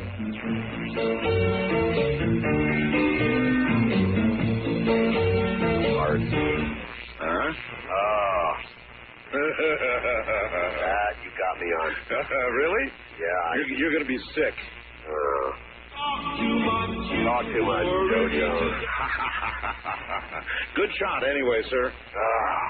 If you had kept on with the 60 stuff, it would have been no problem. Well, I know, but I was beginning to see my 100 fluttering away. I know, yeah. I'll see you later. All right, bye. All right, bye. First time caller line, you're on the air. Hello. Hi, Art. Hi. Happy New Year. Happy New Year to you as well. I have some news and a prediction. News, huh? Okay, what is the news? First news. I'm in Santa Maria, Texas, which is right by Brownsville. You're in what town? Santa Maria. Santa Maria, okay. Yeah, it's right by Brownsville, Texas. Yeah, which is way down there. Yeah. I spent my New Year's at my cousin's house, and we had several things happen. Like what? First of all, when the clock struck 12, all these cell phones, we were using one cell phone, and it went out. And none of the cell phones down here work. Really? They all stopped working. They can't call the home phones work, but the cell phones don't work. You can't call through them, and they can't call each other. Well, sounds like the cell phone company has a little work to do. What is your prediction? Because I don't have a lot of time here. We will find that Al Gore will have a mental illness. Really? Yeah, but I also have some more things happen at midnight. We're not going to have time to cover it. Well, quickly, what else? Okay, street lights don't work. Lights went out for 20 minutes, and all the computers set their dates to January 4th, 1980. All the home computers. But otherwise, none of that is Y2K related, they're saying, right? Yeah. You have a good morning, sir. You too. All right, take care. We'll be right back. It's the bottom of the hour. I'm Art Bell, and this is Coast to Coast AM.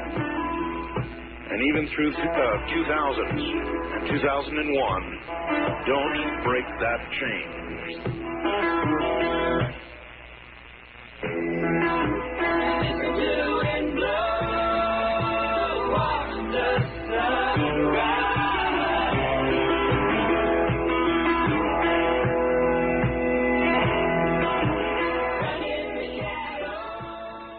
This is Coast to Coast AM with Art Bell on the Premier Radio Networks. You know what this is? This song? I've played it for years. I think I've been playing this song now for, 10 years. It's a very special piece. It's called Little Ballerina Blue. It's by George Fishoff. And a couple of years ago, George Fishoff contacted me, and I was desperate. I had an old tape, and it was from something very scratchy, but I would play it anyway because I love the piano so much. And somehow George Fishoff in New York got hold of me and thanked me for playing the record and said, you've got to send me a copy. And so he said, well, there aren't any. Well, maybe a couple of 45. So he found a new 45 of it and sent it to me, and I got it, and I realized I don't have a record player. I don't have anything that would play a record, a vinyl record. But my network did, so I sent it to my network, and they, of course, preserved it for me on a better medium. And that's what this is, George Fishoff and Little Ballerina Blue. I'm Art Bell, and it's a new millennium. And it looks like it's going pretty well out there, folks.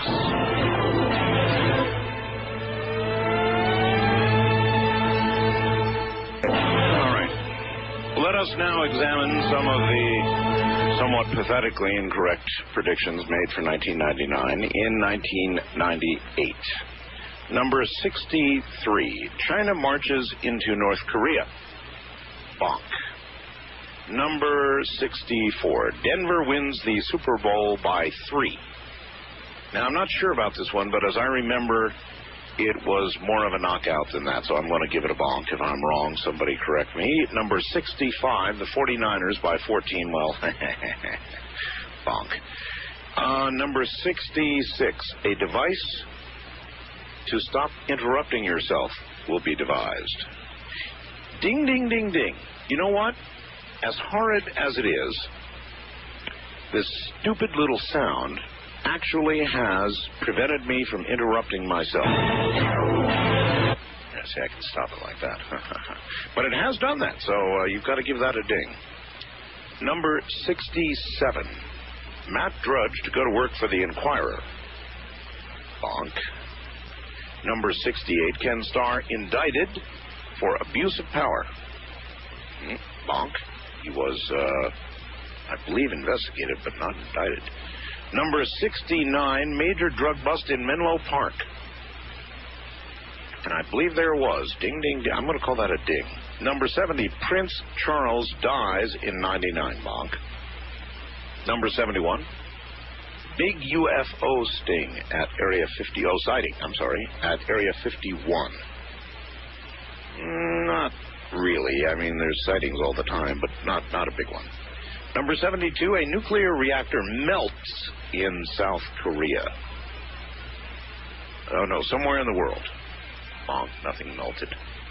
Number 73, in April, a 15% drop in the Dow average. Now, that might be I'm going to ding that one, because didn't we have the Asian crisis about then? I think that's about right. I'm going to give that a ding. Number 74, device to help blind people to drive would be invented. And I'm going to put a question mark by that because I don't know of one, but it may be. Number 75, on New Year's Eve, predicting now for 1999, it would be wild, crazy, and rioting. Well, there sure was in Las Vegas. Ding, ding, ding, ding. Number 76, there would be an advance in alien knowledge. I've got to bonk that because there may be, but I just don't know about it. Number 77, the Pope dies. Bonk. He in fact, made it, folks. The Pope made it. I really didn't give him a big chance, but you've got to know that man had intestinal fortitude, and he just pushed himself to make it. Number 78, grocery stores to require membership. Bonk. That would have to be at least the majority of them. So that brings us to number 79 as we continue in last year to take new predictions. And on the first-time caller line, you're on the air. Yes, this is Bill from Anchorage, Alaska. Hi, Bill. Do you know anything?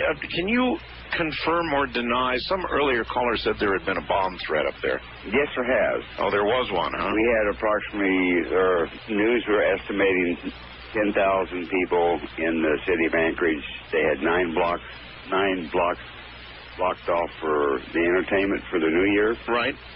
And at 11 o'clock, they had a bomb threat in the Performing Arts building. Oh, brother. And they evacuated the Performing Arts and the Egan Center. And the fireworks were to go off at midnight. They postponed that till 10 minutes after. Oh. And still did not let anyone in the building. Oh. Well, at least nothing actually happened, right? No, nothing did.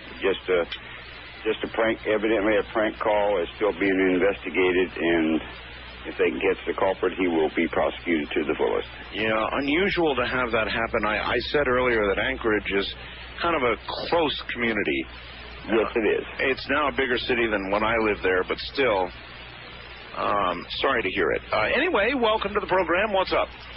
Well, I wanted to let everyone know that I heard you call the last time when you had a lady from Fairbanks call, and why would we live in Fairbanks? That's such a blow. Well, she, of course, has lived there all her life and knows nothing other than.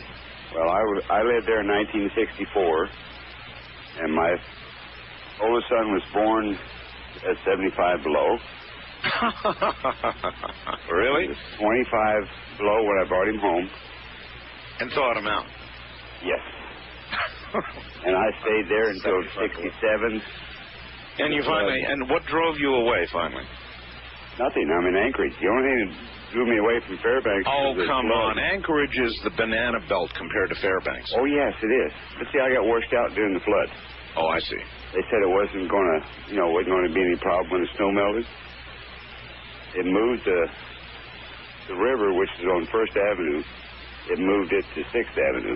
Actually, a lot of people don't know this, but Anchorage is not, except for a couple of weeks maybe during the winter, not that bad. Really, you get more snow in Wisconsin and places like that. Yes, you do. Yeah. And on average, it might even be colder. But I have seen it just about, well, between now and about the middle of February, it can get down to 50 below in Anchorage. I've seen that. Well, it hasn't for the last 15, 20 years. I've lived in Anchorage since 67. February is the coldest. I can remember back in all the early 80s, it got down to 25 below in Anchorage. I remember 54 degrees below. Now, I was outside of Anchorage, but well, yes, not that far out. Just now, on if you were at Eagle River or down in Girdwood, yes, you get. Yeah, well, that's not very far out of town. No.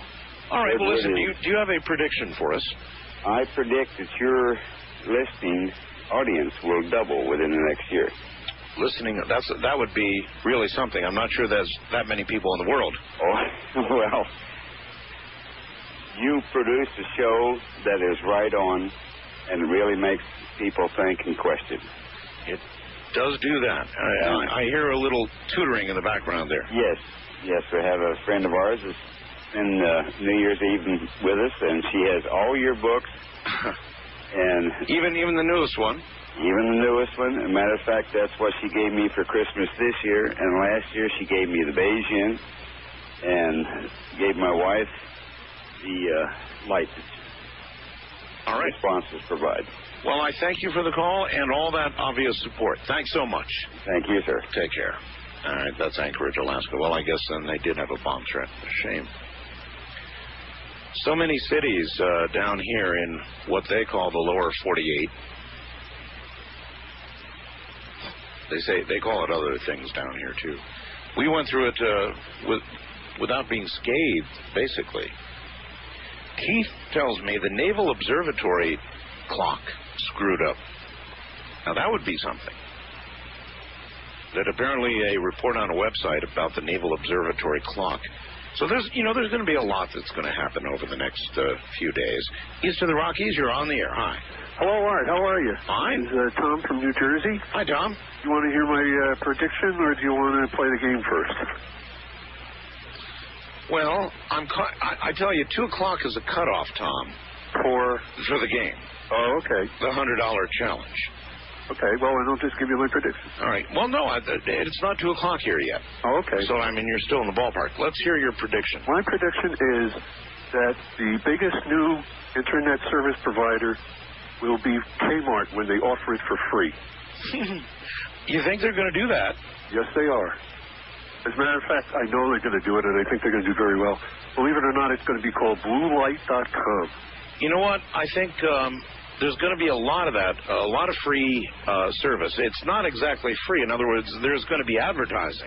Yeah, and I'm sure you have to answer questionnaires and stuff. Yeah. So you want to try this, huh? Yeah, I got one more thing I want to tell you. I know you play that song Highwayman when Willie Nelson was on. Yes. Did you know that Jimmy Webb wrote that? I think I did, yes. Yeah, it's very unusual for him, I think. But... It's a very unusual song. Yeah. All right. Yeah, hit me with your rhythm stick. All right. Here it comes. Here, listen very carefully. Oh, that's Runaway by Del Shannon. Oh, boy, you said that awful fast. How many songs do I have to get you? That worries me. All right.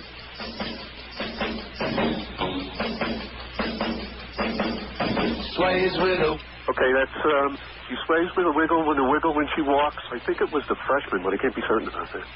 Well, I'm not going to require you to get the artist right. Okay. So, all right, here we go. That's the Four Seasons Sherry Baby. Oh, you're a I tell you what, instead of the check, I'll take a signed book. Well, we're not done yet. You haven't won. You've got to get all the way through the CD to make it. Go ahead. All right, here we go. Oh, God, it could be a billion things. Let me see. Let me give it to you again. Let me give it to you.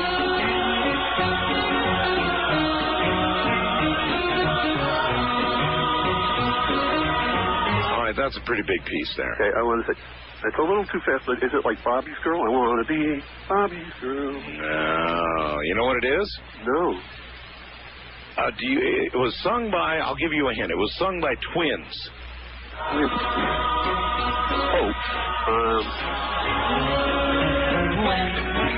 When you smile at me.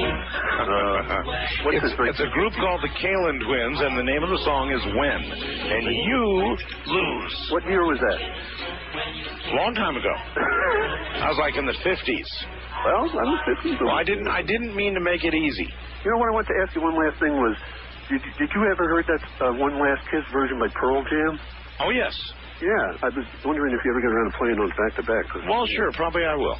Okay, Art, listen, you're alone. Have a good new year, and best of luck. Thank you so much. Same to you. West of the Rockies, you're on the air. Hello. Hi there. I want to try the Oldies Challenge. You too, huh? Yeah, I sure do. We're coming up on the deadline. You got 8 minutes, and then so I'm going to take you through the rest of this CD. Let me start you. Yeah, I know. Let me start you right here. When by the Kalin Twins. All right. Oh, you. Good Timing by Jimmy Jones. Oh, man. You're a dangerous one. I can tell right away. All right? And then he kissed me. Oh, my God. You may be the one.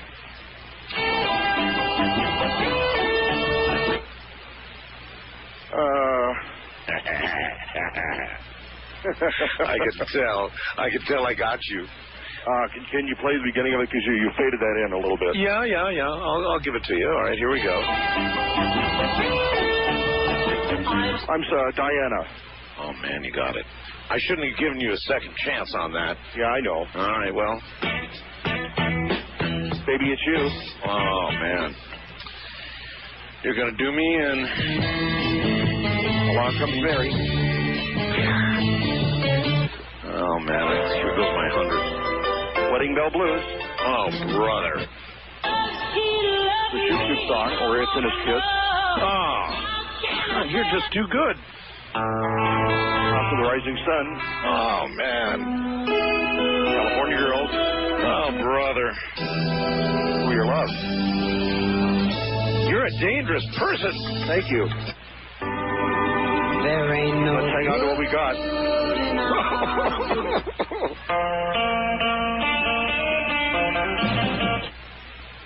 Oh, man, oh, man. Oh, good. Oh, thank God. Every time it's me, you are the one. Oh, that's right. You only got a few to go here. Okay. All right. Honky Tonk Woman, the Stones.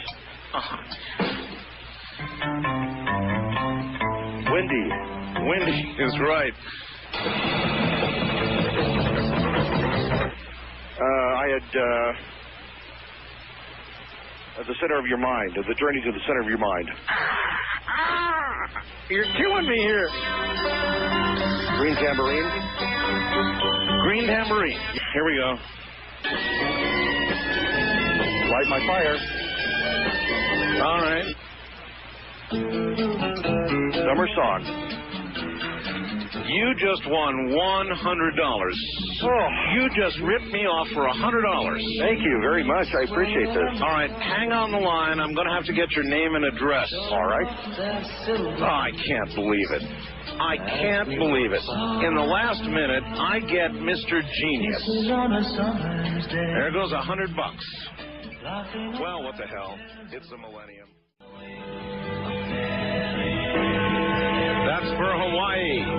Welcome to the new Millennium, Hawaii. And I guess the islands, the Tahitian Islands, welcome to the new Millennium. There's just one more to go now. Samoa. We'll close it out. That's all the way around the globe, and that's in about 50 minutes. Samoa in about 50 minutes. So we've kind of taken it all the way around. Well, not all the way around, but the majority of it anyway. Back to the lines. We're taking predictions, and I guess I better read a few more of them to you. Let's see. We finished up that page. All right, 79 was that a Cassini probe would re-enter the Earth on August 17th. Bonk. Thank God it did not. Number 80, a computer company assets will be frozen.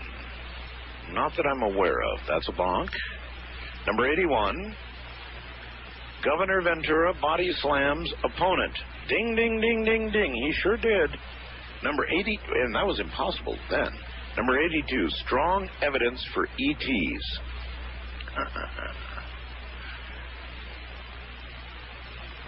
Well, you know me. I'm going to ding that one. Ding, ding, ding. There have been a number of things that I would consider strong evidence. Number 83, that I will have the opportunity to interview Neil Diamond. Well, I didn't interview him on the air, but in fact, I met him in person during the year. So I'm going to give that a ding. Ding, ding, ding, ding. I got a picture with him, too. Number 84, I'm not going to give on the air. Number 85, on September 12th, the King of Terror will arrive. Must have been Curtis, but short now, so I'm going to have to give that a bonk, actually. Number 86, Microsoft will be broken up. Well, the fight is on, but it hasn't happened yet that I'm aware of. Bonk. Let's see. Number 87, I'm not going to give that any airplay. Number 88, liberals will get guns before Y2K and the UN takes over. Bonk. Number 89, implant revelations. Oh, yes. Ding, ding, ding, ding. A lot going on in that area. Number 90, bioterrorism. Bonk. Not yet, thank God. Number 91, 3 days of darkness. Bonk. Not yet. Except up in Fairbanks, where they've had even more than that. Number 92, New Year's postponed in August. New Year's postponed in August. I don't know what that means, but it's a bonk. Number 93, first over Unity device demonstrated. I give that an absolute bonk, and I know I will get all kinds of mail on that, but I have yet to see one demonstrated to me. Number 94. The title he didn't, did he? No. He didn't. Or did he? I really don't know. No, it's a no, a bonk, right? I heard a no from the other room. Number 96, U.S. Constitution suspended. I get a lot of those. Bonk. Number 97, first contact with Earth. Bonk. At least nothing official. Number 98, several 7.0 or larger earthquakes. There have been. Ding, ding, ding, ding, including one close to me. Number 99, Al Gore becomes president. Well, not yet. Bonk. Number 100, Al Gore not elected president. Well, you got to give that a ding. An opportunity for there to be an election yet. Coming to the end of them here, number 101, Year of the Angels. Huh. I'm going to give that a ding. I mean, angels have been really big this year. And then number 102, oh, would you look at the last one on my list. Weather record-breaking. Record-breaking weather in 1999. Ding, ding, ding.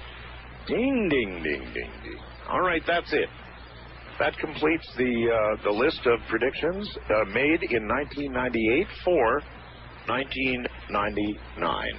Now, to get on my list, you have only 45 minutes to register your prediction for next year. West of the Rockies, you're on the air. Hello. Hello. Art, it's great to talk to you.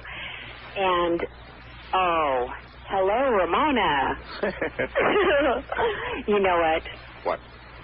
I just thought it'd be great to call you and tell you that, well, in a way, I'm kind of bummed that nothing happened here in Portland, Oregon. My name is Sandra. You're bummed about it? Well, only slightly. Well, look, Y2K, if that's what you're bummed about, is not over by a long shot. I think a lot of people around the country think that because nothing happened at midnight, for which I'm thankful, that means Y2K is over. Well, wrong. I know, which I totally understand and agree with you. But I have a lot of people that have been giving me a lot of, well, you know what. Yeah.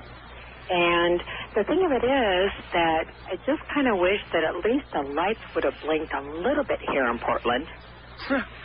But that's okay, because I keep telling them that if they aren't ready for anything, I mean, 2 years ago, I was ready, and we had a snowstorm and a freezing rain like crazy, and I was ready. Yeah, there Nobody you else was. Right.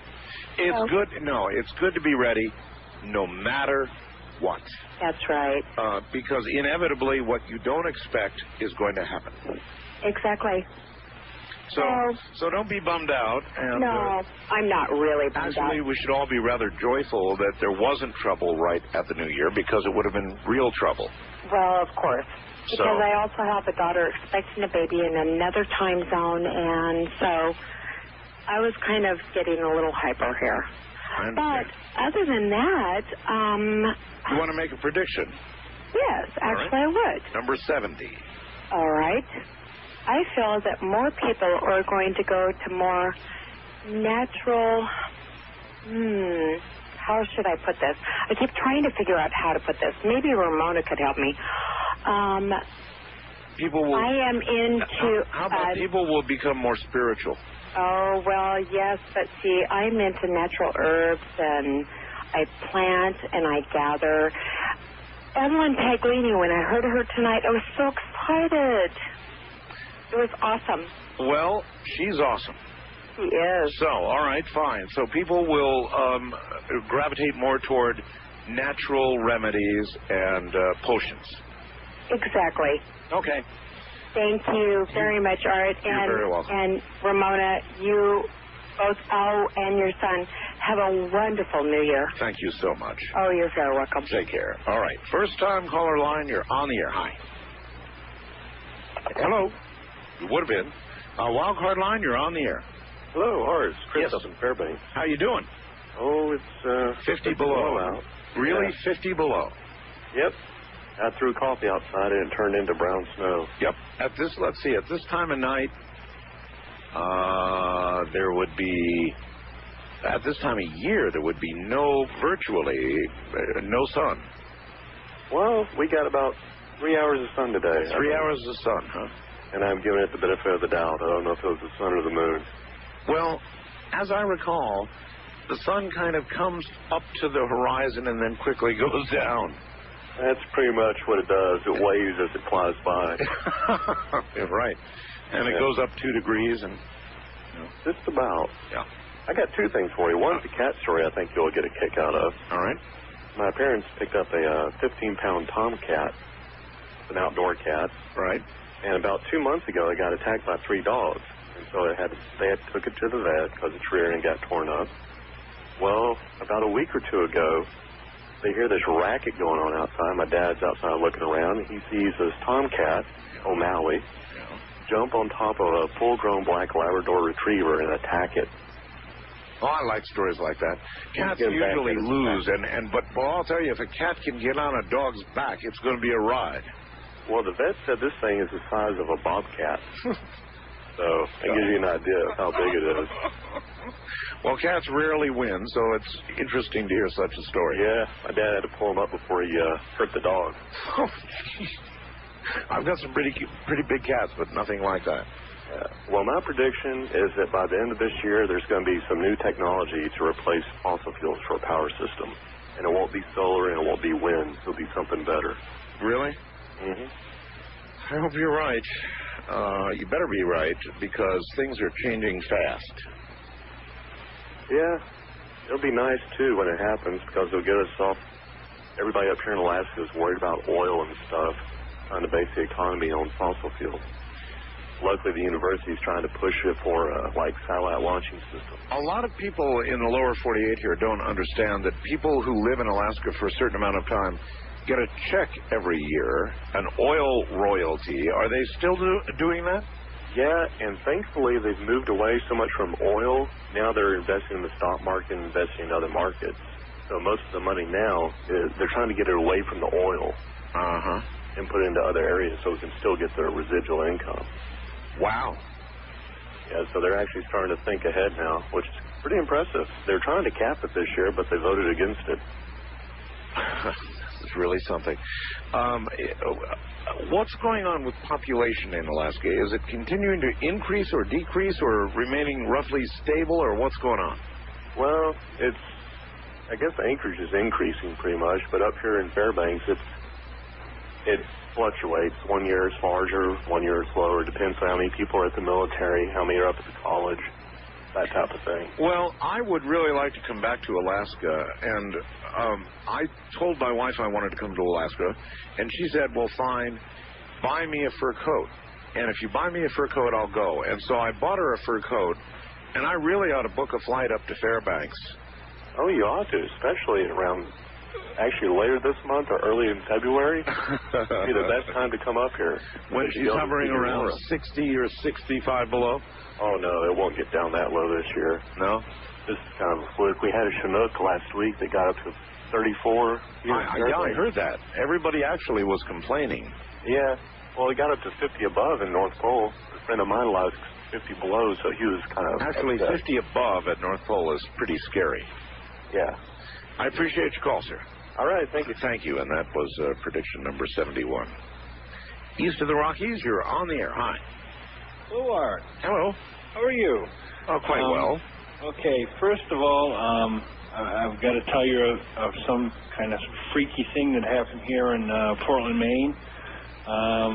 White whales came into the harbor, and that's the first time in Are you saying this occurred when? This occurred the day before the time changeover to the new millennium. Really? White whales came into the harbor, and just at that same time, the whole street, this is towards the waterfront in Portland, Maine, dogs were barking. Oh, that's really odd. That is strange. Something about your type of music that you listen to, and perhaps I'll talk to you off the air about it, if we can go on hold or something. And I have a gentleman that's up here that's like the Bob Crane, only he's in music. He's been a disc jockey, and I won't mention his name or anything, but he can get you anything either on vinyl or on tape. Listen, I have sources you wouldn't believe it. Okay. I'm fixed up there. But anyway, my prediction is that that you will double your finances due to winnings. Winnings? Yep. I just lost $100. No, I mean, a good gamble. Good gamble. For a good gamble. A good gamble. All right. Well, I've been known to gamble, not the type of gambling that goes on here in Nevada, but other kinds of gambling. So, well, thank you. It's better than ending up in the hospital. That's one I had earlier. And by the way, my daughter, the one that referred you to the name as what was it now? She referred you to the desert rat. Oh yes. As to you living in the desert, and she assumed that you had like dune buggies and stuff. She laughed. She quite frankly laughed a lot about the fact that you were going to send this Daryl guy from the TV station home. And that's what she was telling all her friends. She says, you could kick a toolbox clear across the floor, and he was going to send this guy home. And all right, sir, I've got to scoot. As a matter of fact, I didn't do a break, and I either catch up here or they send somebody to get me. So let me take care of it.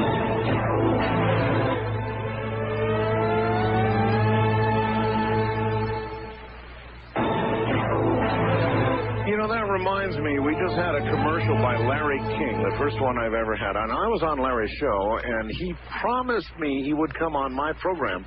A promise he has not kept yet. So any of you with connections to Larry King, email him, write him, remind him he promised to come on my program.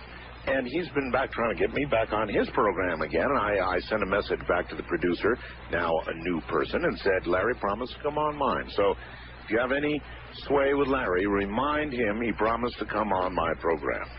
And I promise. Coast to Coast AM with Art Bell from the Kingdom of Nine. Well, this absolutely marks my longest show. It's going to be an 8-hour show in about 24 and a half minutes. And it will be the new year in Samoa, which is the last time zone at the top of this coming hour. And we will have gone all the way around. I know your dad is a And I think I'll take a bit of a break, as we all will, and then we'll see what next week brings. It's going to be an interesting week this coming week. It may well be that a lot of what we didn't notice tonight, we will notice next week. Actually, we want to hope not, but I know some of that is coming for small business, so it could be a bit of a bumpy ride as we all try to resume business next week. But that's still a long way away.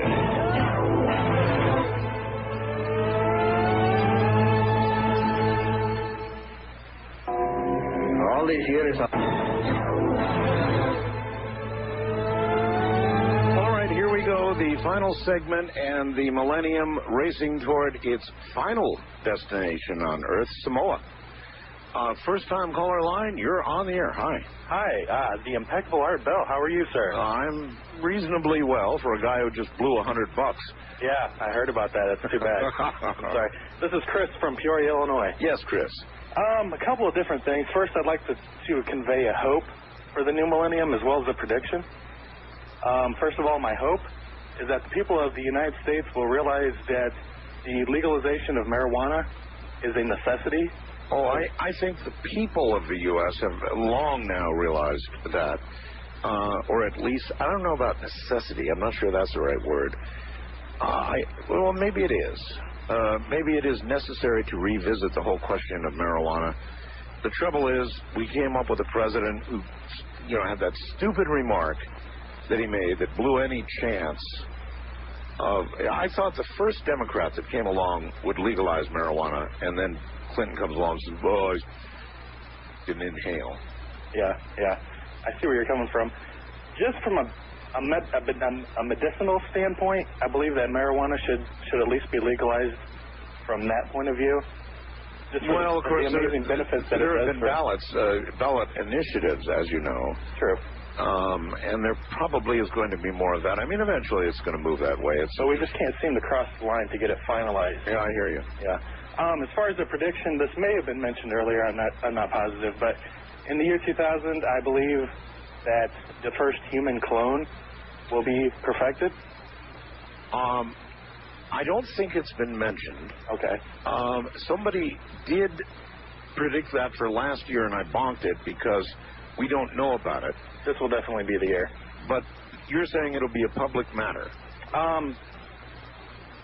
Yes. It'll be in the public eye, but the time has come for the people to actually see the benefits of cloning, also from a standpoint of giving people extended lives from donated organs from your clone. Exactly. And not a lot of people consider that to be a big benefit. I mean, you do if you need a liver, for example. Well, yes, sure. True. But the clone is its own individual person. Even though it's identical, it will have, because of environmental considerations and everything else, it'll be a human being. True. And as far as we know, that's true. Well, yeah, ripping its organs out on need or request, it's not going to go over real well with that person. I think the problem that a lot of people have is they assume that the clone will automatically be enabled with a soul. And by looking at it that way, I can see where, from a vantage point of like religion, it's a touchy subject for people. But well, I know if it was me, I'd say, I have a soul. Keep your hands off my liver. True. But I do agree with you that we are that close, and we probably will clone a human. For better or for worse, we're going to clone a human. Oh, I hope so. All right, sir. All right. Thank you and take care. Wild card line, you're on the air. Hello. Hi. Turn your radio off. Very important. This is Dave from Kingdom of Night. From where? The Kingdom of Night. Oh, here in Pahrump? Yeah, gotcha again. No kidding. Welcome. Proceed. I predict for the population of Pahrump to increase 30,000 more. 30,000 in 1 year? Double. Oh, man. You could be right. The freeway. The freeway is why. Yeah, I know. Population of Pahrump doubles in 1 year. That would be too much. Yeah. But you could be right. Yeah, it looks like it's going that way. Me? You know what I want? What's that? Walmart. Where the hell is our Walmart? If we had a Walmart out here, life would be complete. It's supposed to have been on its way a couple of times. I know. I've heard all the rumors, but I don't see any ground moving around for a Walmart yet. Well, I think that's where the population, when it comes in. That's what'll come with it. I appreciate your call, sir. Thank you. Oh, by the way, that's number 74. All right. And maybe you can get that pizza punch. Pizza marketed for next year. We'll see what we can do. Okay. All right, take care. East of the Rockies, you're on the air. Hi. Ooh. Now that did not sound good at all. What the hell was that? West of the Rockies, you're on the air. Yeah, Happy New Year, Art. Same to you. This is Arnie in balmy downtown Fairbanks, Alaska. Yeah. I have a prediction. 50 I believe that you and Ramona will be involved in a highly successful business venture centered around the design and marketing of a line of clothing, casual clothing. Really? Yeah, based on the Night People theme. I think it'll be very popular with the younger generation. I really just have a gut feeling that it's going to be... Well, Ramona might certainly do something like that, but when it comes to me in clothing, if I didn't have Ramona, I'd be wearing the same thing every day. Well, so would I if I didn't have my... Well, that's an interesting prediction. It's number 75, by the way. Oh, thank you. All right. So we'll see.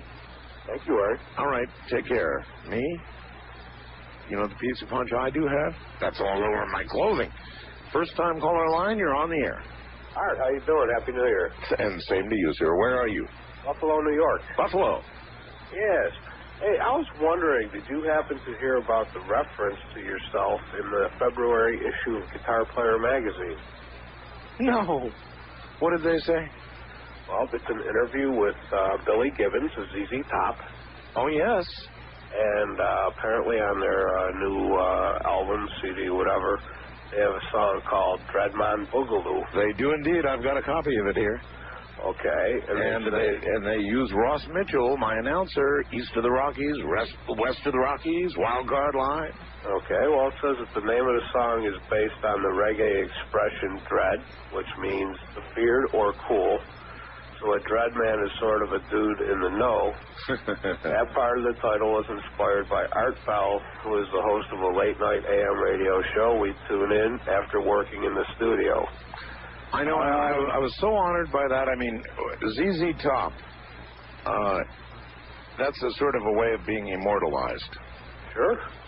You know, so I was very honored. Sure thing. And I'm pleased that he has such good taste as to listen to the same radio as I do. Oh, that's kind. But I did not know it was in that magazine.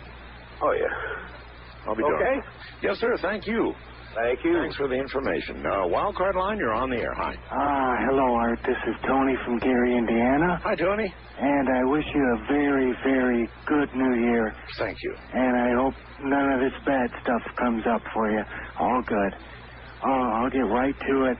I do believe that in this year there will be a nuclear exchange. Oh. It may only be in one direction, but there will definitely be an aggressive use of a nuclear weapon. Yeah, you've got to believe we're getting closer, and it's going to happen eventually. It's frightening, but I think things are getting out of hand, and I think there's enough time, and it just seems to be running that way. It may not be major, but it'll be enough to really stir things up because it's only happened once before. I appreciate your call, sir, and that's number 76. And, you know, I don't necessarily disagree with this caller. Probably India and Pakistan, possibly North Korea, and possibly something we don't even imagine, one of the suitcase nukes. Who knows? But with a little bit of luck, there'll be a small loss of life if it occurs, and it will remind the world again why you don't use those things. But I have a sneaky feeling this caller is correct. East of the Rockies, you're on the air. Hi. How you doing? Okay. Turn your radio off, please. Yeah, I just turned it off. My name's Sean. I'm in Delaware. Yes, sir. And I'm also a ham operator. When Skyen was on, yes, talking about the sunspots. Yeah, he was right, by the way. There is a storm going on right now. Yeah. But when the sunspots increase, doesn't the radio waves propagation increase? Yes, as a general rule, as the number of sunspots increase, propagation gets better and better on the shortwave bands, yes. All right, prediction. I predict that there are going to be more and more UFO sightings and possible landings. Well, I'd agree with that. More UFO sightings and maybe a landing, huh? Yeah, I'm just a technician right now, but I'm working on the upgrade. Well, they just... I heard about that. You heard about that, huh? Yeah, they restructured 5 words per minute. Yeah. I know the code, but I just haven't had time to go up there and take the darn test. A lot of older hams are going to really raise hell about that. Yeah, I know. But you know what? They're wrong. They're wrong, and I appreciate your call, sir. What the commission has done is to reduce the code requirement for all classes of license, including the highest, to 5 words per minute, which is very, very slow and very easy to obtain. And I'm glad they've done it. It will increase the number of hams, and I don't think the fear of the quality of the people obtaining licenses will be justified. I think that you'll find that we'll still get a good group of people, and the technical test is still there, so they've got to know what they're doing. West of the Rockies, you're on the air. Hi. Hi there. This is Olin in Culver City. Yes, sir. I think that Boris Yeltsin stepped down to let a younger, more energetic leader for winning the war in Chechnya and building the New World Order. So I predict that Russia will conquer the Chechen oil fields next year. Well, I'd say you're probably right about that. This is a guy pursuing a victory in Chechnya, and I'm sure now he will really have his way, and there's going to be who knows what's going to occur over there. Well, that's right. I understand that he's a military leader, so that could be bad. Do you find it, as a matter of fact, he's a former KGB and spy, do you find it strange that there has been no U.S. reaction yet to the fact that Yeltsin just... I don't even think they knew in Washington that it was going to happen. Well, a lot of these things are done when there's something else taking up all the news headlines, like Y2K and New Year's Eve. So whatever did happen got buried in the Y2K New Year's Eve celebration. Well, it did. You're right. But in a way, it also... it scared the hell out of me. I mean, here I was the night before, and the Millennium was just breaking when Yeltsin went on TV and resigned. And do you think he resigned or was resigned? Well, I think that he was resigned because they need to win that war in Chechnya and get those oil fields. And if we're going to have a New World Order next year, we need a younger, more energetic leader of the Soviet Union. Russia. We're not going to have a New World Order. Well, I hope not. Nah. I think you're right about Chechnya, but I don't think you're right about the New World Order. Well, thank you very much for... Nevertheless, your prediction is registered number 78. Oh, good. All right? Thank you. You bet. International line, you're on the air. Hello. Oh, hi, Art. Hi. Calling from Canada? Yes, sir. Vancouver Island. Okay. Has anybody mentioned the royal family tonight? No. Okay, well, I'm going to say that Prince Charles becomes king this year. Prince Charles becomes king? Yeah, and I'm not going to call him the Antichrist. With a cup of tea or something? No, I think he's a false prophet. Really? Not the Antichrist. Yeah, I don't think he's the Antichrist either. No. But, you remember the Brookings report? Of course. Well, I think the problem still exists, look at how people have started freaking out about Y2K. Actually, people, by and large, really didn't freak out about Y2K. It was done rather smoothly, I thought, and you've got to give the authorities some good marks for that. Yeah. Around the world. They did pretty well.